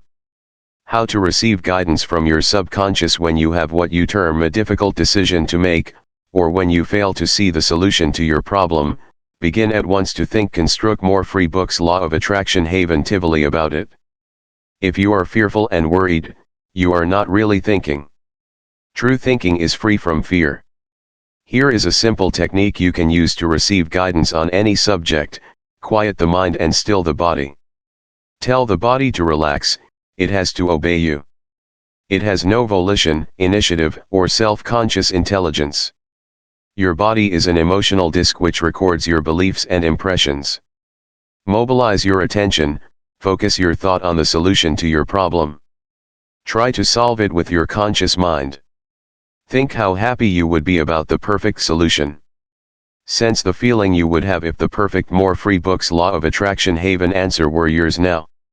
Let your mind play with this mood in a relaxed way, then drop off to sleep. When you awaken, and you do not have the answer, get busy about something else. Probably, when you are preoccupied with something else, the answer will come into your mind like toast pops out of a toaster. In receiving guidance from the subconscious mind, the simple way is the best. This is an illustration. I once lost a valuable ring which was an heirloom. I looked everywhere for it and could not locate it. At night I talked to the subconscious in the same manner that I would talk to anyone. I said to it prior to dropping off to sleep, "You know all things, you know where that ring is, and you now reveal to me where it is." In the morning I awoke suddenly with the words ringing in my ear, "Ask Robert." I thought it very strange that I should ask Robert, a young boy about 9 years of age. However, I followed the inner voice of intuition. Robert said, "Oh yes, I picked it up in the yard while I was playing with the boys. I placed it on the desk in my room. I did not think it worth anything, so I did not say anything about it." The subconscious mind will always answer you if you trust it. His subconscious revealed the location of his father's will. A young man who attends my lectures had this experience. His father died and apparently left no will.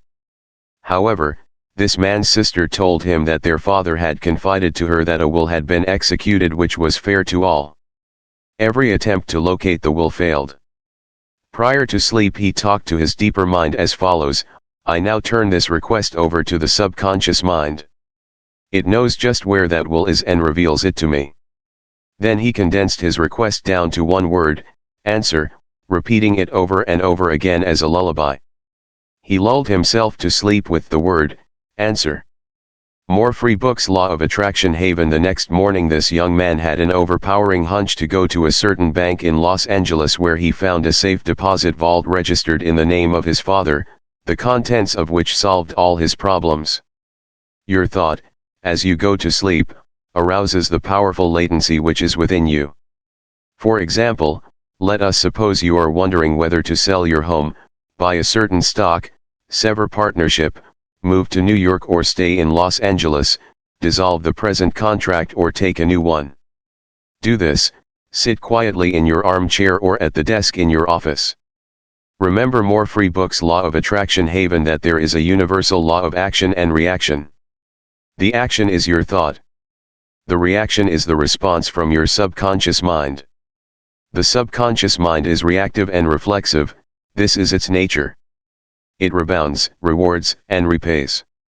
It is the law of correspondence. It responds by corresponding.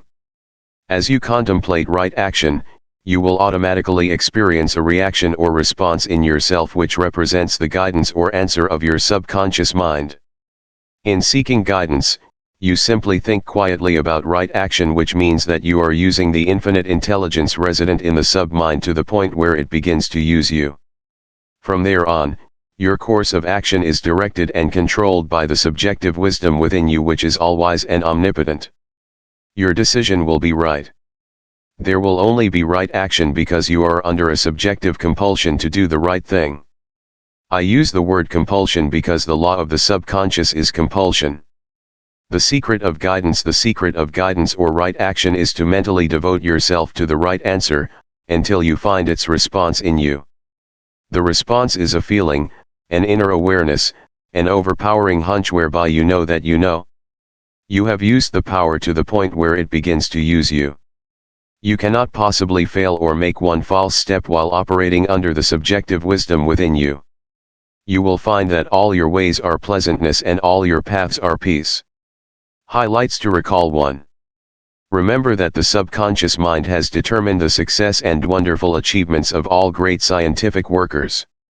2. By giving your conscious attention and devotion to the solution of a perplexing problem, Your subconscious mind gathers all the necessary information and presents it full blow to the conscious mind. More free books. Law of Attraction Haven 3. If you are wondering about the answer to a problem, try to solve it objectively. Get all the information you can from research and also from authors. If no answer comes, turn it over to your subconscious mind prior to sleep, and the answer always comes. It never fails. For you do not always get the answer overnight. Keep on turning your request over to your subconscious until the day breaks and the shadows flee away. 5. You delay the answer by thinking it will take a long time or that it is a major problem. Your subconscious has no problem, it knows only the answer. More free books. Law of Attraction Haven 6. Believe that you have the answer now. Feel the joy of the answer and the way you would feel if you had the perfect answer. Your subconscious will respond to your feeling. 7. Any mental picture, backed by faith and perseverance, will come to pass through the miracle working power of your subconscious. Trust it, believe in its power, and wonders will happen as you pray. 8. Your subconscious is the storehouse of memory, and within your subconscious are recorded your experiences since childhood. 9. Scientists meditating on ancient scrolls, temples, fossils, etc., are able to reconstruct scenes of the past and make them alive today. Their subconscious mind comes to their aid. 10. Turn over your request for a solution to your subconscious prior to sleep. Trust it and believe in it, and the answer will come.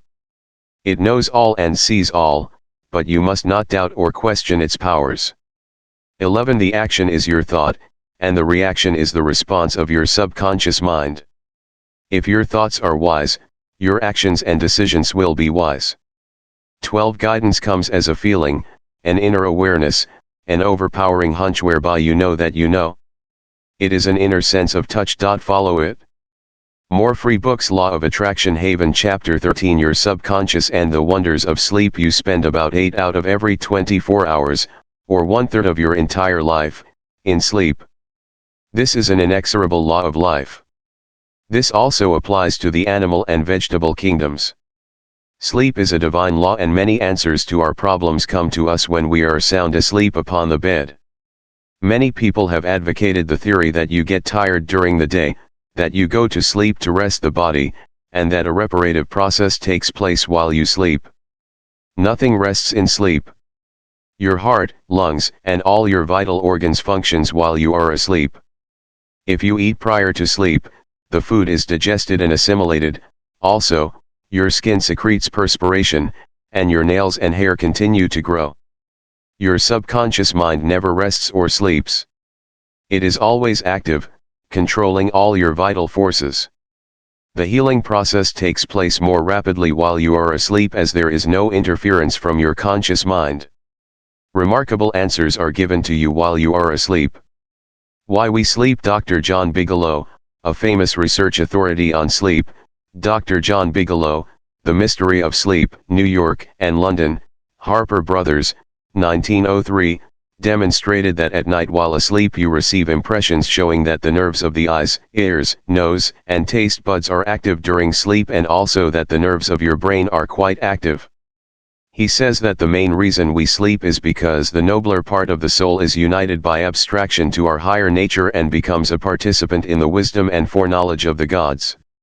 Dr. Bigelow states also, the results of my studies have not only strengthened my convictions that the supposed exemption from customary tolls and activities was not the final purpose of sleep, but have also made clearer to my mind the conviction that no part of a man's life deserves to be considered more indispensable to its symmetrical and perfect spiritual development than while he is separated from the phenomenal world in sleep. More free books. Law of Attraction Haven Prayer, a form of sleep. Your conscious mind gets involved with vexations, strife, and contentions of the day, and it is very necessary to withdraw periodically from sense evidence and the objective world, and commune silently with the inner wisdom of your subconscious mind. By claiming guidance, strength, and greater intelligence in all phases of your life, you will be enabled to overcome all difficulties and solve your daily problems. More free books. Law of Attraction Haven. This regular withdrawal from sense evidence and the noise and confusion of everyday living is also a form of sleep, i.e. you become asleep to the world of the senses and alive to the wisdom and power of your subconscious mind. Startling effects of sleep deprivation. Lack of sleep can cause you to become irritable, moody, and depressed. Dr. George Stevenson of the National Association for Mental Health says, "I believe it can safely be said that all human beings a minimum of 6 hours sleep to be healthy. Most people need more. Those who think they can get along on less are fooling themselves." Medial research scholars, investigating sleep processes and deprivation of sleep, point out that severe insomnia has preceded psychotic breakdown in some instances. Remember, you are spiritually recharged during sleep, and adequate sleep is essential to produce joy and vitality in life. You need more sleep. Robert O'Brien, in an article, "Maybe You Need More Sleep," in an issue of the Reader's Digest, reports the following experiments on sleep. For the last 3 years, experiments have been in progress at Walter Reed Army Institute of Research in Washington, D.C. Subjects, more than 100 military and civilian volunteers, have been kept awake for as long as 4 days. Thousands of tests have measured the effects on their behavior and personality. Results of these tests have given scientists astonishingly new insights into the mysteries of sleep. They now know that the tired brain apparently craves sleep so hungrily that it will sacrifice anything to get it. After only a few hours of sleep loss, fleeting stolen naps called lapses, or micro-sleep, occurred at the rate of 3 or 4 an hour. As in real sleep, eyelids dropped and heartbeat slowed. Each lapse lasted just a fraction of a second. Sometimes the lapses were periods of blankness, sometimes they were filled with images, wisps of dreams. As hours of sleep loss mounted, the lapses took place more often and lasted longer, perhaps 2 or 3 seconds. Even if the subjects had been piloting an airliner in a thunderstorm, they still more free books Law of Attraction Haven couldn't have resisted micro-sleeps for those few priceless seconds. And it can happen to you, as many who have fallen asleep at the wheel of a car can testify. Another startling effect of sleep deprivation was its attack on human memory and perception. Many sleep-deprived subjects were unable to retain information long enough to relate it to the task they were supposed to perform. They were totally befuddled in situations requiring them to hold several factors in mind and act on them, as a pilot must when he more free books Law of Attraction Haven skillfully integrates wind direction, airspeed, altitude, and glide path to make a safe landing. Sleep brings counsel. A young lady in Los Angeles who listens to my morning radio talks told me that she had been offered a lucrative position in New York City at twice her present salary. She was wondering whether to accept or not and prayed prior to sleep as follows: "The creative intelligence of my subconscious mind knows what is best for me. Its tendency is always lifeward, and it reveals to me the right decision which blesses me and all concerned. I give thanks for the answer which I know will come to me." She repeated this simple prayer over and over again as a lullaby prior to sleep, and in the morning she had a persistent feeling that she should not accept the offer. She rejected the offer, and subsequent events verified that her inward sense of knowing, because the company went bankrupt a few months following their offer of employment to her. The conscious mind may be correct on the facts objectively known, but the intuitive faculty of her subconscious mind saw the failure of the concern in question and prompted her accordingly. Saved from certain disaster. I will illustrate how the wisdom of your subconscious mind can instruct you and protect you relative to your request for right action as you go to sleep. Many years ago, before the Second World War, one was offered a very lucrative assignment in the Orient, and one prayer for guidance and right decision as follows: "Infinite intelligence within me knows all things, and the right decision is revealed to me in divine order. I will recognize the answer when it comes." I repeated this simple prayer over and over again as a lullaby prior to sleep, and in a dream came the vivid realization of things to come 3 years hence. An old friend appeared in the dream and said, "Read these more free books Law of Attraction Haven headlines, do not go." The headlines of the newspaper which appeared in the dream related to war and the attack on Pearl Harbor. Occasionally, the writer dreams literally. The aforementioned dream was undoubtedly a dramatization of the subconscious mind which projected a person whom I trusted and respected. To some a warning may come in the form of a mother who appears in a dream. She tells the person not to go here or there, and the reason for the warning. Your subconscious mind is all-wise. It knows all things. Oftentimes it will speak to you only in a voice that your conscious mind will immediately accept as true. Sometimes your subconscious mind will warn you in a voice which sounds like More Free Books Law of Attraction Haven, that of your mother or some loved one, which may cause you to stop on the street, and you find, if you had gone another foot, a falling object from a window might have struck you on the head. My subconscious mind is one with the universal subconscious, and it knew the Japanese were planning a war, and it also knew when the war would start. Dr. Ryan, director of the Department of Psychology at Duke University, has gathered together a vast amount of evidence showing that a great number of people all over the world see events before they happen, and in many instances are, therefore, able to avoid the tragic event which was foreseen vividly in a dream. The dream I had showed clearly the headlines in the New York Times about 3 years prior to the tragedy of Pearl Harbor. In consequence of this dream, I immediately cancelled the trip, as I felt a subconscious compulsion to do so. 3 years later, the Second World War proved the truth of the inner voice of intuition. Your future is in your subconscious mind. Remember that the future, the result of your habitual thinking, is already in your mind, except when you change it through prayer. The future of a country, likewise, is in the collective subconscious of the people of that nation. There is nothing strange in the dream I had, wherein I saw the headlines of the New York newspapers long before the war began. The war had already taken place in mind, and all the plans of attack were already engraved on that great recording instrument, the subconscious mind or collective unconscious of the universal mind. Tomorrow's events are in your subconscious mind, so are next week's and next month's, and they may be seen by a highly psychic or clairvoyant person. No disaster or tragedy can happen to you if you decide to pray. Nothing is predetermined or foreordained. Your mental attitude, i.e. the way you think, feel, and believe, determines your destiny. You can, through scientific prayer, which is explained in a previous chapter, mold, fashion, and create your own future. Whatsoever a man soweth, that shall he also reap. More Free Books Law of Attraction Haven. A catnap nets him $15,000. One of my students mailed me a newspaper clipping 3 or 4 years ago about a man called Ray Hammerstrom, a roller at the steel works in Pittsburgh, operated by Jones and Laughlin Steel Corporation. He received $15,000 for his dream. According to the article, the engineers could not fix a faulty switch in a newly installed bar mill which controlled the delivery of straight bars to the cooling beds. The engineers worked on the switch about 11 or more Free Books Law of Attraction Haven 12 times to no avail. Hammerstrom thought a lot about the problem and tried to figure out a new design which might work. Nothing worked. One afternoon he lay down for a nap, and prior to sleep he began to think about the answer to the switch problem.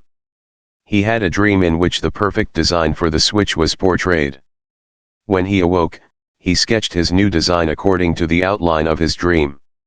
This visionary catnap won Hammerstrom a check for $15,000, the largest award the firm ever gave an employee for a new idea.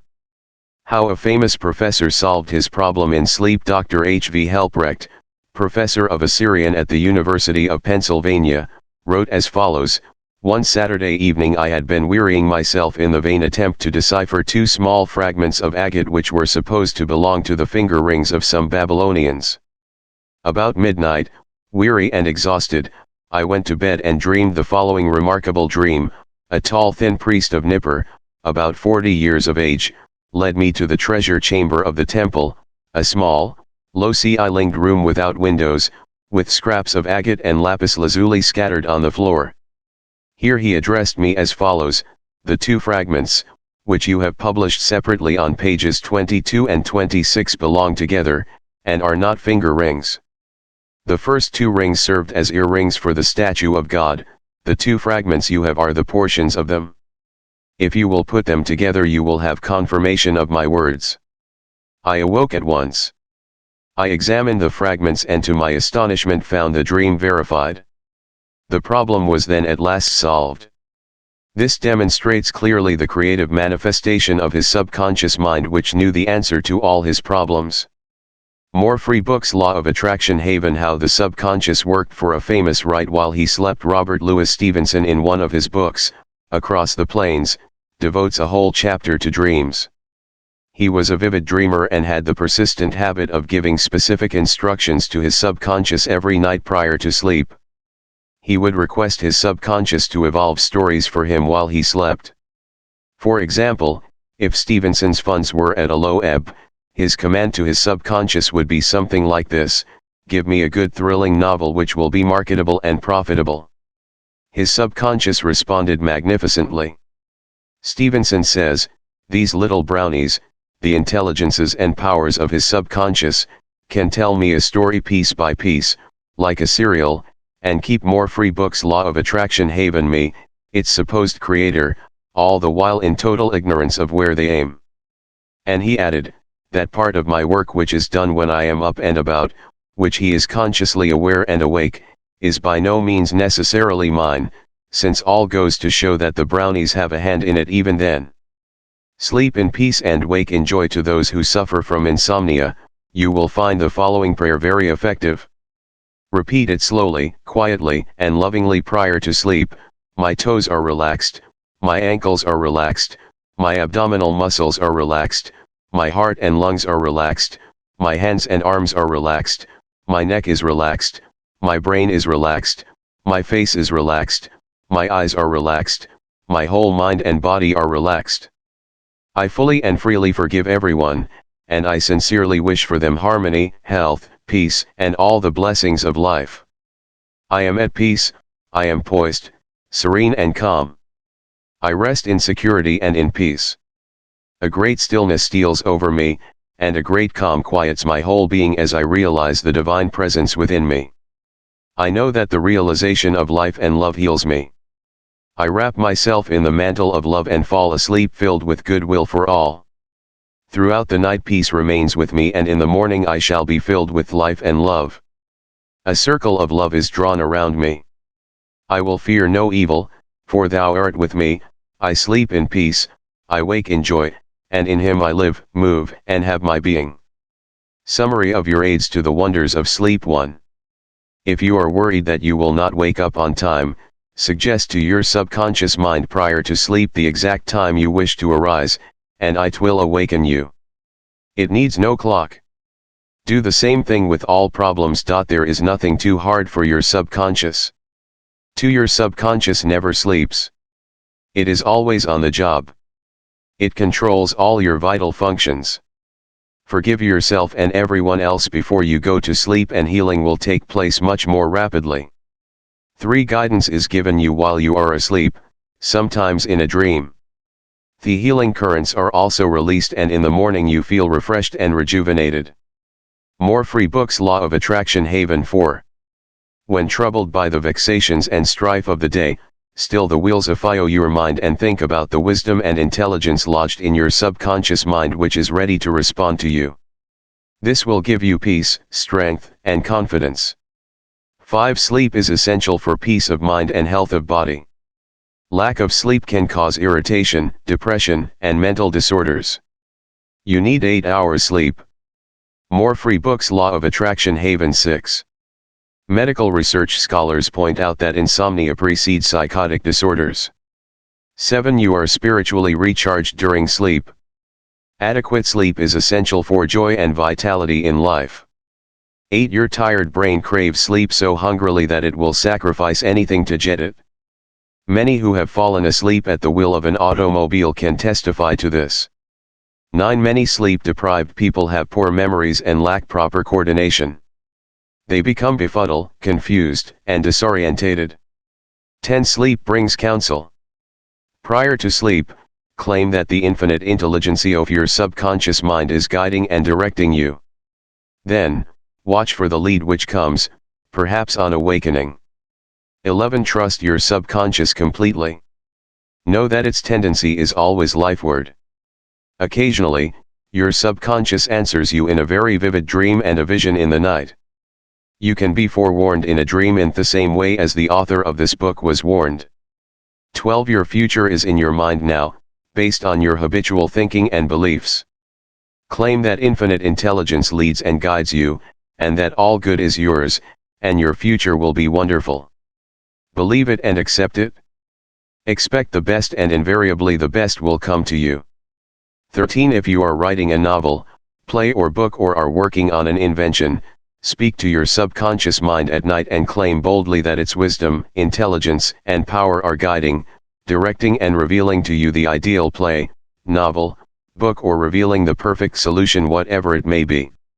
Wonders will happen as you pray this way. More free books. Law of Attraction Haven Chapter 14. Your subconscious mind and marital problems. Ignorance of the functions and powers of the mind is the cause of all marital trouble. Friction between husband and wife can be solved by each using the law of mind correctly. By praying together they stay together.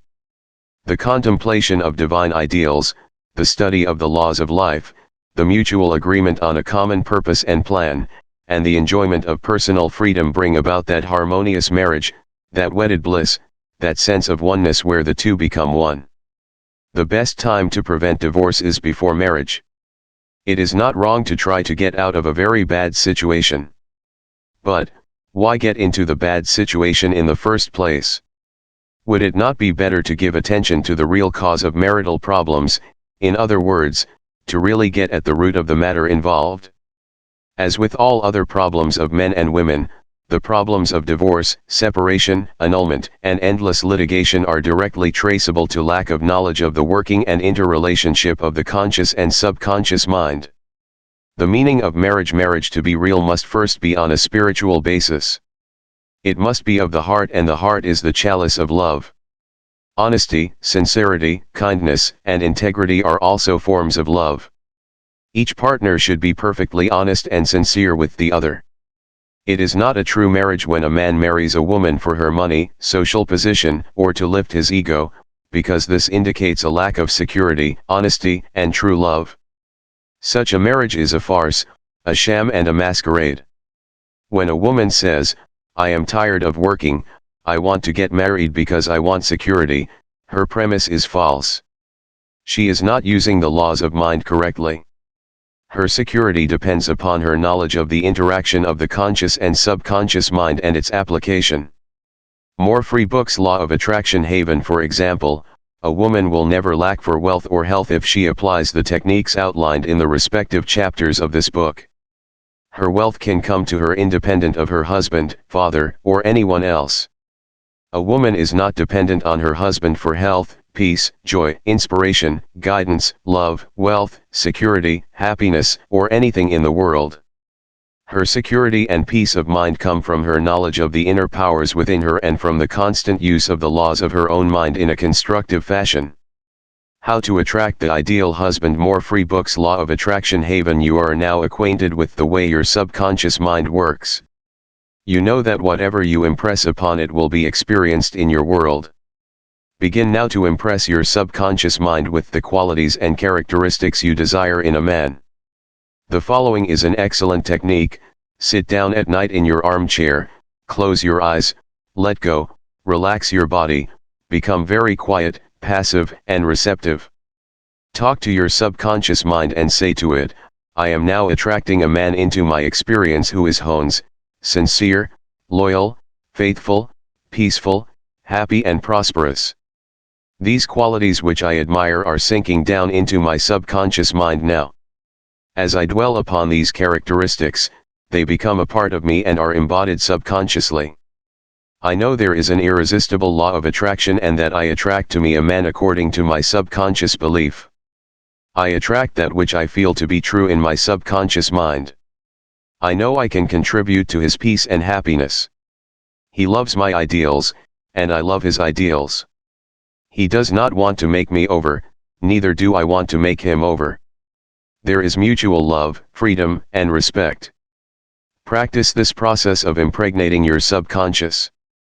Then, you will have the joy of attracting to you a man possessing the qualities and characteristics you mentally dwelt upon. Your subconscious intelligence will open up a pathway, whereby both of you will meet, according to the irresistible and changeless flow of your own subconscious mind. Have a keen desire to give the best that is in you of love, devotion, and cooperation. Be receptive to this gift of love which you have given to your subconscious mind. How to attract the ideal wife? Affirm as follows: I now attract the right woman who is in complete accord with me. This is a spiritual union because it is divine love functioning through the personality of someone with whom I blend perfectly. I know I can give to this woman love, light, peace, and joy. I feel and believe I can make this woman's life full, complete, and wonderful.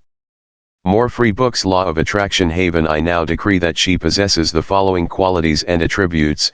She is spiritual, loyal, faithful, and true. She is harmonious, peaceful, and happy. We are irresistibly attracted to each other. Only that which belongs to love, truth, and beauty can enter my experience. I accept my ideal companion now. As you think quietly and with interest on the qualities and attributes which you admire in the companion you seek, you will build the mental equivalent into your mentality. Then, the deeper currents of your subconscious mind will bring both of you together in divine order. More free books. Law of Attraction Haven. No need for third mistake. Recently a teacher said to me, I have had 3 husbands and all 3 have been passive, submissive, and dependent on me to make all decisions and govern everything. Why do I attract such type men? I asked her whether she had known that her second husband was he effeminate type, and she replied, of course not. Had I known, I would not have married him. Apparently she had not learned anything from the first mistake. The trouble was with her own personality makeup. She was very masculine, domineering, and unconsciously wanted someone who would be submissive and passive so that she could play the dominant role. All this was unconscious motivation, and her subconscious picture attracted to her what she subjectively wanted. She had to learn to break the pattern by adopting the right prayer process. How she broke the negative pattern? The above-mentioned woman learned a simple truth. When you believe you can have the type of man you idealize, it is done unto you as you believe. The following is the specific prayer she used to break the old subconscious pattern and attract to her the ideal mate. I am building into my mentality the type of man I deeply desire. The man I attract for a husband is strong, powerful, loving, very masculine, successful, honest, loyal, and faithful.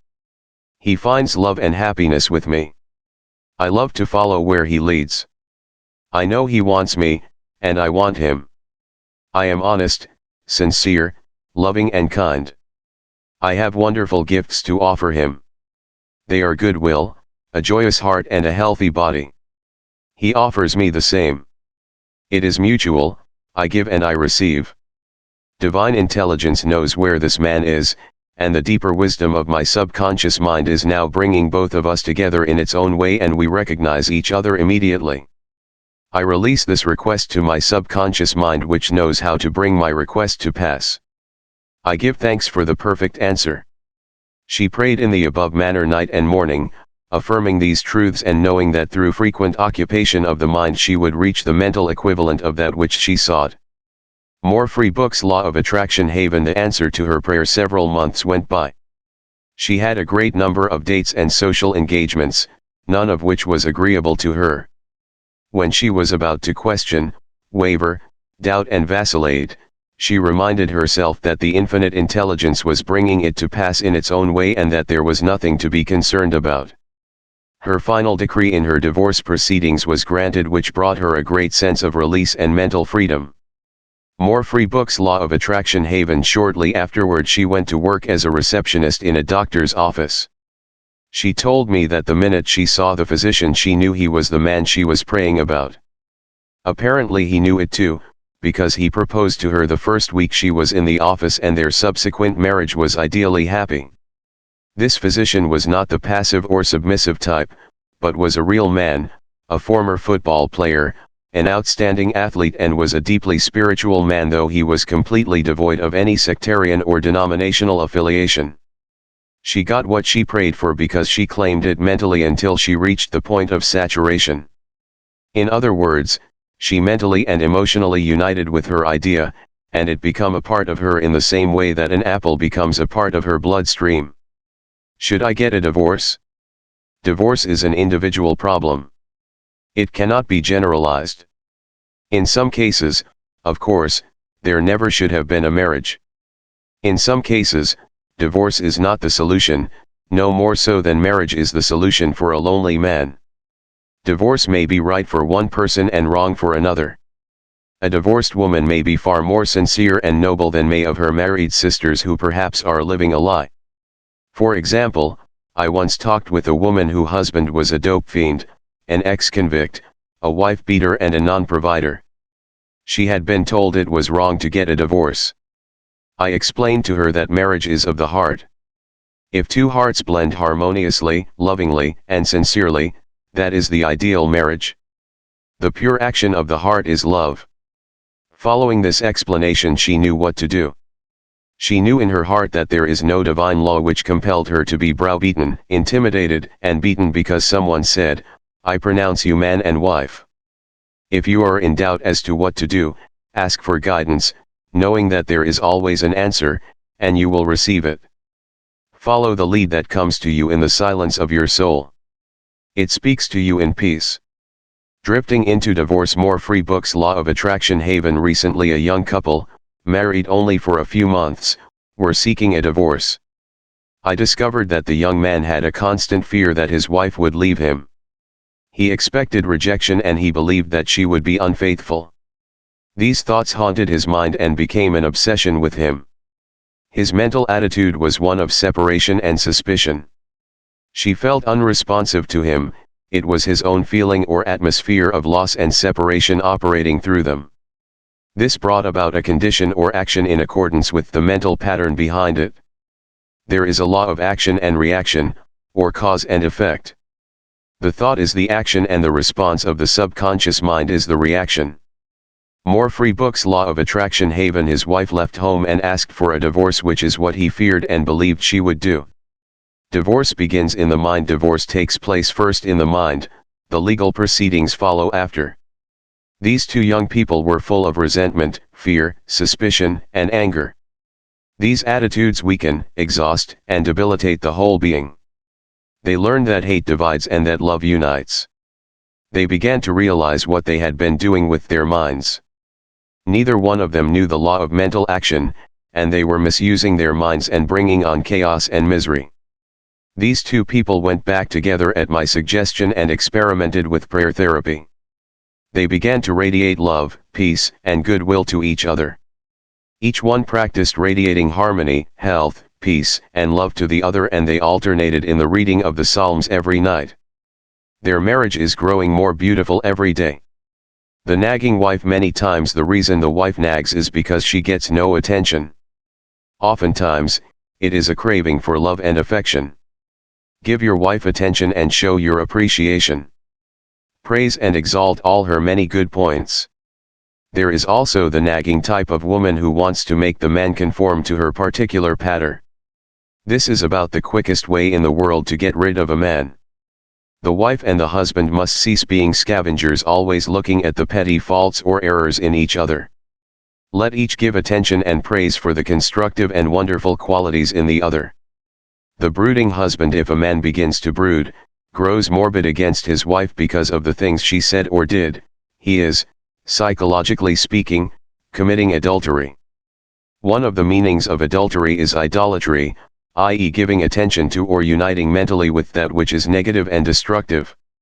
When a man is silently resenting his wife and is full of hostility toward her, he is on More Free Books. Law of Attraction Haven. Faithful. He is not faithful to his marriage vows, which are to love, cherish, and honor her all the days of his life.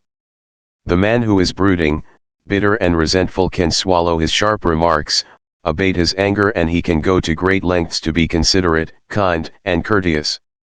He can deftly skirt the differences. Through praise and mental effort, he can get out of the habit of antagonism. Then, he will be able to get along better, not only with his wife, but with business associates also. Assume the harmonious state and eventually you will find peace and harmony. More free books. Law of Attraction Haven. The great mistake. A great mistake is to discuss your marital problems or difficulties with neighbors and relatives. Suppose, for example, a wife say to the neighbor, "John never gives me any money. He treats my mother abominably, drinks to excess and is constantly abusive and insulting." Now, This wife is degrading and belittling her husband in the eyes of all the neighbors and relatives. He no longer appears as the ideal husband to them. Never discuss your marital problems with anyone except a trained counselor. Why cause numerous people to think negatively of your marriage? Moreover, as you discuss and dwell upon these shortcomings of your husband, you are actually creating these states within yourself. Who is thinking and feeling it? You are. As you think and feel, so are you. Relatives will usually give you the wrong advice. It is usually biased and prejudiced because it is not given in an impersonal way. Any advice you receive which violates the golden rule, which is a cosmic law, is not good or sound. It is well to remember that no two human beings ever lived beneath the same roof without clashes of temperament, periods of hurts and stain. Never display the unhappy side of your marriage to your friends. Keep your quarrels to yourself. Refrain from criticism and condemnation of your partner. Don't try to make your wife over. A husband must not try to make his wife into a second edition of himself. The tactless attempt to change her in many ways is foreign to her nature. These attempts are always foolish and many times result in a dissolution of the marriage. These attempts to alter her, destroy her pride and self-esteem, and arouse a spirit of contrariness and resentment that proves fatal to the marriage bond. Adjustments are needed, of course, but if you have a good look inside your own mind, and study your character and behavior, you will find so many shortcomings, they will keep you busy the rest of your life. If you say, "I will make him over into what I want," you are looking for trouble. More free books, Law of Attraction Haven and the Divorce Court. You are asking for misery. You will have to learn the hard way that there is no one to change but yourself. Pray together and stay together through steps in prayer. The first step: never carry over from one day to another accumulated irritations arising from little disappointments. Be sure to forgive each other for any sharpness before you retire at night. The moment you awaken in the morning, more free books, Law of Attraction Haven. Claim infinite intelligence is guiding you in all your ways. Send out loving thoughts of peace, harmony, and love to your marriage partner, to all members of the family and to the whole world. The second step: say grace at breakfast. Give thanks for the wonderful food, for your abundance and for all your blessings. Make sure that no problems, worries, or arguments shall enter into the table conversation. The same applies at dinner time. Say to your wife or husband, "I appreciate all you are doing and I radiate love and goodwill to you all day long." The third step: the husband and wife should alternate in praying each night. Do not take your marriage partner for granted. Show your appreciation and love. Think appreciation and goodwill, rather than condemnation, criticism, and nagging. The way to build a peaceful home and a happy marriage is to use a foundation of love, beauty, harmony, mutual respect, faith in God and all things good. Read the 23rd, 27th and 91st Psalms, the 11th chapter of Hebrews, the 13th chapter of 1 Corinthians and other great texts of the Bible before going to sleep.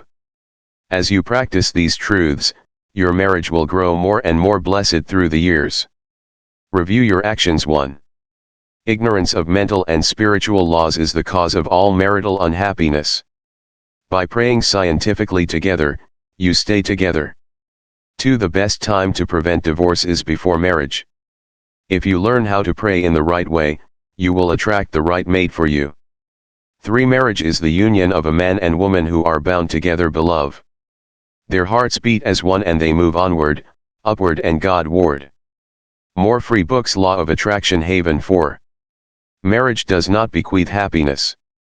People find happiness by dwelling on the eternal truths of God and the spiritual values of life.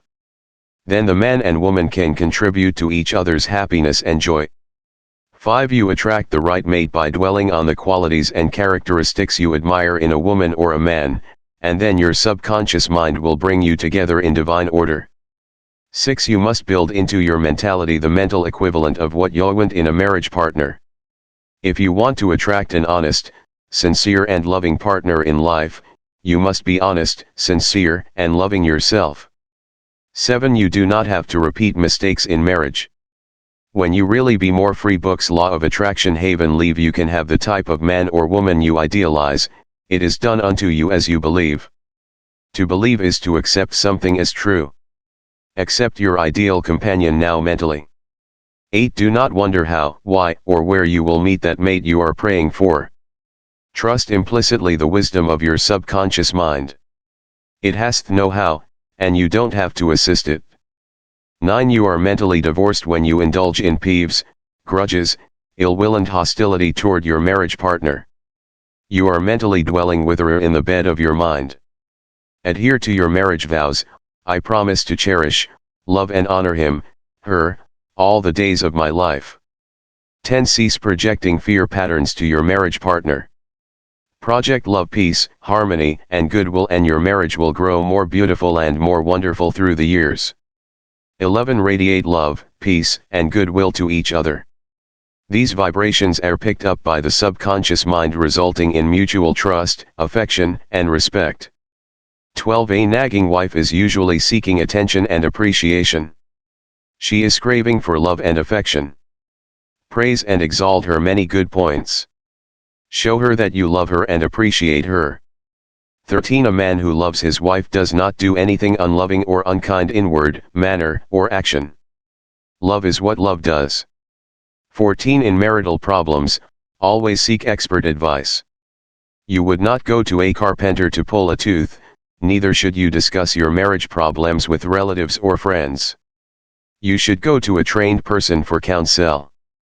15. Never try to make your wife or husband over. These attempts are always foolish and tend to destroy the pride and self-esteem of the other. Moreover, it arouses a spirit of more free. Books Law of Attraction Haven. Resentment that proves fatal to the marriage bond. Cease trying to make the other a second edition of yourself. 16. Pray together and you will stay together. Scientific prayer solves all problems. Mentally picture your wife as she ought to be, joyous, happy, healthy and beautiful.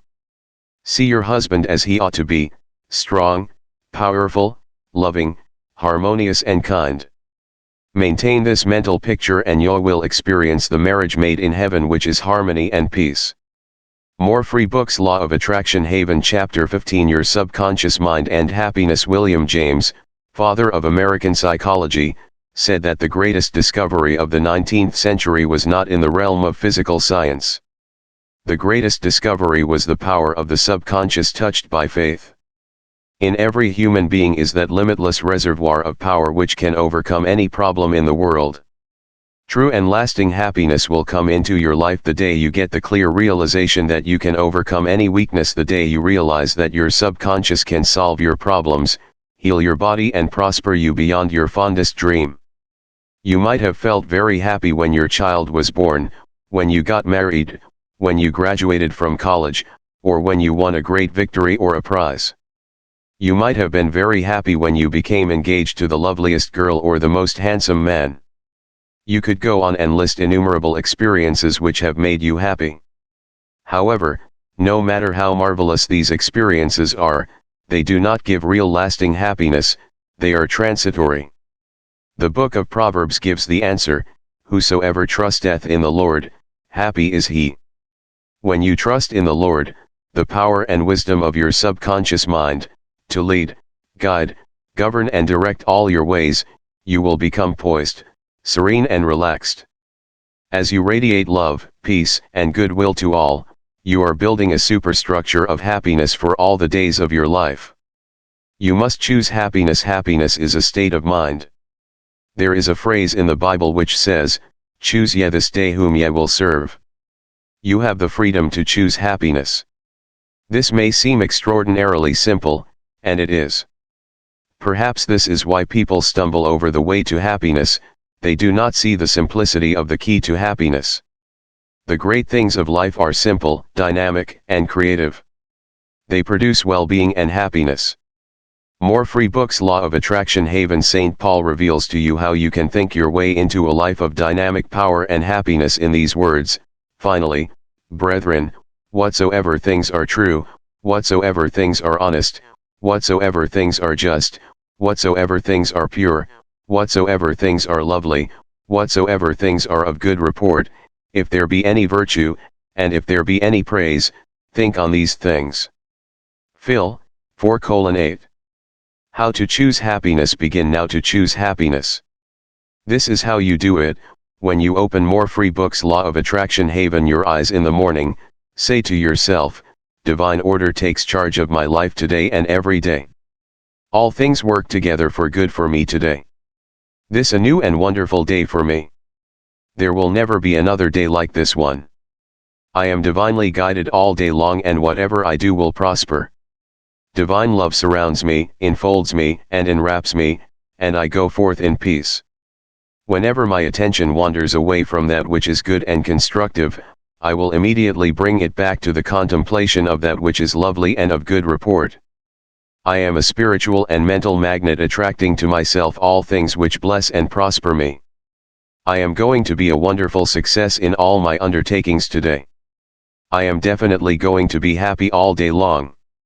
Start each day in this manner, then you will be choosing to be a joyous person. He made it a habit to be happy. A number of years ago, I stayed for about a week in a farmer's house in Connemara on the west coast of Ireland. He seemed to be always singing and whistling and was full of humor. I asked him the secret of happiness, and his reply was, "It is a habit of mine to be happy. Every morning when I awaken and every night before I go to sleep, I bless my family, the crops, the cattle, and I thank God for the wonderful harvest." This farmer had made a practice of this for over 40 years. As you know, thoughts repeated regularly and systematically sink into the subconscious mind and become habitual. He discovered that happiness is a habit. You must desire to be happy. There is one very important point about being happy. You must sincerely desire to be happy. There are people who have been depressed, dejected and unhappy so long that were they suddenly made happy by some wonderful, good, joyous news, they would actually be like the woman who said to me, "It is wrong to be so happy." They have been so accustomed to the old mental patterns that they do not feel at home being happy. They long for the former, depressed, unhappy state. More Free Books Law of Attraction Haven. I knew a woman in England who had rheumatism for many years. She would pat herself on the knee and say, "My rheumatism is bad today. I cannot go out. My rheumatism keeps me miserable." This dear elderly lady got a lot of attention from her son, daughter, and the neighbors. She really wanted her rheumatism. She enjoyed her misery, as he called it. This woman did not really want to be happy. I suggested a curative procedure for her. I wrote down some biblical verses and told her that if she gave attention to these truths, her mental attitude would undoubtedly change and would result in her faith and More Free Books Law of Attraction Havendance being restored to health. She was not interested. There seems to be a peculiar, mental, morbid streak in many people, whereby they seem to enjoy being miserable and sad. Why choose unhappiness? Many people choose unhappiness by entertaining these ideas: today is a black day, everything is going to be wrong. I am not going to succeed. Everyone is against me. Business is bad, and it is going to get worse. I'm always late. I never get the breaks. He can, but I can't. If you have this attitude of mind first thing in the morning, you will attract all these experiences to you and you will be very unhappy. Begin to realize that the world you live in is determined by what goes on in your mind. Marcus Aurelius, the great Roman philosopher and sage, said, "A man's life is what his thoughts make of it." Emerson, America's foremost philosopher, said, "A man is what he thinks all day long." The thoughts you habitually entertain in your mind have the tendency to actualize themselves in physical conditions. Make certain you do not indulge in negative thoughts, defeatist thoughts, or unkind, depressing thoughts. Recall frequently to your mind that you can experience nothing outside your own mentality. If I had $1 million, I would be happy. I have visited many men in mental institutions who were millionaires, but they insisted they were penniless and destitute. They were incarcerated because of psychotic, paranoid and manic depressive tendencies. Wealth in and of itself will not make you happy. On the other hand, it is not a deterrent to happiness. Today, there are many people trying to buy happiness through the purchase of radios, television sets, automobiles, a home in the country, a private yacht and a swimming pool, but happiness cannot be purchased or procured in that way. The kingdom of happiness is in your thought and feeling. Too many people have the idea that it takes something artificial to produce happiness. Some say, if I were elected mayor, made president of the organization, promoted to general manager of the corporation, I would be happy. More Free Books Law of Attraction Haven. The truth is that happiness is a mental state. None of these positions mentioned will necessarily bequeath happiness. Your strength, joy, and happiness consist in finding out the law of divine order and right action lodged in your subconscious mind and by applying these principles in all phases of your life. He found happiness to be the harvest of a quiet mind. Lecturing in San Francisco some years ago, I interviewed a man who was very unhappy and dejected over the way his business was going. He was More Free Books Law of Attraction Haven, the general manager. His heart was filled with resentment toward the vice president and the president of the organization. He claimed that they opposed him. Because of this internal strife, business was declining. He was receiving no dividends or stock bonuses.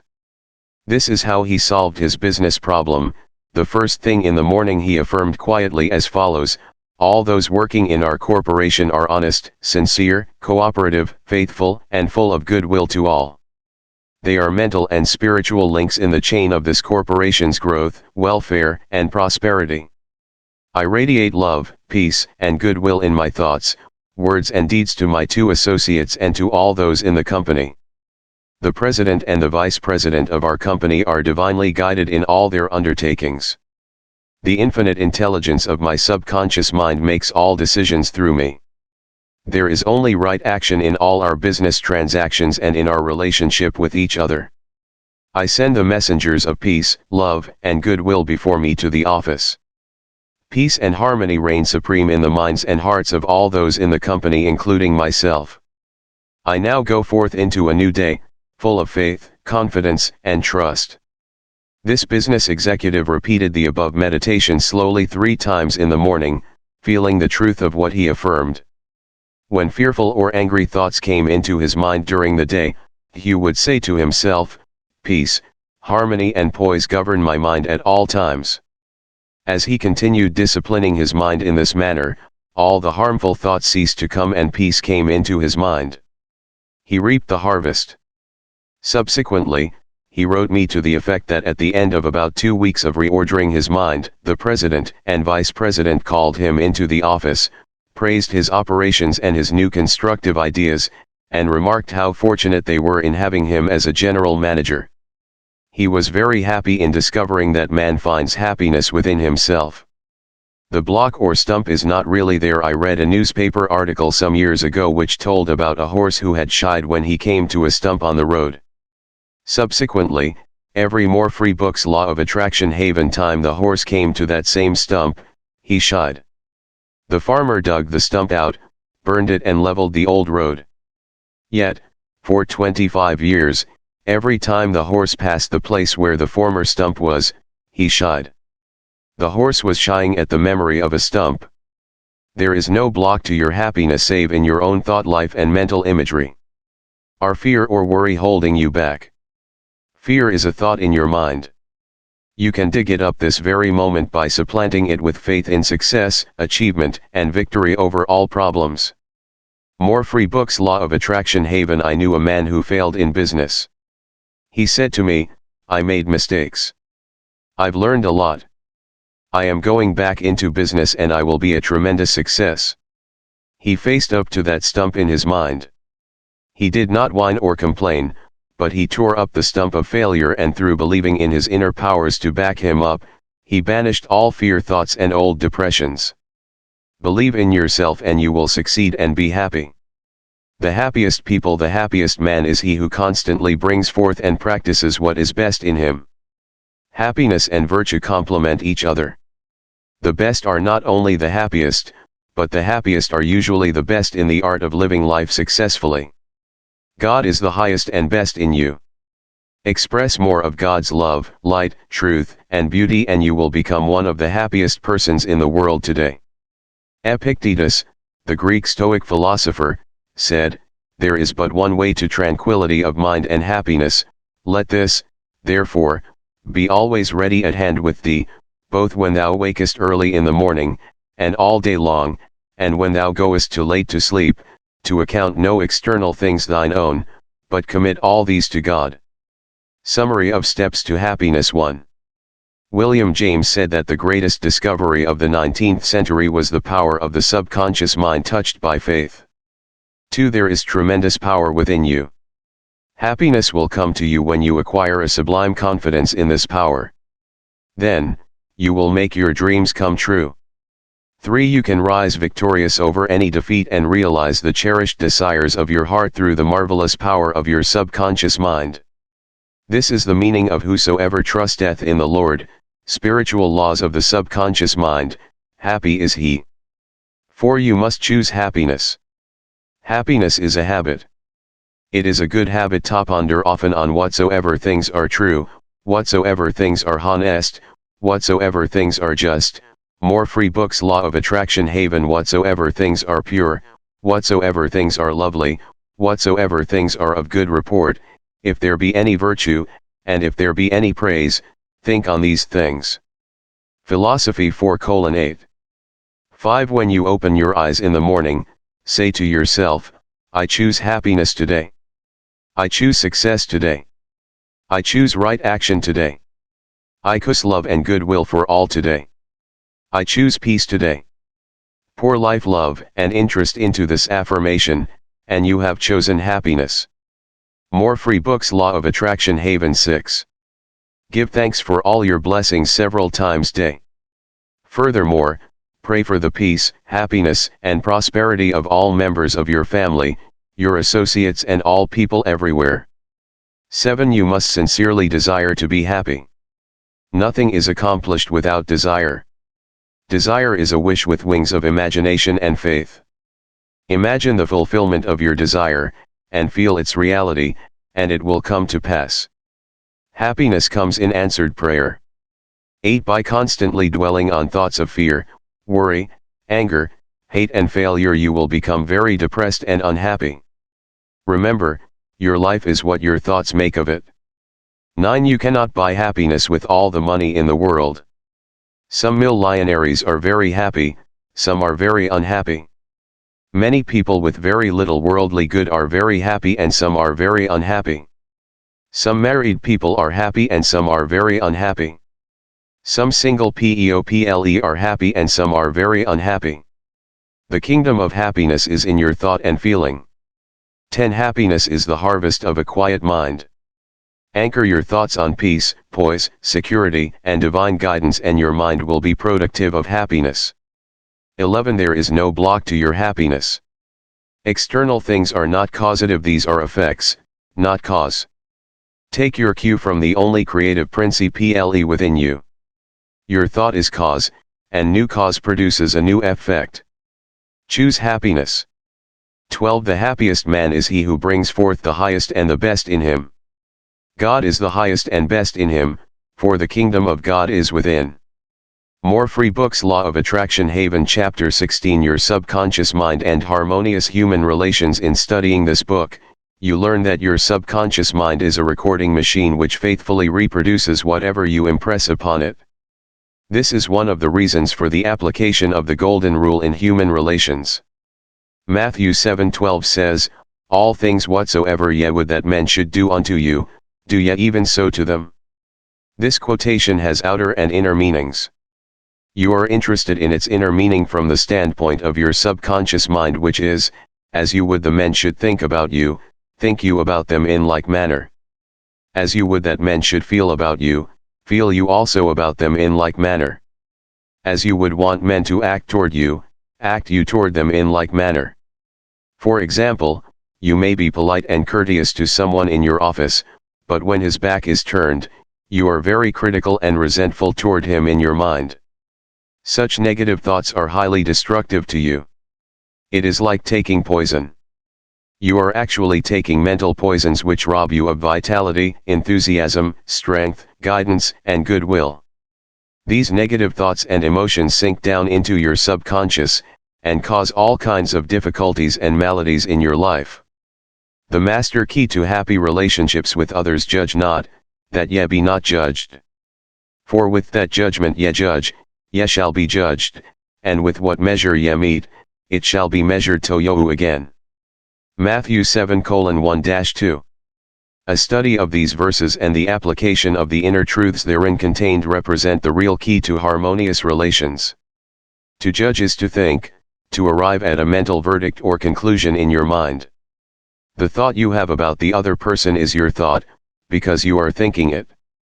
Your thoughts are creative, therefore, you actually create in our own experience what you think and feel about the other person. It is also true that the suggestion you give to another, you give to yourself, because your mind is the creative medium. More Free Books Law of Attraction Haven. This is why it is said, for with what judgment ye judge, ye shall be judged. When you know this law and the way your subconscious mind works, you are careful to think, feel, and act right toward the other. These verses teach you about the emancipation of man and reveal to you the solution to your individual problems. More Free Books Law of Attraction Haven. And with what measure ye meet, it shall be measured to you again. The good you do for others comes back to you in like measure, and the evil you do returns to you by the law of your own mind. If a man cheats and deceives another, he is actually cheating and deceiving himself. His sense of guilt and mood of loss inevitably will attract loss to him in some way, at some time. His subconscious records his mental act and reacts according to the mental intention or motivation. Your subconscious mind is impersonal and unchanging, neither considering persons nor respecting religious affiliations or institutions of any kind. It is neither compassionate nor vindictive. The way you think, feel, and act toward others returns at least upon yourself. The daily headlines made him sick. Begin now to observe yourself. Observe your reactions to people, conditions, and circumstances. How do you respond to the events and news of the day? It makes not difference if all the other people were wrong and you alone were right. If the news disturbs you, it is your evil, because your negative emotions robbed you of peace and harmony. A woman wrote me about her husband, saying that he goes into a rage when he reads what certain newspaper columnists write in the newspaper. She added that his constant reaction of anger and suppressed rage on his part brought on bleeding ulcers, and his physician recommended an emotional reconditioning. I invited this man to see me and I explained to him the way his mind functions, indicating how emotionally immature it was to get angry when others write articles with which he disapproves or disagrees. He began to realize that he should give the newspaper man freedom to express himself even though the latter disagreed with him politically, religiously, or in any other way. In the same manner, the newspaper man would give him freedom to write a letter to the newspaper disagreeing with his published statements. He learned that he could disagree without being disagreeable. He awakened to the simple truth that it is never what More Free Books Law of Attraction Haven a person says or does that affects him, it is his reaction to what is said or done that matters.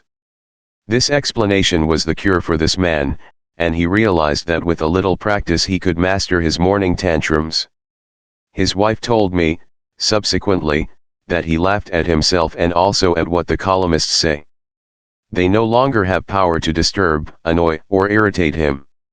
His ulcers have disappeared due to his emotional poise and serenity. I hate women, but I like men. A private secretary was very bitter toward some of the girls in her office More Free Books Law of Attraction Haven because they were gossiping about her, and as he said, spreading vicious lies about her. She admitted that she did no like women. She said, I hate women, but I like men. I discovered also that she spoke to the girls who were under her in the office in a very haughty, imperious, and irritable tone of voice. She pointed out that they took delight in making things difficult for her. There was a certain pomposity in her way of speaking, and I could see where her tone of voice would affect some people unpleasantly.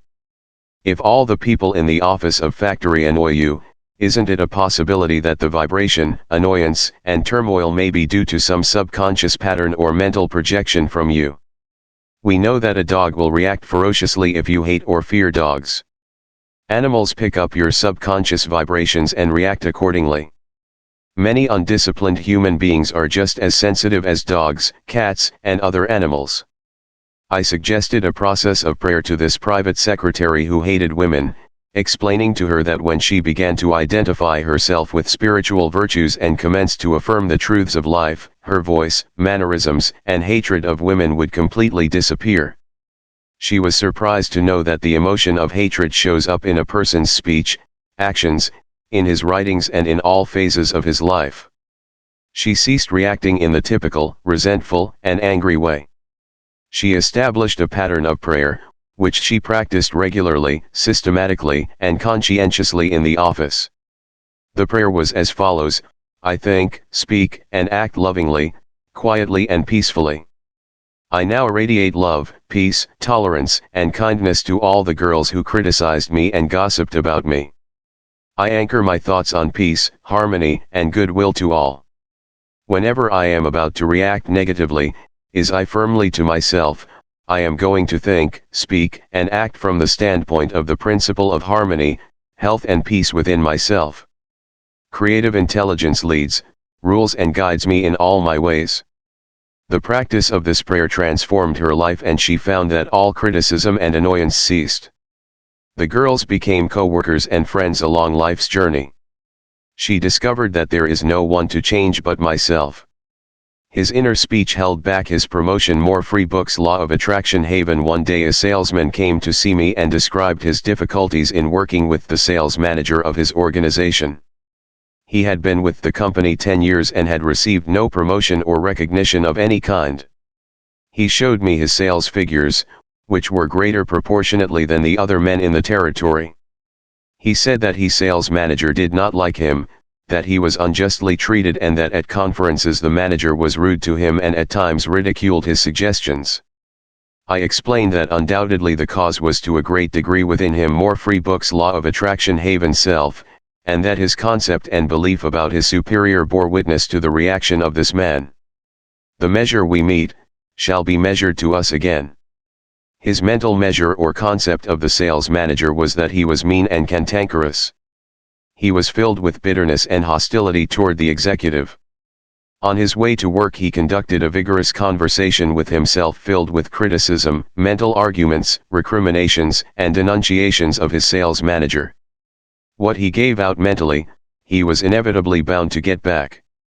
This salesman realized that his inner speech was highly destructive because of the intensity and force of his silent thoughts and emotions, and personally conducted mental condemnation and vilification of the sales manager entered into his own subconscious mind. This brought about the negative response from his boss as well as creating many other personal, physical, and emotional disorders. He began to pray frequently as follows: I am the only thinker in my universe. I am responsible for what I think about my boss. My sales manager is not responsible for the way I think about him. I refuse to give power to any person, place, or thing to annoy me or disturb me. I wish health, success, peace of mind and happiness for my boss. I sincerely wish him well, and I know he is divinely guided in all his ways. He repeated this prayer out loud slowly, quietly, and feelingly, knowing that his mind is like a garden, and that whatever he plants in the garden will come forth like seeds after their kind. I also taught him to practice mental imagery prior to sleep. In this way, he imagined that his sales manager was congratulating him on his fine work, on his zeal and enthusiasm, and on his wonderful response from customers. He felt the reality of all this, felt his hand shake, heard the tone of his voice and saw him smile. He made a real mental movie, dramatizing it to the best of his ability. Night after night he conducted this mental move, knowing that his subconscious mind was the receptive plate on which his conscious imagery would be impressed. Gradually, by a process of what may be termed mental and spiritual osmosis, the impression was made on his subconscious mind, and the X-Praise More Free Books Law of Attraction Haven Zion automatically came forth. The sales manager subsequently called him up to San Francisco, congratulated him, and gave him a new assignment as division sales manager over 100 men with a big increase in salary. He changed his concept and estimate of his boss, and the latter responded accordingly. Becoming emotionally mature, what the other person says or does cannot really annoy or irritate you except you permit him to disturb you. The only way he can annoy you is More Free Books Law of Attraction Haven through your own thought. For example, if you get angry, you have to go through 4 stages in your mind. You begin to think about what he said. You decide to get angry and generate an emotion of rage. Then, you decide to act. Perhaps, you talk back and react in kind. You see that the thought, emotion, reaction, and action all take place in your mind. When you become emotionally mature, you do not respond negatively to the criticism and resentment of others. To do so would mean that you had descended to that state of low mental vibration and become one with the negative atmosphere of the other. Identify yourself with your aim in life, and do not permit any person, place, or thing to deflect you from your inner sense of peace, tranquility and radiant health. The meaning of love in harmonious human relations. Sigmund Freud, the Austrian founder of psychoanalysis, said that unless the personality has love, it sickens and dies. Love includes understanding, goodwill and respect for the divinity in the other person. The more love and goodwill you emanate and exude, the more comes back to you. If you puncture the other fellow's ego and would his estimate of himself, you cannot gain his goodwill. Recognize that every man wants to be loved and appreciated, and made to feel important in the world. Realize that the other man is conscious of his true worth, and that, like yourself, he feels the dignity of being an expression of the one life principle animating all men. As you do this consciously and knowingly, you build the other person up, and he returns your love and goodwill. He hated audiences. An actor told me that the audience booed and hissed him on his first appearance on the stage. He added that the play was badly written and that undoubtedly he did not play a good role. He admitted openly to me that for months afterward he hated audiences. He called them dopes, dummies, stupid, ignorant, gullible, etc. He quit the stage in disgust and went to work in a drugstore for a year. One day a friend invited him to hear a lecture in Town Hall, New York City, on how to get along with ourselves. This lecture changed his life. He went back to the stage and began to pray sincerely for the audience and More Free Books Law of Attraction Haven himself. He poured out love and goodwill every night before appearing on the stage. He made it a habit to claim that the peace of God filled the hearts of all present, and that all present were lifted up and inspired. During each performance he sent out love vibrations to the audience. Today, he is a great actor, and he loves and respects people. His goodwill and esteem are transmitted to others and are felt by them. Handling difficult people. There are difficult people in the world who are twisted and distorted men. More Free Books Law of Attraction Haven Tally. They are malconditioned. Many are mental delinquents, argumentative, uncooperative, cantankerous, cynical and sour on life. They are sick psychologically. Many people have deformed and distorted minds, probably warped during childhood. Many have congenital deformities. You would not condemn a person who had tuberculosis, nor should you condemn a person who is mentally ill. No one, for example, hates or resents a hunchback. There are many mental hunchbacks. You should have compassion and understanding. To understand all is to forgive all. Misery loves company. The hateful, frustrated, distorted and twisted personality is out of tune with the infinite. He resents those who are peaceful, happy, and joyous. Usually he criticizes, condemns, and vilifies those who have been very good and kind to him. His attitude is this: why should they be so happy when he is so miserable? He wants to drag them down to his own level. Misery loves company. When you understand this, you remain unmoved, calm, and dispassionate. The practice of empathy in human relations. A girl visited me recently stating that she hated another girl in her office. She gave her reason that the other girl was prettier, happier, and wealthier than she, and, in addition, was engaged to the boss of the company where they worked.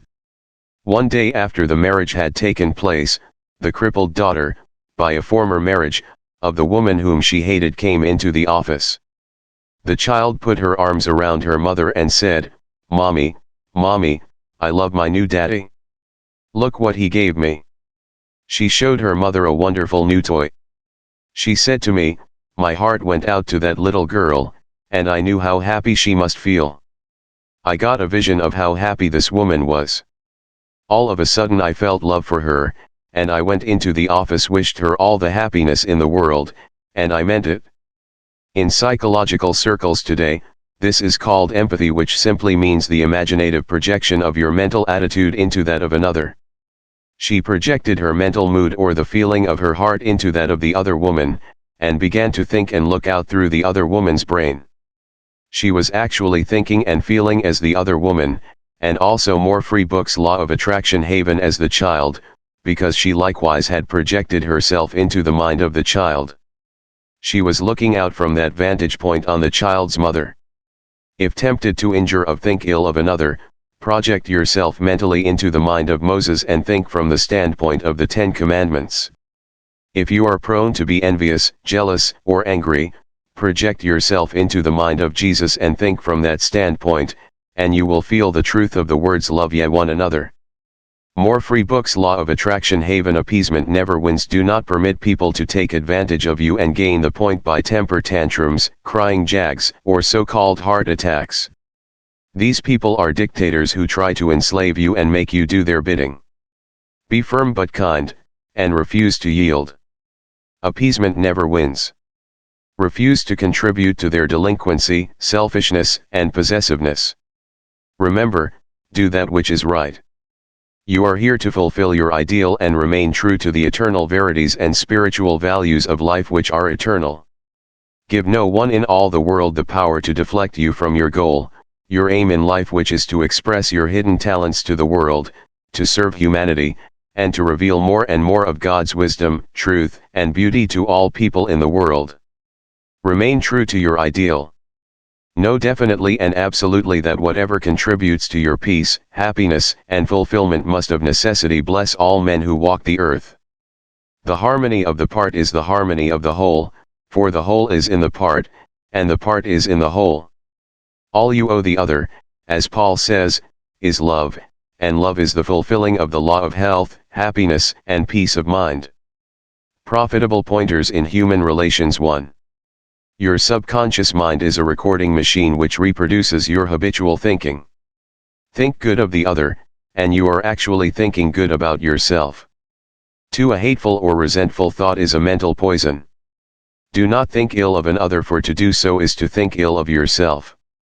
You are the only thinker in your universe, and your thoughts are creative.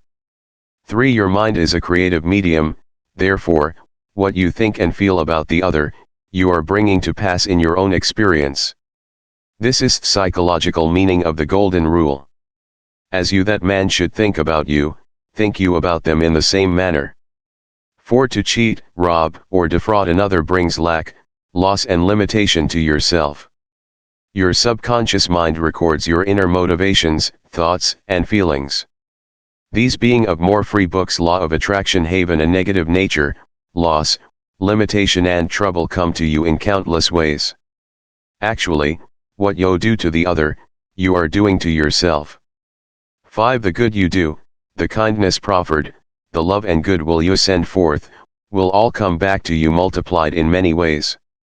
6. You are the only thinker in your world. You are responsible for the way you think about the other. Remember, the other person is not responsible for the way you think about him. Your thoughts are reproduced. What are More Free Books' Law of Attraction Haven you thinking about the other fellow? 7. Become emotionally mature and permit other people to differ from you. They have a perfect right to disagree with you, and you have the same freedom to disagree with them. You can disagree without being disagreeable. 8. Animals pick up your fear vibrations and snap at you. If you love animals, they will never attack you. Many undisciplined human beings are just as sensitive as dogs, cats, and other animals. 9. Your inner speech, representing your silent thoughts and feelings, is experienced in the reactions of others toward you. 10. Wish for the other what you wish for yourself. This is the key to harmonious human relations. 11. Change your concept and estimate of your employer.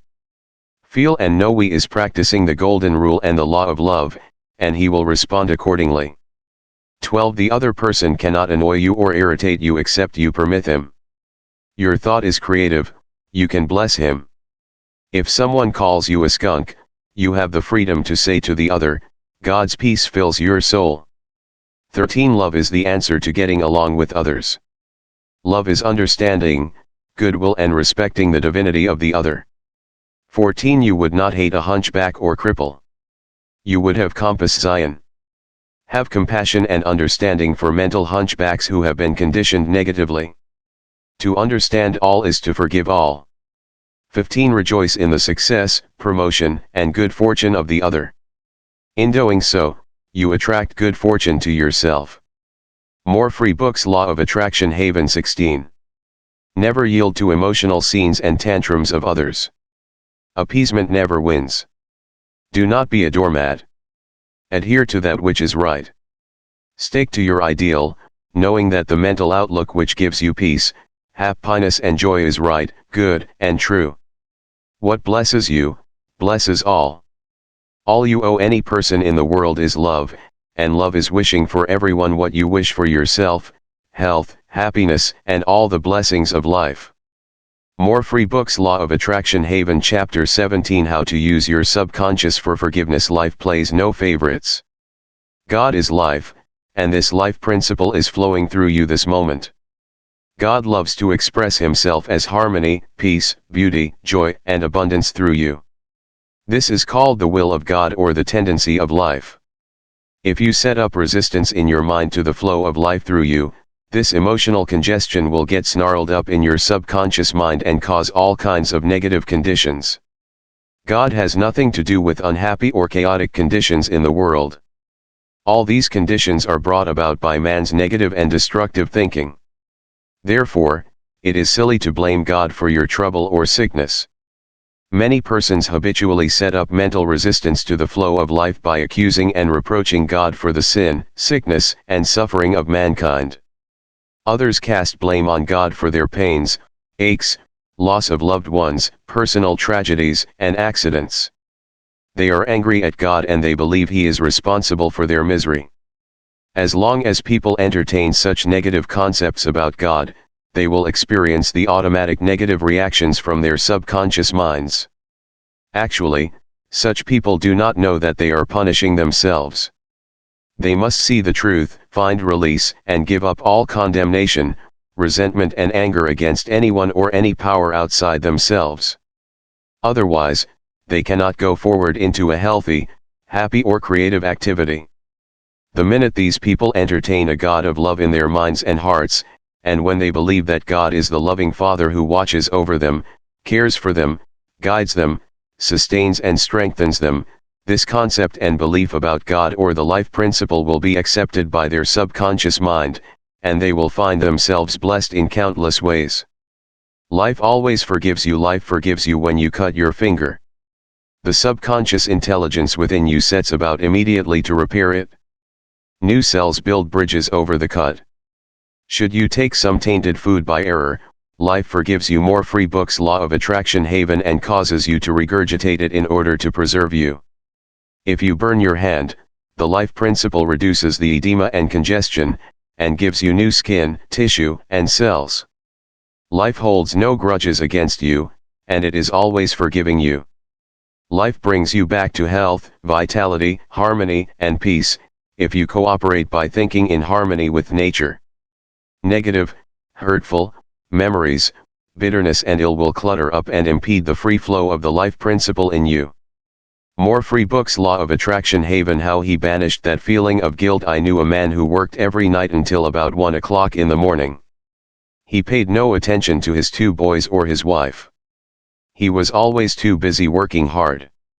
He thought people should pat him on the back because he was working so arduously and persistently past midnight every night. He had a blood pressure over 200 and was full of guilt. Unconsciously, he proceeded to punish himself by hard work and he completely ignored his children.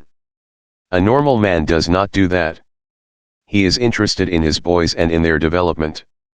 He does not shut his wife out of his world. I explained to him why he was working so arduously. There is something eating you inside, otherwise, you would not act this way. You are punishing yourself, and you have to learn to forgive yourself. He did have a deep sense of guilt. It was toward a brother. I explained to him that God was not punishing him, but that he was punishing himself. For example, if you misuse the laws of life, you will suffer accordingly. If you put your hand on a naked charged wire, you will get burned. The forces and nature are not evil, it is your use of them that determines whether they have a good or evil effect. Electricity is not evil, it depends on how you use it, whether to burn down a structure or light up a home. The only sin is ignorance of the law, and the only punishment is the automatic reaction of man's misuse of the law. If you misuse the principle of chemistry, you may blow up the office or the factory. If you strike your hand on a board, you may cause your hand to bleed. The board is not for that purpose. Its purpose may be to lean upon or to support your feet. This man realized that God does not condemn or punish anyone, and that all his suffering was due to the reaction of his submind to his own negative and destructive thinking. He had cheated his brother at one time and the brother had now passed on. Still, he was full of remorse and guilt. I asked him, "Would you cheat your brother now?" He said, "No." "Did you feel you were justified at the time?" His reply was, "Yes." "But, you would not do it now?" He added, "No, I am helping others to know how to live." More free books. Law of Attraction Haven. I added the following comment: you have a greater reason and understanding now. Forgiveness is to forgive yourself. Forgiveness is getting your thoughts in line with the divine law of harmony. Self-condemnation is called hell, bondage and restriction. Forgiveness is called heaven, harmony and peace. The burden of guilt and self-condemnation was lifted from his mind, and he had a complete healing. The doctor tested his blood pressure and it more free books. Law of Attraction Haven had become normal. The explanation was the cure. A murderer learned to forgive himself. A man who murdered his brother in Europe visited me many years ago. He was suffering from great mental anguish and torture, believing that God must punish him. He explained that his brother had been having an affair with his wife and that he had shot him on the spur of the moment. This had happened about 15 years previous to his interview with me. In the meantime, this man had married an American girl and had been blessed with 3 lovely children. He was in a position where he helped many people and he was a transformed man. My explanation to him was that physically and psychologically he was not the same man who shot his brother, since scientists inform us that every cell of our bodies changes every 11 months. Moreover, mentally and spiritually he was a new man. He was now full of love and goodwill for humanity. The old man who committed the crime 15 years before was mentally and spiritually dead. Actually, he was condemning an innocent man. This explanation had a profound effect upon him, and he said it was as if a great weight had been lifted from his mind. He realized the significance of the following truth in the Bible: "Come now, let us reason together, saith the Lord, though your sins be as scarlet, they shall be as white as snow, though they be red like crimson, they shall be as wool." Isaiah 1:18.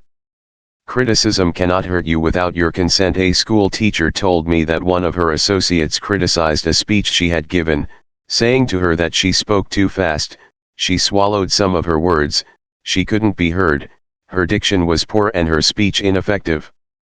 This teacher was furious and full of resentment toward her critic.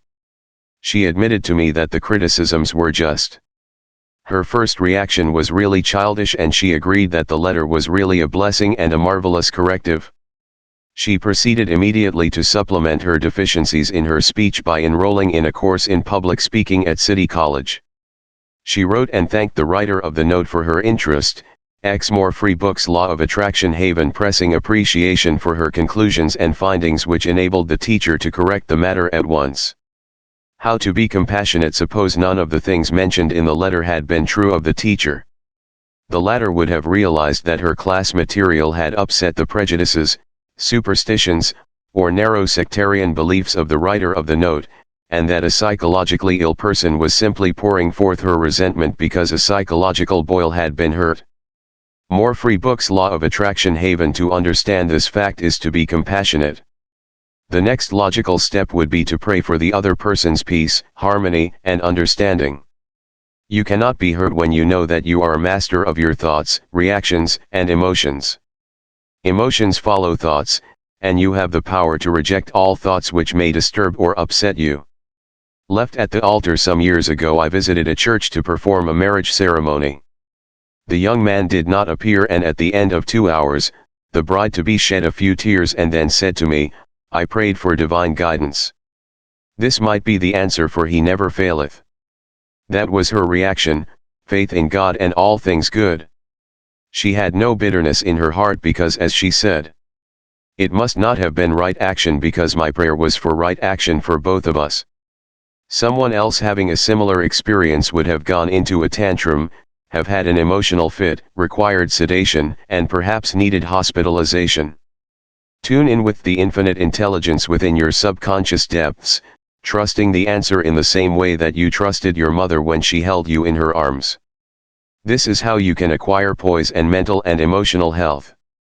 It is wrong to marry, sex is evil, and I am evil. Some time ago I talked to a young lady aged 22.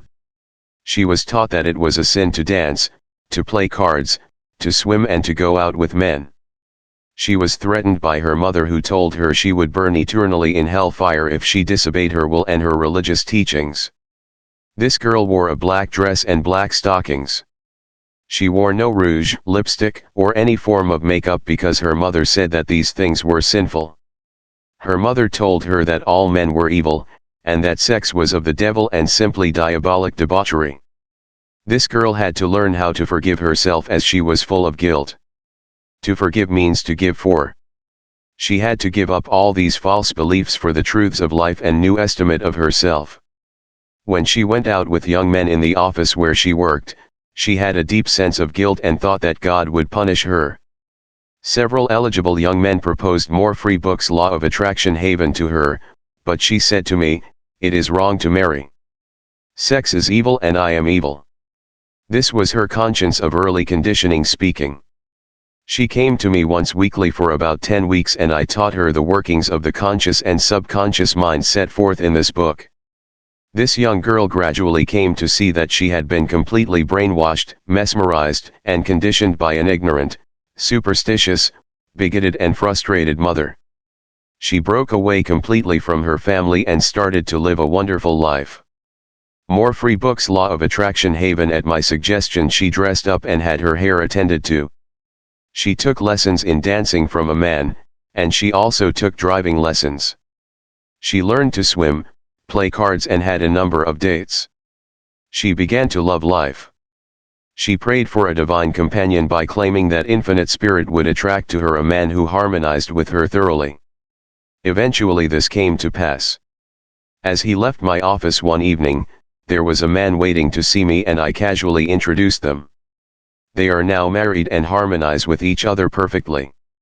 Forgiveness is necessary for healing, and when ye stand praying, forgive, if ye have aught against any. Mark 11:25. Forgiveness of others is essential to mental peace and radiant health. You must forgive everyone who has ever hurt you if you want perfect health and happiness. Forgive yourself by getting your thoughts in harmony with divine law and order. You cannot really forgive yourself completely until you have forgiven others first. To refuse to forgive yourself is nothing more or less than spiritual pride or ignorance. In the psychosomatic field of medicine today, it is being constantly stressed that resentment, condemnation of others, remorse, and hostility are behind a host of maladies ranging from arthritis to cardiac disease. They point out that these sick people, who were hurt, mistreated, deceived, or injured, were full of resentment and hatred for those who hurt them. This caused inflamed and festering wounds in their subconscious minds. There is only one remedy. They have to cut out and discard their hurts, and the one and only sure way is by forgiveness. Forgiveness is love in action. The essential ingredient in the art of forgiveness is the willingness to forgive. If you sincerely desire to forgive the other, you are 51% over the hurdle. I feel sure you know that to forgive the other does not necessarily mean that you like him or want to associate with him. You cannot be compelled to like someone, neither can a government legislate goodwill, love, peace, or tolerance. It is quite impossible to like people because someone in Washington issues an edict to that effect. We can, however, love people without liking them. More Free Books Law of Attraction Haven. The Bible says, love ye one another. This, anyone can do who really wants to do it.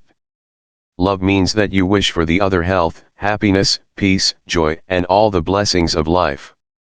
There is only one prerequisite, and that is sincerity. You are not being magnanimous when you forgive, you are really being self, because what you wish for the other, you are actually wishing for yourself.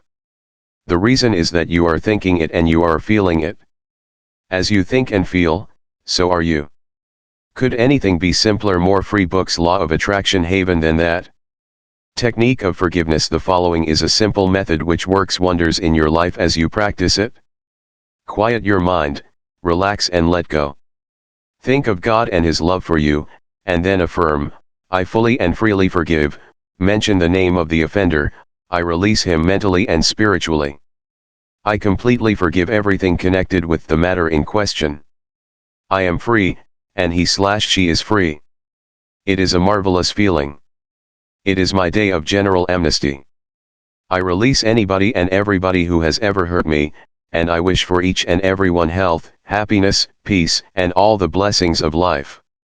I do this freely, joyously, and lovingly, and whenever I think of the person or persons who hurt me, I say, I have released you, and all the blessings of life are yours. I am free and you are free. It is wonderful. The great secret of true forgiveness is that once you have forgiven the person, it is unnecessary to repeat the prayer. Whenever the person comes to your mind, or the particular hurt happens to enter your mind, wish the delinquent well, and say, peace be to you. Do this as often as the thought enters your mind. You will find that after a few days the thought of the person or experience will return less and less often, until it fades into nothingness. The acid test for forgiveness. There is an acid test for gold. There is also an acid test for forgiveness. If I should tell you something wonderful about someone who has wronged you, cheated you, or defrauded you, and you sizzled at hearing the good news about this person, the roots of hatred would still be in your subconscious mind, playing havoc with you. Let us suppose you had a painful abscess on your jaw a year ago, and you told me about it. I would casually ask you if you had any pain now. You would automatically say, of course not, I have memory of it but no pain. That is the whole story. You may have a memory of the incident but no sting or hurt anymore. This is the acid test, and you must meet it psychologically and spiritually, otherwise, you are simply deceiving yourself and not practicing the true art of forgiveness. More Free Books Law of Attraction Haven. To understand all is to forgive all. When man understands the creative law of his own mind, he ceases to blame other people and conditions for making or marring his life. He knows that his own thoughts and feelings create his destiny. Furthermore, he is aware that externals are not the causes and conditioners of his life and his experiences. To think that others can mar your happiness, that you are the football of a cruel fate, that you must oppose and fight others for a living, all these and others like them, are untenable when you understand that thoughts are things. The Bible says the same thing. For as More Free Books Law of Attraction Haven. A man thinketh in his heart, so is he. Proverbs 23:7.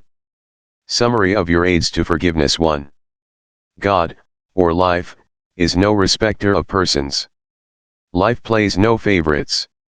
Life, or God, seems to favor you when you align yourself with the principle of harmony, health, joy and peace. 2. God, or life, never sends disease, sickness, accident, or suffering.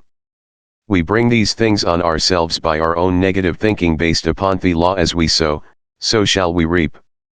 3. Your concept of God is the most important thing in your life.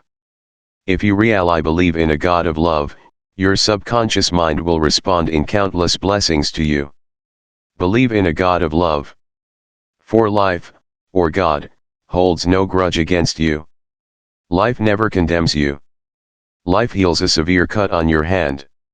Life forgives you if you burn your finger. It reduces the edema and restores the part to wholeness and perfection. 5. Your guilt complex is a false concept of God and life. God, or life, does not punish or judge you. You do this to yourself by your false beliefs, negative thinking, and self-condemnation. 6. God, or life, does not condemn or punish you. The forces of nature are not evil. The effect of their use depends on how you use the power within you. You can use electricity to kill someone or to light the house. You can use water to drown a child or quench his thirst. Good and evil come right back to the thought and purpose in man's own mind. 7. God, or life, never punishes. Man punishes himself by his false concepts of God, life, and the universe. His thoughts are creative and he creates his own misery. 8. If another criticizes you, and these faults are within you, rejoice, give thanks and appreciate the comments. This gives you the opportunity to correct the particular fault. More free books. Law of Attraction Haven 9. You cannot be hurt by criticism when you know that you are master of your thoughts, reactions, and emotions. This gives you the opportunity to pray and bless the other, thereby blessing yourself. 10. When you pray for guidance and right action, take what comes. Realize it is good and very good. Then there is no cause for self-pity, criticism or hatred. More free books. Law of Attraction Haven 11. There is nothing good or bad, but thinking makes it so. There is no evil in sex, the desire for food, wealth, or true expression. It depends on how you use these urges, desires, and aspirations. Your desire for food can be met without killing someone for a loaf of bread. 12. Resentment, hatred, ill will and hostility are behind a host of maladies. Forgive yourself and everybody else by pouring out love, life, joy, and goodwill to all those who have hurt you. Continue until such time as you meet them in your mind and you are at peace with them. 13. To forgive is to give something for. Give love, peace, joy, wisdom and all the blessings of life to the other, until there is no sting left in your mind. This is really the acid test of forgiveness. 14. Let us suppose you had an abscess in your jaw about a year ago. It was very painful. Ask yourself if it is painful now. The answer is negative. Likewise, if someone has hurt you, lied about and vilified you, and said all manner of evil about you, is your thought of that person negative? Do you sizzle when he or she comes into your mind? If so, the roots of hatred are still there, playing havoc with you and your good. The only way is to withdraw them with love by wishing for the person all the blessings of life, until you can meet the person in your mind, and you can sincerely react without benediction of peace and goodwill. This is the meaning of forgive until 70 times 7. More free books. Law of Attraction Haven Chapter 18. How your subconscious removes mental blocks. The solution lies within the problem. The answer is in every question. If you are presented with a difficult situation and you cannot see your way clear, the best procedure is to assume that infinite intelligence within your subconscious mind knows all and sees all, has the answer, and is revealing it to you now. Your new mental attitude that the creative intelligence is bringing about a happy solution will enable you to find the answer. Rest assured that such an attitude of mind will bring order, peace, and meaning to all your undertakings. How to break or build a habit. You are a creature of habit. Habit is the function of your subconscious mind. You learn to swim, ride a bicycle, dance, and drive a car by consciously doing these things over and over again until they established tracks in your subconscious mind. Then, the automatic habit action of your subconscious mind took over. This is sometimes called second nature, which is a reaction of your subconscious mind to your thinking and acting. You are free to choose a good habit or a bad habit. If you repeat a negative thought or act over a period of time, you will be under the compulsion of a habit. The law of your subconscious is compulsion. How he broke a bad habit. Mr. Jones said to me, an uncontrollable urge to drink seizes upon me, and I remain drunk for 2 weeks at a time. I can't give up this terrible habit. Time and time again these experiences had occurred to this unfortunate man. He had grown into the habit of drinking to excess. Although he had started drinking of his own initiative, he also began to realize that he could change the habit and establish a new one. He said that while through his willpower he was able to suppress his desires temporarily, his continued efforts to suppress the many urges only made matters worse. His repeated failures convinced him that he was hopeless and powerless to control his urge or obsession. This idea of being powerless operated as a powerful suggestion to his subconscious mind and aggravated his weakness, making his life a succession of failures. More Free Books Law of Attraction Haven. I taught him to harmonize the functions of the conscious and subconscious mind. When these two cooperate, the idea or desire implanted in the submind is realized. His reasoning mind agreed that if the old habit path or track had carried him into trouble, he could consciously form a new path to freedom, sobriety, and peace of mind. He knew that his destructive habit was automatic, but since it was acquired through his conscious choice, he realized that if he had been conditioned negatively, he also could be conditioned positively. As a result, he ceased thinking of the More Free Books Law of Attraction Haven fact that he was powerless to overcome the habit. Moreover, he understood clearly that there was no obstacle to his healing other than his own thought. Therefore, there was no occasion for great mental effort or mental coercion. The power of his mental picture. This man acquired a practice of relaxing his body and getting into a relaxed, drowsy, meditative state.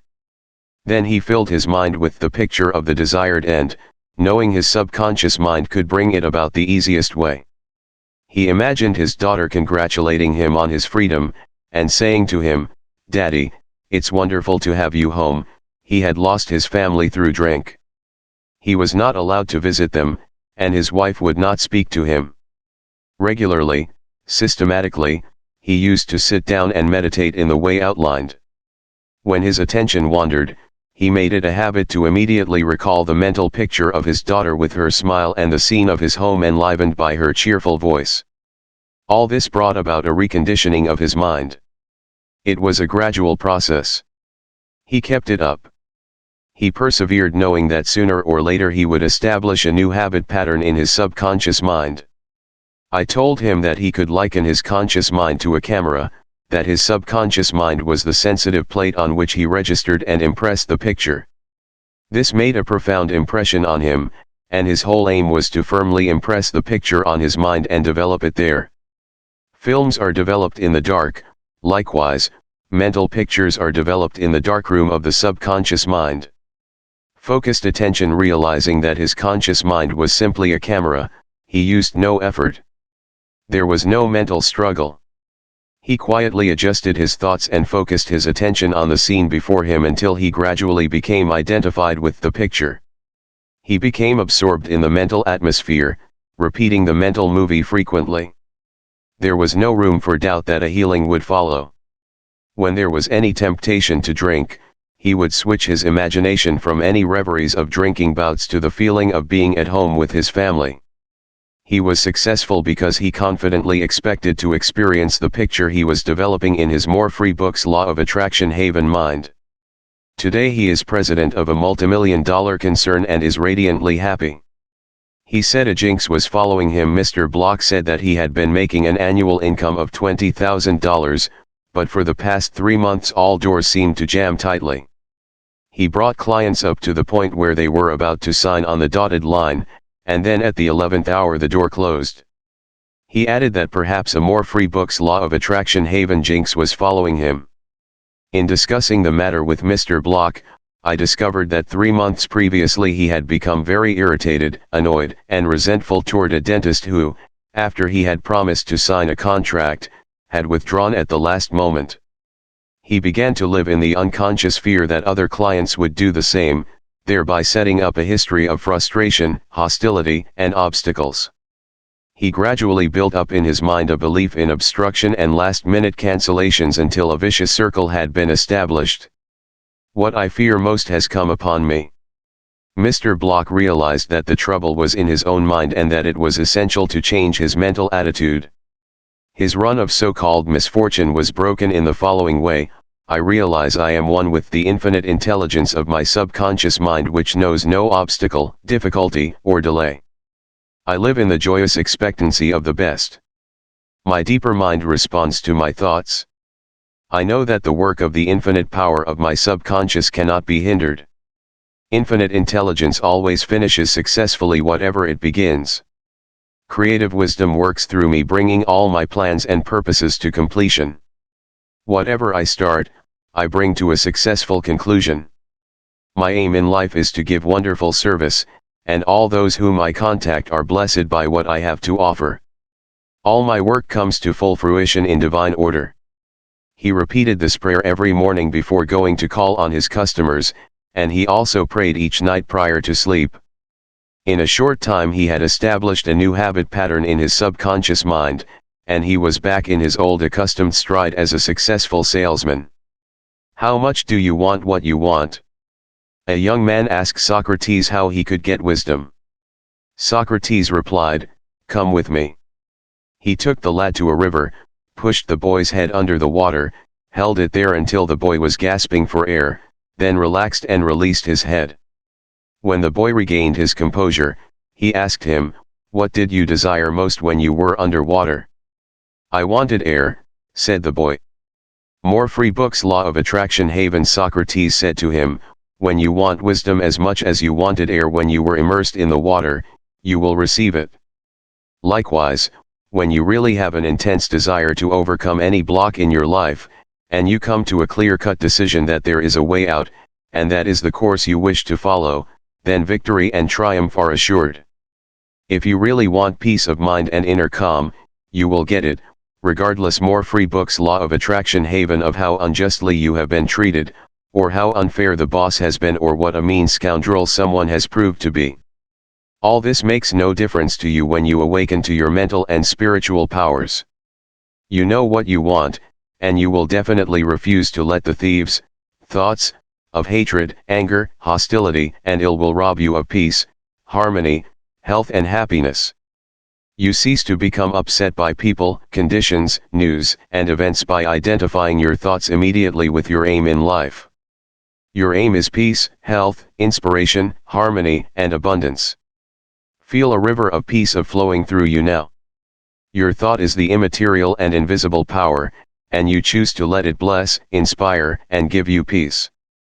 Why he could not be healed. This is a case history of a married man with 4 children who was supporting and secretly living with another woman during his business trips. He was ill, nervous, irritable, and cantankerous, and he could not sleep without drugs. The doctor's medicine failed to bring down his high blood pressure of over 200. He had pains in numerous organs of his body which doctors could not diagnose or relieve. To make matters worse, he was drinking heavily. The cause of all this was a deep unconscious sense of guilt. He had violated the marriage vows, and this troubled him. The religious creed he was brought up on was deeply lodged in his subconscious mind, and he drank excessively to heal the wound of guilt. Some invalids take morphine and codeine for severe pains. He was talking alcohol for the pain or wound in his mind. It was the old story of adding fuel to the fire. The explanation and the cure. He listened to the explanation of how his mind worked. He faced his problem, looked at it, and gave up his dual role. He knew that his drinking was an unconscious attempt to escape. The hidden cause lodged in his subconscious mind had to be eradicated, then the healing would follow. He began to impress his subconscious mind 3 or 4 times a day by using the following prayer: "My mind is full of peace, poise, balance, and equilibrium. The infinite lies stretched in smiling repose within me. I am not afraid of anything in the past, the present or the future. The infinite intelligence of my subconscious mind leads, guides, and directs me in all." More free books. Law of Attraction Haven ways. I now meet every situation with faith, poise, calmness, and confidence. I am now completely free from the habit. My mind is full of inner peace, freedom, and joy. I forgive myself, then I am forgiven. Peace, sobriety, and confidence reign supreme in my mind. He repeated this prayer frequently as outlined, being fully aware of what he was doing and why he was doing it. Knowing what he was doing gave him the necessary faith and confidence. I explained to him that as he more free books Law of Attraction Haven spoke these statements out loud, slowly, lovingly and meaningfully, they would gradually sink down into his subconscious mind. Like seeds, they would grow after their kind.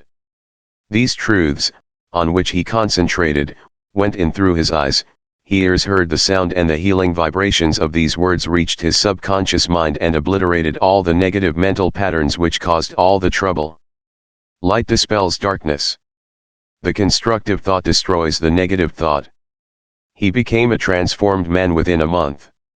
Refusing to admit it. If you are an alcoholic or drug addict, admit it. Do not dodge the issue. Many people remain alcoholics because they refuse to admit it. Your disease is an instability, an inner fear. You are refusing to face life, and so you try to escape your responsibilities through the bottle. As an alcoholic you have no free will, although you think have, and you may even boast about your willpower. If you are a habitual drunkard and say bravely I will not touch it anymore, you have no power to make this assertion come true, because you do not know where to locate the power. You are living in a psychological prison of your own making, and you are bound by your beliefs, opinions, training, and environmental influences. Like most people, you are a creature of habit. You are conditioned to react the way you do. Building in the idea of freedom, you can build the idea of freedom and peace of mind into your mentality so that it reaches your subconscious depths. The latter, being all-powerful, will free you from all desire for alcohol. Then, you will have the new understanding of how your mind works, and you can truly back up your statement and prove the truth to yourself. 51% healed. If you have a keen desire to free yourself from any destructive habit, you are 51% healed already. When you have a greater desire to give up the bad habit than to continue it, you will not experience too much difficulty in gaining complete freedom. More free books Law of Attraction Haven. Whatever thought you anchor the mind upon, the latter magnifies. If you engage the mind on the concept of freedom, freedom from the habit, and peace of mind, and if you keep it focused on this new direction of attention, you generate feelings and emotions which gradually emotionalize the concept of freedom and peace. Whatever idea you emotionalize is accepted by your subconscious and brought to pass. The law of substitution. Realize that something good can come out of your suffering. You have not more free books Law of Attraction Haven suffered in vain. However, it is foolish to continue to suffer. If you continue as an alcoholic, it will bring about mental and physical deterioration and decay. Realize that the power in your subconscious is backing you up. Even though you may be seized with melancholia, you should begin to imagine the joy of freedom that is in store for you. This is the law of substitution. Your imagination took you to the bottle, let it take you now to freedom and peace of mind. You will suffer a little bit, but it is for a constructive purpose. You will bear it like a mother in the pangs of childbirth, and you will, likewise, bring forth a child of the mind. Your subconscious will give birth to sobriety. Cause of alcoholism. The real cause of alcoholism is negative and destructive thinking, for as a man thinketh, so is he. The alcoholic has a deep sense of inferiority, inadequacy, defeat, and frustration, usually accompanied by a deep inner hostility. He has countless alibis as to his reason for drinking, but the sole reason is in his thought life. 3 magic steps. The first step: get still, quiet the wheels of the mind. Enter into a sleepy, drowsy state. In this relaxed, peaceful, receptive state, you are preparing for the second step. The second step: take a brief phrase which can readily be graven on the memory, and repeat it over and over as a lullaby. Use the phrase, sobriety and peace of mind are mine now, and I give thanks. To prevent the mind from wandering, repeat it aloud or sketch its pronunciation with the lips and tongue as you say it mentally. This helps its entry into the subconscious mind. Do this for 5 minutes or more. You will find a deep emotional response. The third step: just before going to sleep, practice what Johann von Goethe, German author, used to do. Imagine a friend or loved one in front of you. Your eyes are closed, you are relaxed and at peace. The loved one or friend is subjectively present, and is saying to you, "Congratulations." You see the More Free Books Law of Attraction Haven smile, you hear the voice. You mentally touch the hand, it is all real and vivid. The word congratulations implies complete freedom. Hear it over and over again until you get the subconscious reaction which satisfies. Keep on keeping on when fear knocks at the door of your mind, or when worry, anxiety and doubt cross your mind. Behold your vision, your goal. Think of the infinite power within your subconscious mind, which you can generate by your More Free Books Law of Attraction Haven thinking and imagining, and this will give you confidence, power, and courage. Keep on, persevere, until the day breaks and the shadows flee away. Review your thought power. 1. The solution lies within the problem. The answer is in every question. Infinite intelligence responds to you as you call upon it with faith and confidence. 2. Habit is the function of your subconscious mind. There is no greater evidence of the marvelous power of your subconscious than the force and sway habit holds in your life. You are a creature of habit. 3. You form habit patterns in your subconscious mind by repeating a thought and act over and over again until it establishes tracks in the subconscious mind and becomes automatic, such as swimming, dancing, tipping, walking, driving your car, etc. 4. You have freedom to choose. You can choose a good habit or a bad habit. Prayer is a good habit.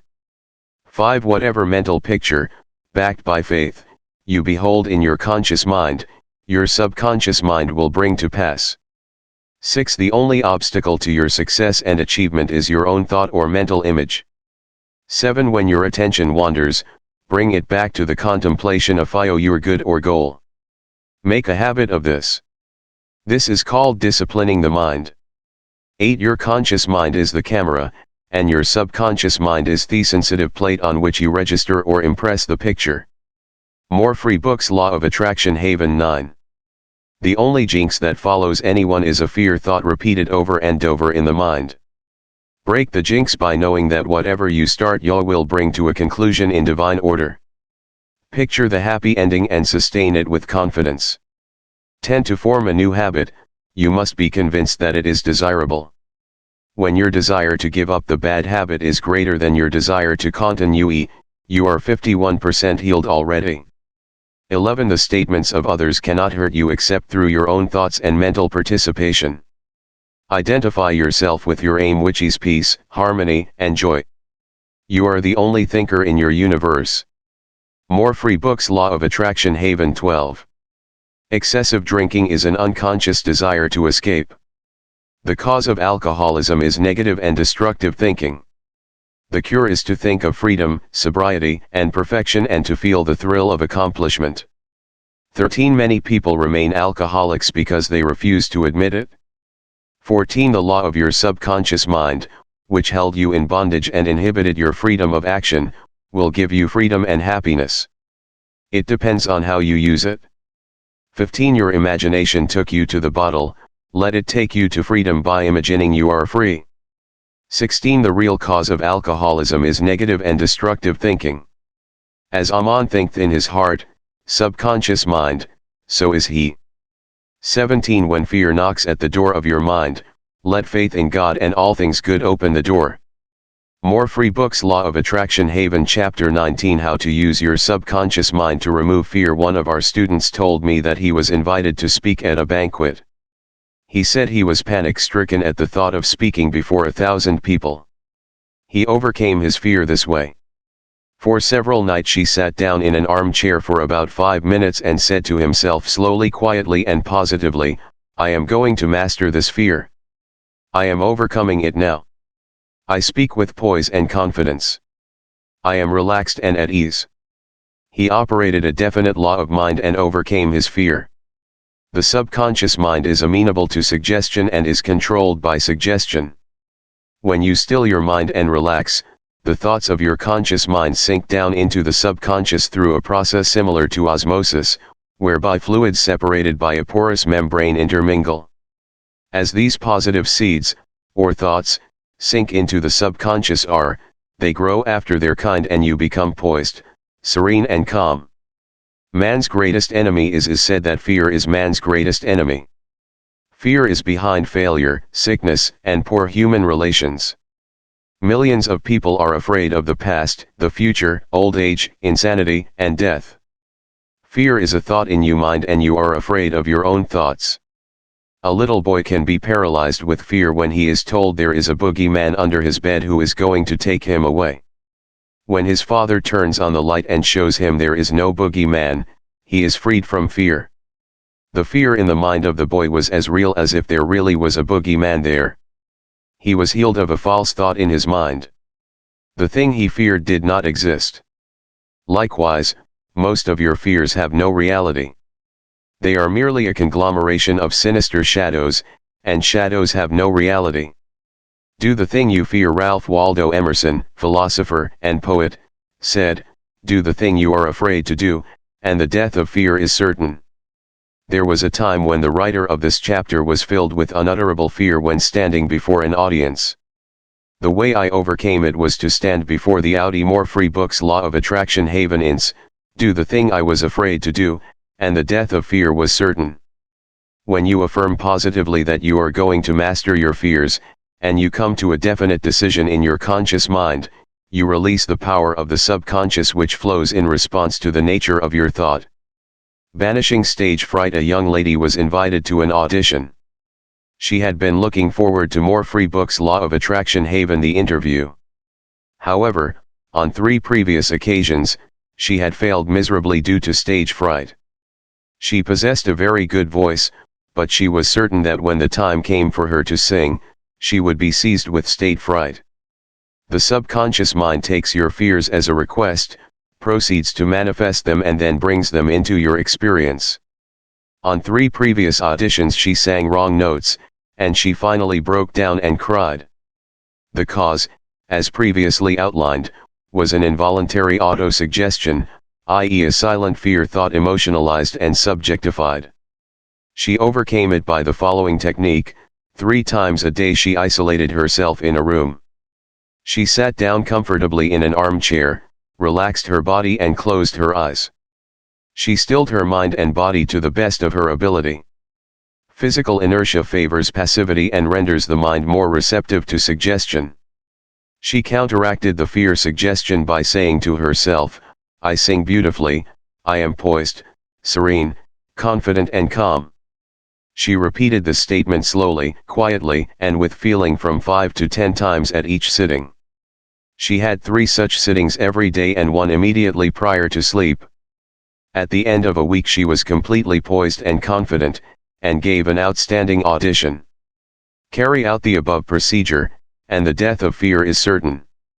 Fear of failure. Occasionally young men from the local university come to see me, as well as school teachers, who often seem to suffer from suggestive amnesia at examinations. The complaint is always the same: I know the answers after the examination is over, but I can't remember the answers during the examination. The idea which realizes itself, is the one to which we invariably give concentrated attention. I find that each one is obsessed with the idea of failure. Fear is behind the temporary amnesia, and it is the cause of the whole experience. One young medical student was the most brilliant person in his class, yet he found himself failing to answer simple questions at the time of written or oral examinations. I explained to him that the reason was he had been worrying and was fearful for several days previous to the examination. hmurphy Books Law of Attraction Haven. These negative thoughts became charged with fear. Thoughts enveloped in the powerful emotion of fear are realized in the subconscious mind. In other words, this young man was requesting his subconscious mind to see to it that he failed, and that is exactly what it did. On the day of the examination he found himself stricken with what is called, in psychological circles, suggestive amnesia.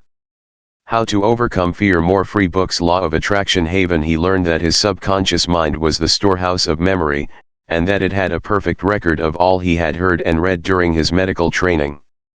Moreover, he learned that the subconscious mind was responsive and reciprocal. The way to be en rapport with it was to be relaxed, peaceful and confident. Every night and morning he began to imagine his mother congratulating him on his wonderful record. He would hold an imaginary letter from her in his hand. As he began to contemplate the happy result, he called forth a corresponding or reciprocal response or reaction in himself. The all-wise and omnipotent power of the subconscious took over, dictated, and directed his conscious mind accordingly. He imagined the end, thereby willing the means to the realization of the end. Following this procedure, he had no trouble passing subsequent examinations. In other words, the subjective wisdom took over, compelling him to give an excellent account of himself. Fear of water, mountains, closed places, etc. There are many people who are afraid to go into an elevator, climb mountains, or even swim in the water. It may well be that the individual had unpleasant experiences in the water in his youth, such as having been thrown forcibly into the water without being able to swim. He might have been forcibly detained in an elevator which failed to function properly, causing resultant fear of closed places. I had an experience when I was about 10 years of age. I accidentally fell into a pool and went down 3 times. I can still remember the dark water engulfing my head, and my gasping for air until another boy pulled me out at the last moment. This experience sank into my subconscious mind, and for years I feared the water. An elderly psychologist said to me, "Go down to the swimming pool, look at the water, and say out loud in strong tones, 'I am going to master you, I can dominate you.' Then go into the water, take lessons, and overcome it." This I did, and I mastered the water. Do not permit water to master you. Remember, you are the master of the water. More free books. Law of Attraction Haven. When I assumed a new attitude of mind, the omnipotent power of the subconscious responded, giving me strength, faith, and confidence, and enabling me to overcome my fear. Master technique for overcoming any particular fear. The following is a process and technique for overcoming fear which I teach from the platform. It works like a charm. Try it. Suppose you are afraid of the water, a mountain, an interview, an audition, or you fear closed places. If you are afraid of swimming, begin now. More free books. Law of Attraction Haven. To sit still for 5 or 10 minutes 3 or 4 times a day, and imagine you are swimming. Actually, you are swimming in your mind. It is a subjective experience. Mentally you have projected yourself into the water. You feel the chill of the water and the movement of your arms and legs. It is all real, vivid, and a joyous activity of the mind. It is not idle daydreaming, for you know that what you are experiencing in your imagination will be developed in your subconscious mind. Then you will be compelled to express the image and likeness of the picture you impressed on your deeper mind. This is the law of the subconscious. You could apply the same technique if you are afraid of mountains or high places. Imagine you are climbing the mountain, feel the reality of it all, enjoy the scenery, knowing that as you continue to do this mentally, you will do it physically with ease and comfort. He blessed the elevator. I knew an executive of a large corporation who was terrified to ride in an elevator. He would walk up 5 flights of stairs to his office every morning. He said that he began to bless the elevator every night and several times a day. He finally overcame his fear. This was how he blessed the elevator. The elevator in our building is a wonderful idea.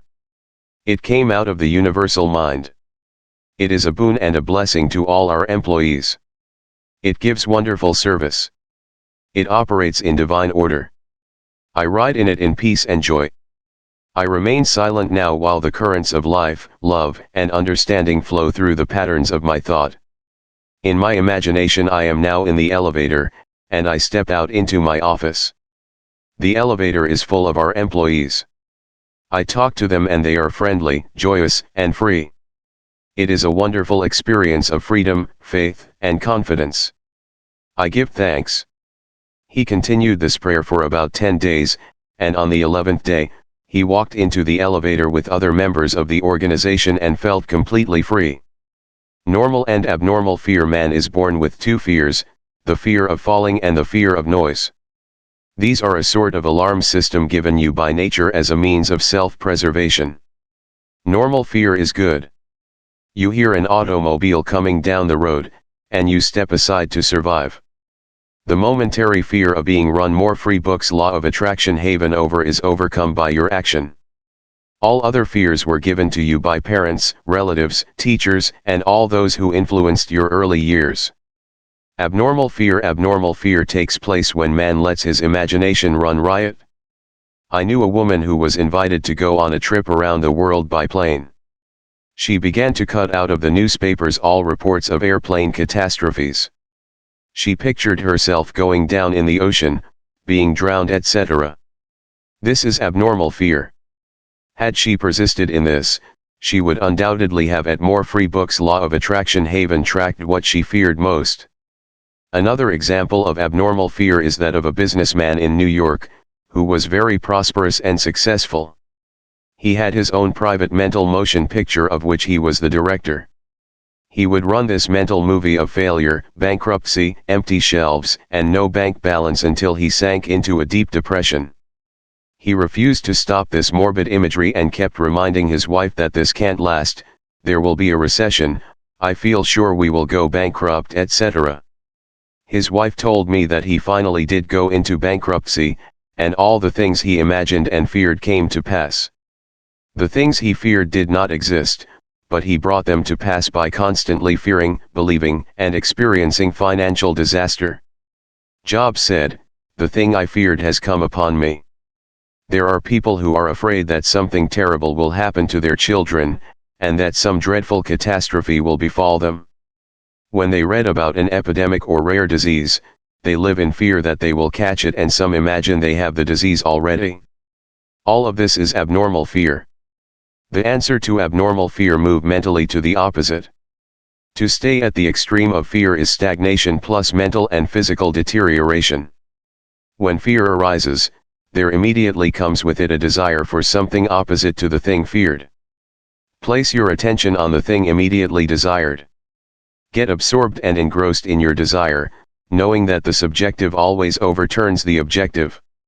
This attitude will give you confidence and lift your spirits. The infinite power of your subconscious mind is moving on your behalf, and it cannot fail.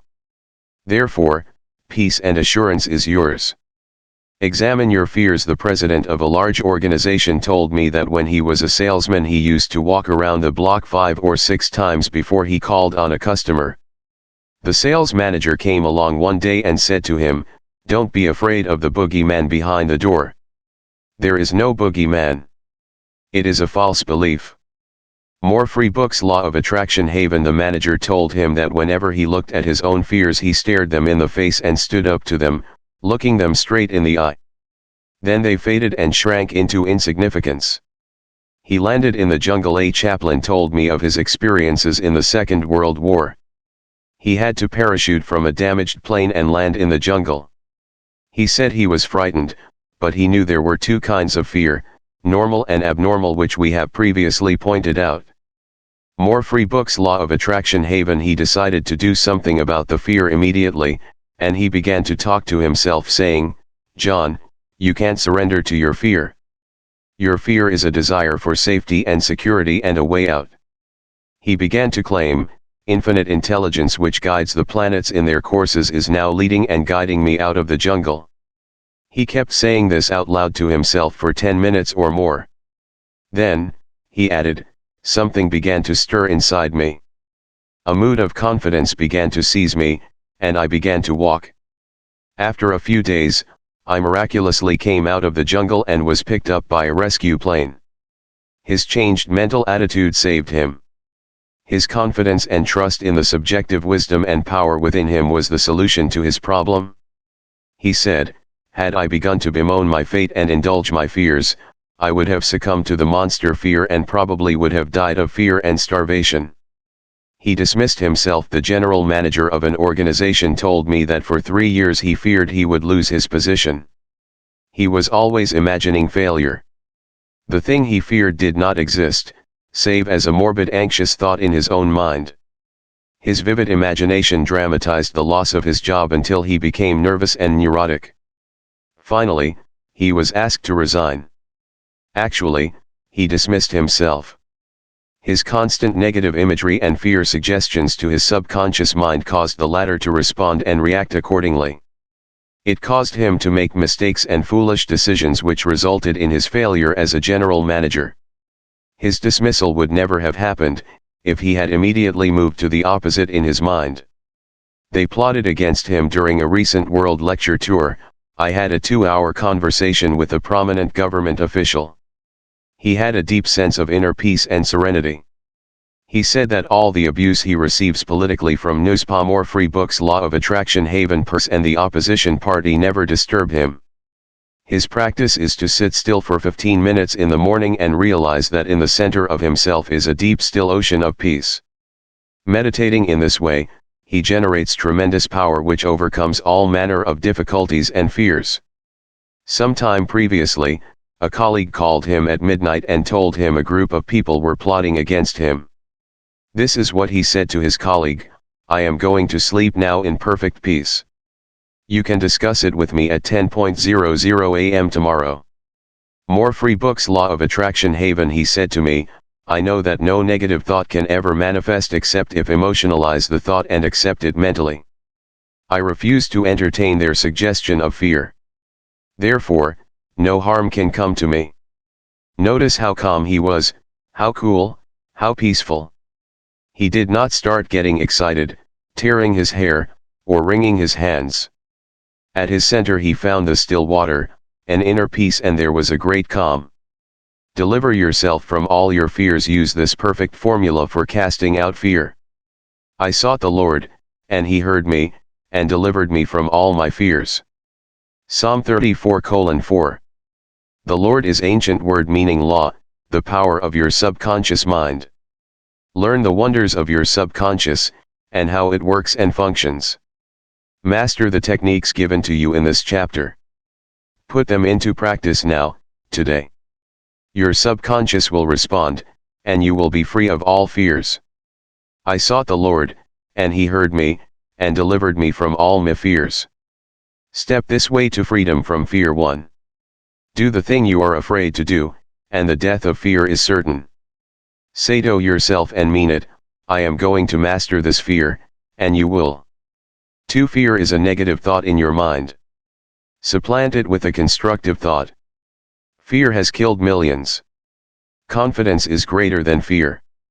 Nothing is more powerful than faith in God and the good. 3. Fear is man's greatest enemy. It is behind failure, sickness, and bad human relations. Love casts out fear. Love is an emotional attachment to the good things in life. Fall in love with honesty, integrity, justice, goodwill, and success. Live in the joyous expectancy of the best, and invariably the best will come to you. 4. Counteract the fear suggestions with the opposite, such as: I sing beautifully, I am poised, serene and calm. It will pay fabulous dividends. More free books law of attraction haven 5. Fear is behind amnesia at oral and written examination time. You can overcome this by affirming frequently: I have a perfect memory for everything I need to know, or you can imagine a friend congratulating you on your brilliant success on the examination. Persevere and you will win. 6. If you are afraid of the water, in your imagination swim freely and joyously. Project yourself into the water mentally. Feel the chill and thrill of swimming across the pool. Make it vivid. As you do this subjectively, you will be compelled to go into the water and conquer it. This is the law of your mind. More free books law of attraction haven 7. If you are afraid of closed places, such as elevators, lecture halls, etc., mentally ride in an elevator blessing all its parts and functions. You will be amazed how quickly the fear will be dissipated. 8. You were born with only 2 fears, the fear of falling and the fear of was. All your other fears were acquired. Get rid of them. 9. Normal fear is good. Abnormal fear is very bad and destructive. To constantly indulge in fear thoughts results in abnormal fear, obsessions, and complexes. To fear something persistently causes a sense of panic and terror. 10. You can overcome abnormal fear when you know the power of your subconscious mind can change conditions and bring to pass the cherished desires of your heart. Give your immediate attention and devotion to your desire, which is the opposite of your fear. This is the love that casts out fear. 11. If you are afraid of failure, give your attention to success. If you are afraid of sickness, dwell on your perfect health. If you are afraid of an accident, dwell on the guidance and protection from God. If you are afraid of death, dwell on eternal life. God is life, and that is your life now. 12. The great law of substitution is the answer to fear. Whatever you fear has its solution in the form of your desire. If you are sick, you desire health. If you are in the prison of fear, you desire freedom. Expect the good. Mentally concentrate on the good, and know that your subconscious mind answers you always. It never fails.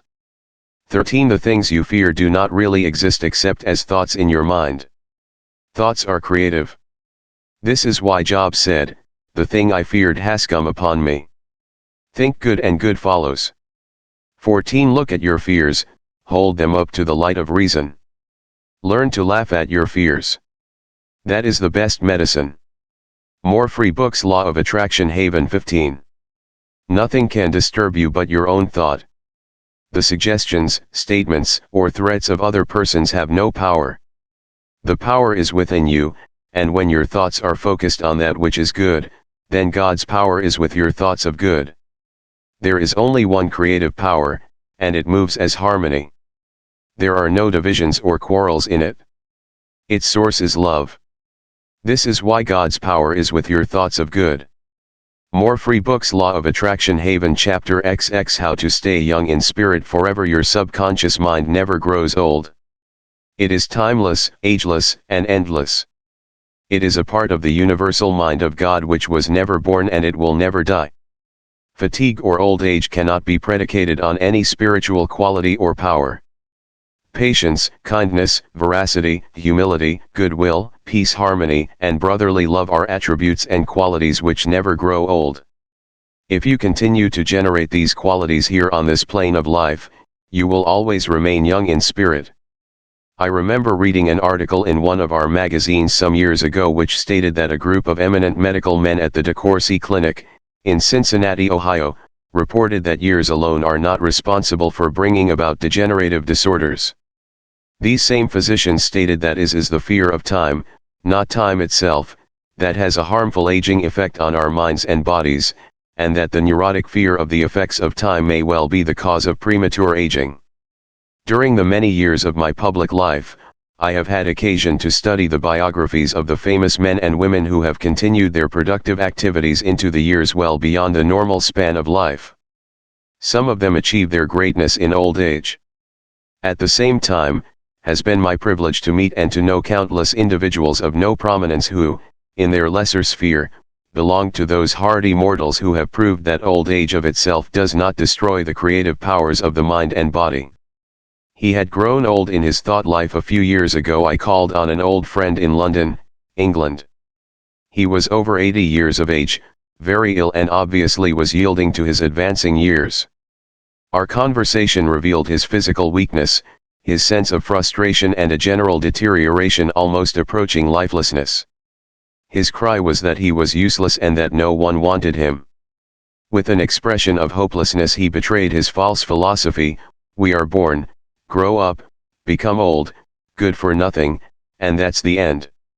More free books. Law of Attraction Haven. This mental attitude of futility and worthlessness was the chief reason for his sickness.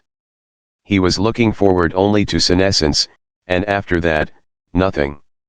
Indeed, he had grown old in his thought life, and his subconscious mind brought about all the evidence of his habitual thinking. Age is the dawn of wisdom. Unfortunately, many people have the same attitude as this unhappy man. More free books. Law of Attraction Haven. They are afraid of what they term old age, the end and extinction, which really means that they are afraid of life. Yet, life is endless. Age is not the flight of years, but the dawn of wisdom. Wisdom is an awareness of the tremendous spiritual powers in your subconscious mind and the knowledge of how to apply these powers to lead a full and happy life. Get it out of your head once and for all that 65, 75, or 85 years of age is synonymous with the end for you or anybody else. It can be the beginning of a glorious, fruitful, active, and most productive life pattern, better than you have ever experienced. Believe this, expect it, and your subconscious will bring it to pass. Welcome the change. Old age is not a tragic occurrence. What we call the aging process is really change. It is to be welcomed joyfully and gladly, as each phase of human life is a step forward on the path, which has no end. Man has powers, which transcend his bodily powers. He has senses, which transcend his 5 physical senses. Scientists today are finding positive, indisputable evidence that something conscious in man can leave his present body and travel thousands of miles to see, hear, touch and speak to people, even though his physical body never leaves the couch on which it reclines. Man's life is spiritual and eternal. He need never grow old, for life, or God, cannot grow old. The Bible says that God is life. Life is self-renewing, eternal, indestructible, and is the reality of all men. Evidence for survival. The evidence gathered by the psychical research societies both in Great Britain and America is overwhelming. You may go into any large metropolitan library and get volumes on the proceedings of the Psychical Research Society based on findings of distinguished scientists on survival following so-called death. You will find a startling report on scientific experiments establishing the reality of life after death in the Case for Psychic Survival by Hereward Carrington, director of the American Psychical Institute. More free books. Law of Attraction. Haven. Life is a woman asked Thomas Edison, the electrical wizard, Mr. Edison, what is electricity? He replied, Madam, electricity is. Use it. Electricity is a name we give an invisible power which we do not fully comprehend, but we learn all we can about the principle of electricity and its uses. We use it in countless ways. More free books. Law of Attraction. Haven. The scientist cannot see an electron with his eyes, yet he accepts it as a scientific fact, because it is the only valid conclusion, which coincides with his other experimental evidence. We cannot see life. However, we know we are alive. Life is, and we are here to express it in all its beauty and glory.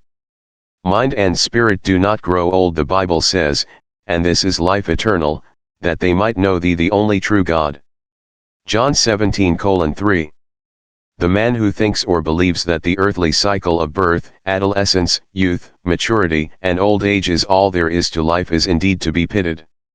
Such a man has no anchor, no hope, no vision, and to him life has no meaning. This type of belief brings frustration, stagnation, cynicism, and a sense of hopelessness, resulting in neurosis and mental aberrations of all kinds. If you cannot play a fast game of tennis, or swim as fast as your son, or if your body has slowed down, or you walk with a slow step, remember life is always clothing itself anew. What men call death is but a journey to a new city in another dimension of life. I say to men and women in my lectures that they should accept what we call old age gracefully. Age has its own glory, beauty, and wisdom, which belong to it. Peace, love, joy, beauty, happiness, wisdom, goodwill, and understanding are qualities which never grow old or die. Ralph Waldo Emerson, poet and philosopher, said, "We do not count a man's years until he has nothing else to count." Your character, the quality of your mind, your faith, and your convictions are not subject to decay. You are as young as you think you are. I give public lectures in Caxton Hall, London, England, every few years, and following one of these lectures, a surgeon said to me, "I am 84 years of age, I operate every morning, visit patients in the afternoons, and I write for medical and other scientific journals in the evening." More free books. Law of Attraction. Haven. His attitude was that he was as useful as he believed himself to be, and that he was as young as his thoughts. He said to me, "It's true what you said, man is as strong as he thinks he is, and as valuable as he thinks he is." This surgeon has not surrendered to advancing years. He knows that he is immortal. His final comment to me was, "If I should pass on tomorrow, I would be operating on people in the next dimension, not with a surgeon's scalpel, but with mental and spiritual surgery. More free books. Law of Attraction Haven. Your gray hairs are an asset. Don't ever quit a job and say, I am retired, I am old, I am finished. That would be stagnation, death, and you would be finished. Some men are old at 30, while others are young at 80. The mind is the master weaver, the architect, the designer, and the sculptor. George Bernard Shaw is active at 90, and the artistic quality of his mind had not relaxed from active duty. I meet men and women who tell me that some employers almost slam the door in their faces when they say they are over 40. This attitude on the part of the employers is to be considered cold, callous, evil, and completely void of compassion and understanding. The total emphasis seems to be on youth, i.e., you must be under 35 years of age to receive consideration. The reasoning behind this is certainly very shallow. If the employer would stop and think, he would realize that the man or woman was not selling his age or gray hair, rather, he was willing to give of his talents, his experience, and his wisdom gathered through years of experience in the marketplace of life. Age is an asset. Your age should be a distinct asset to any organization, because of your practice and application through the years of the principles of the Golden Rule and the law of love and goodwill. Your gray hair, if you have any, should stand for greater wisdom, skill, and understanding. Your emotional and spiritual maturity should be a tremendous blessing to any organization.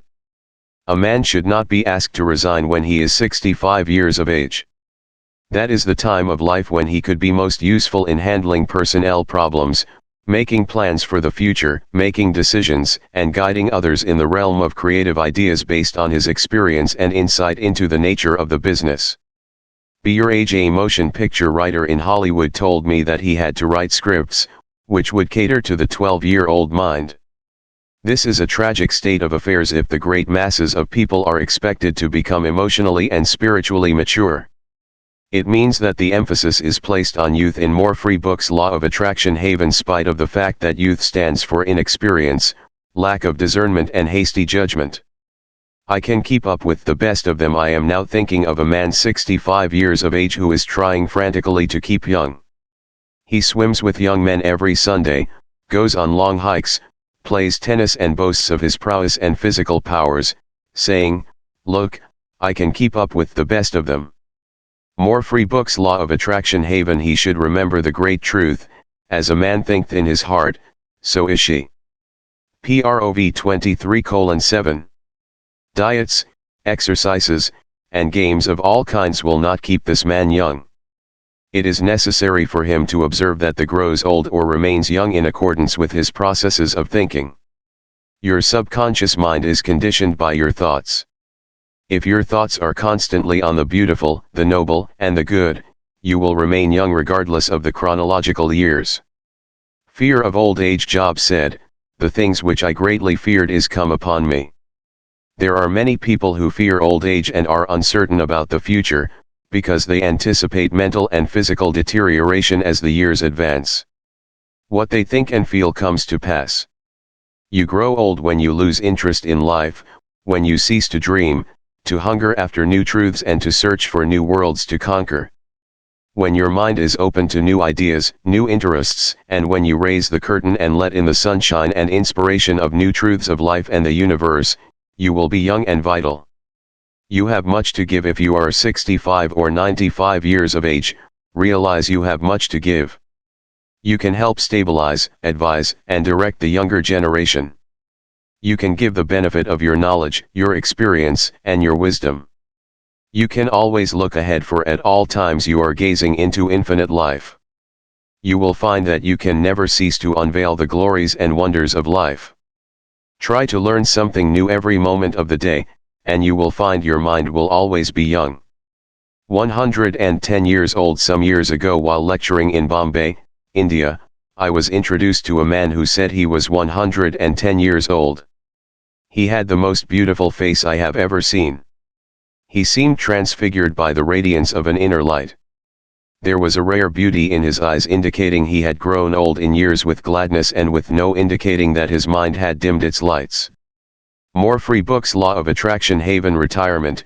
A new venture. Be sure that your mind never retires. It must be a parachute which is no good unless it opens up. Be open and receptive to new ideas. I have seen men of 65 and 70 retire. They seemed to rot away, and in a few months passed on. They obviously felt that life was at an end.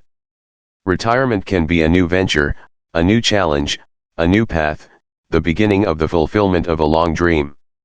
It is inexpressibly depressing to more free books. Law of Attraction Haven. Hear a man say, "What shall I do now that I am retired?"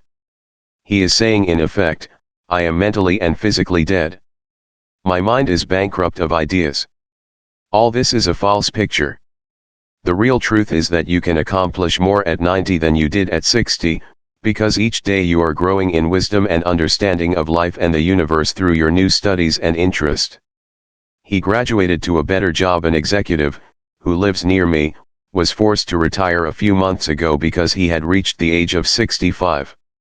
He said to me, "I look upon my retirement as promotion from kindergarten to the first grade." He philosophized in this manner. He said that when he left high school, he went up the ladder by going to college.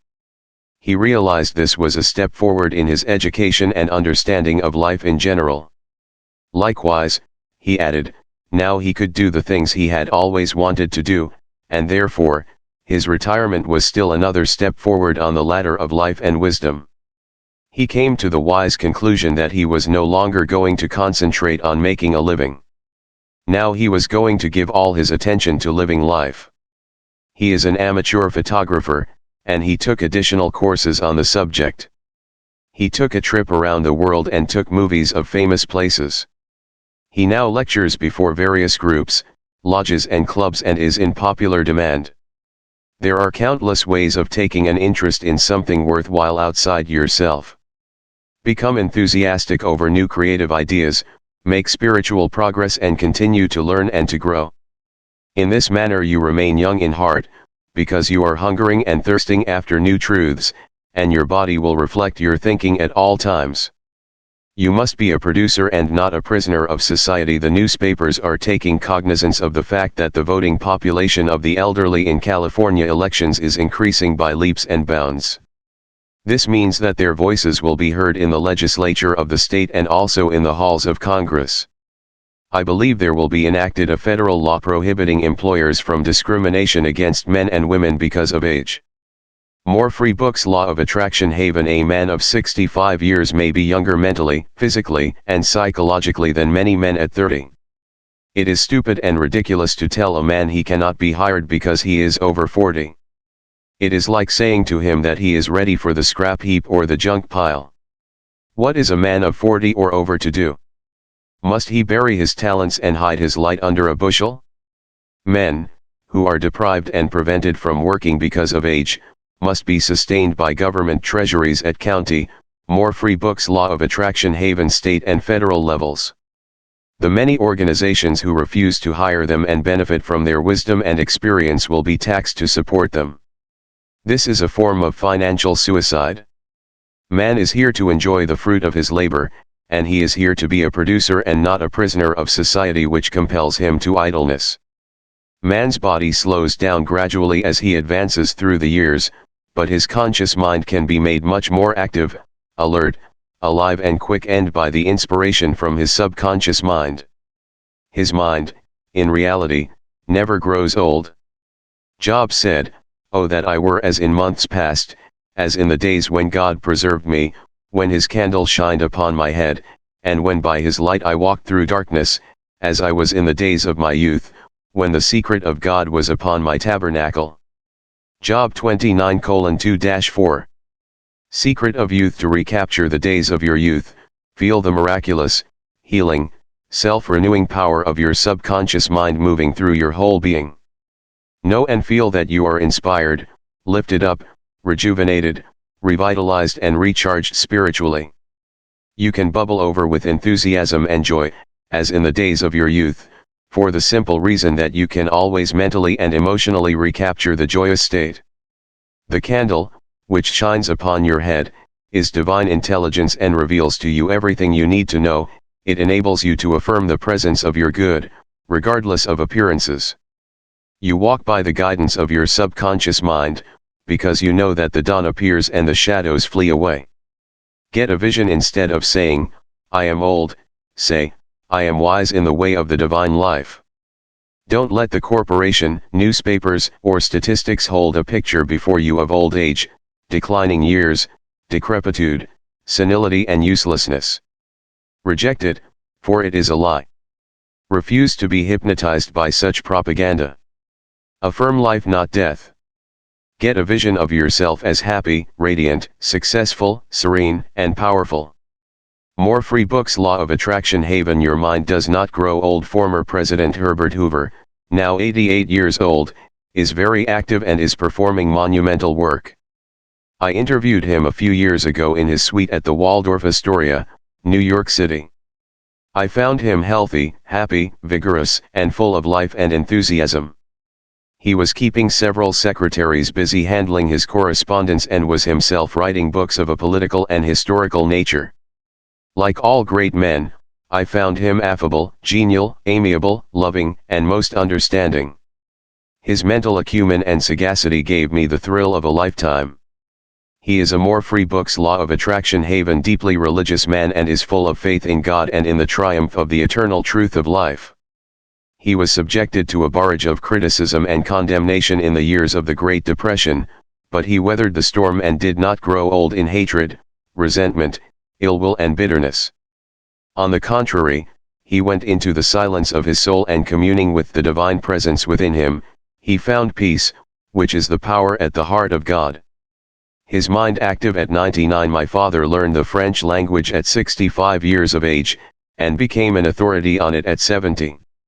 He made a study of Gaelic when he was over 60, and became an acknowledged and famous teacher of the subject. He assisted my sister in a school of higher learning and continued to do so until he passed away at 99. His mind was as clear at 99 as it was when he was 20. Moreover, his handwriting and his reasoning powers had improved with age. Truly, you are as old as you think and feel.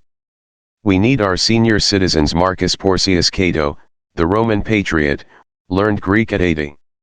Madame Ernestine Schumann-Heink, the great German-American contralto, reached the pinnacle of her musical success after she became a grandmother.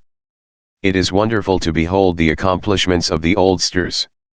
General Douglas MacArthur, Harry S. Truman, General Dwight David Eisenhower, and American financier Bernard Baruch are interesting, active, and contributing their talents and wisdom to the world. The Greek philosopher, Socrates, learned to play musical instruments when he was 80 years old. Michelangelo was painting his greatest canvases at 80. At 80, CIO Simonides won the prize for poetry, Johann von Goethe finished Faust, and Leopold von Ranke commenced his History of the World, which he finished at 92. Alfred Tennyson wrote a magnificent poem, Crossing the Bar, at 83. Isaac Newton was hard at work close to 85. At 88, John Wesley was directing, preaching, and guiding Methodism. We have several men of 95 years who come to my lectures, and they tell me they are in better health now than they were at 20. More free books. Law of Attraction Haven. Let us place our senior citizens in high places and give them every opportunity to bring forth the flowers of paradise. If you are retired, get interested in the laws of life and the wonders of your subconscious mind. Do something you have always wanted to do. Study new subject and investigate new ideas. Pray as follows: as the hart panteth after the water brooks, so panteth my soul after thee, O God. Psalm 42:1. More free books. Law of Attraction Haven. The fruits of old age. His flesh shall be fresher than a child's, he shall return to the days of his youth. Job 33:25. Old age really means the contemplation of the truths of God from the highest standpoint. Realize that you are on an endless journey, a series of important steps in the ceaseless, tireless, endless ocean of life. Then, with the psalmist you will say, they shall bring forth fruit in old age, they shall be fat and flourishing. Psalm 92:14. But the fruit of the Spirit is love, joy, peace, patience, gentleness, goodness, faith, meekness, temperance, against such there is no law. Galatians 5:22-23. You are a child of infinite life, which knows no end, and you are a child of eternity. Profitable pointers 1. Patience, kindness, love, goodwill, joy, happiness, wisdom, and understanding are qualities which never grow old. Cultivate them and express them and remain young in mind and body. 2. Some research physicians say that the neurotic fear of the effects of time may well be the cause of premature aging. 3. Age is not the flight of years, it is the dawn of wisdom in the mind of man. 4. The most productive years of your life can be from 65 to 95. 5. Welcome the advancing years. It means you are moving higher on the path of life which has no end. More free books. Law of Attraction Haven 6. God is life and that is your life now. Life is self-renewing, eternal and indestructible and is the reality of all men. You live forever because your life is God's life. 7. Evidence of survival after death is overwhelming. Study Proceedings of Psychical Research Society of Great Britain and America in your library. The work is based on the scientific research by outstanding scientists for over 75 years. 8. You cannot see your mind, but you know you have a mind. You cannot see spirit, but you know that the spirit of the game, the spirit of the artist, the spirit of the musician and the spirit of the speaker is real. Likewise, more free books. Law of Attraction Haven. The spirit of goodness, truth, and beauty moving in your mind and heart are real. You cannot see life, but you know you are alive. 9. Old age may be called the contemplation of the truths of God from the highest standpoint. The joys of old age are greater than those of youth. Your mind is engaged in spiritual and mental athletics. Nature slows down your body so that you may have the opportunity to meditate on things divine. 10. We do not count a man's years until he has nothing else to count. Your faith and convictions are not subject to decay. 11. You are as young as you think you are. You are as strong as you think you are. You are as useful as you think you are. You are as young as your thoughts. 12. Your gray hairs are an asset. You are not selling your gray hairs. You are selling your talent, abilities, and wisdom which you have garnered through the years. 13. Diet and exercise won't keep you young. As a man thinketh, so is he. 14. Fear of old age can bring about physical and mental deterioration. The thing I greatly feared has come upon me. 15. You grow old when you cease to dream, and when you lose interest in life. You grow old if you are irritable, crotchety, petulant, and can't anchor us. Fill your mind with the truths of God and radiate the sunshine of His love. This is youth. 16. Look ahead, for at all times you are gazing into infinite life. 17. Your retirement is a new venture. Take up new studies and new interests. You can now do the things you always wanted to do when you were so busy making a living. Give your attention to living life. More free books. Law of Attraction Haven 18. Become a producer and not a prisoner of society. Don't hide your light under a bushel. 19. The secret of youth is love, joy, inner peace, and laughter. In Him there is fullness of joy. In Him there is no darkness at all. 20. You are needed. Some of the great philosophers, artists, scientists, writers, and others accomplished their greatest work after they were 80 years old. 21. The fruits of old age are love, joy, peace, patience, gentleness, good. More free books. Law of Attraction Haven ness, faith, meekness, and temperance. 22. You are a child of infinite life which knows no end. You are a child of eternity. You are wonderful. I hope you have enjoyed reading The Power of Your Subconscious Mind by Dr. Joseph Murphy. Click for more free books by Joseph Murphy. For more free PDF books on the Law of Attraction and metaphysics, visit the Law of Attraction Haven. More free books. Law of Attraction Haven.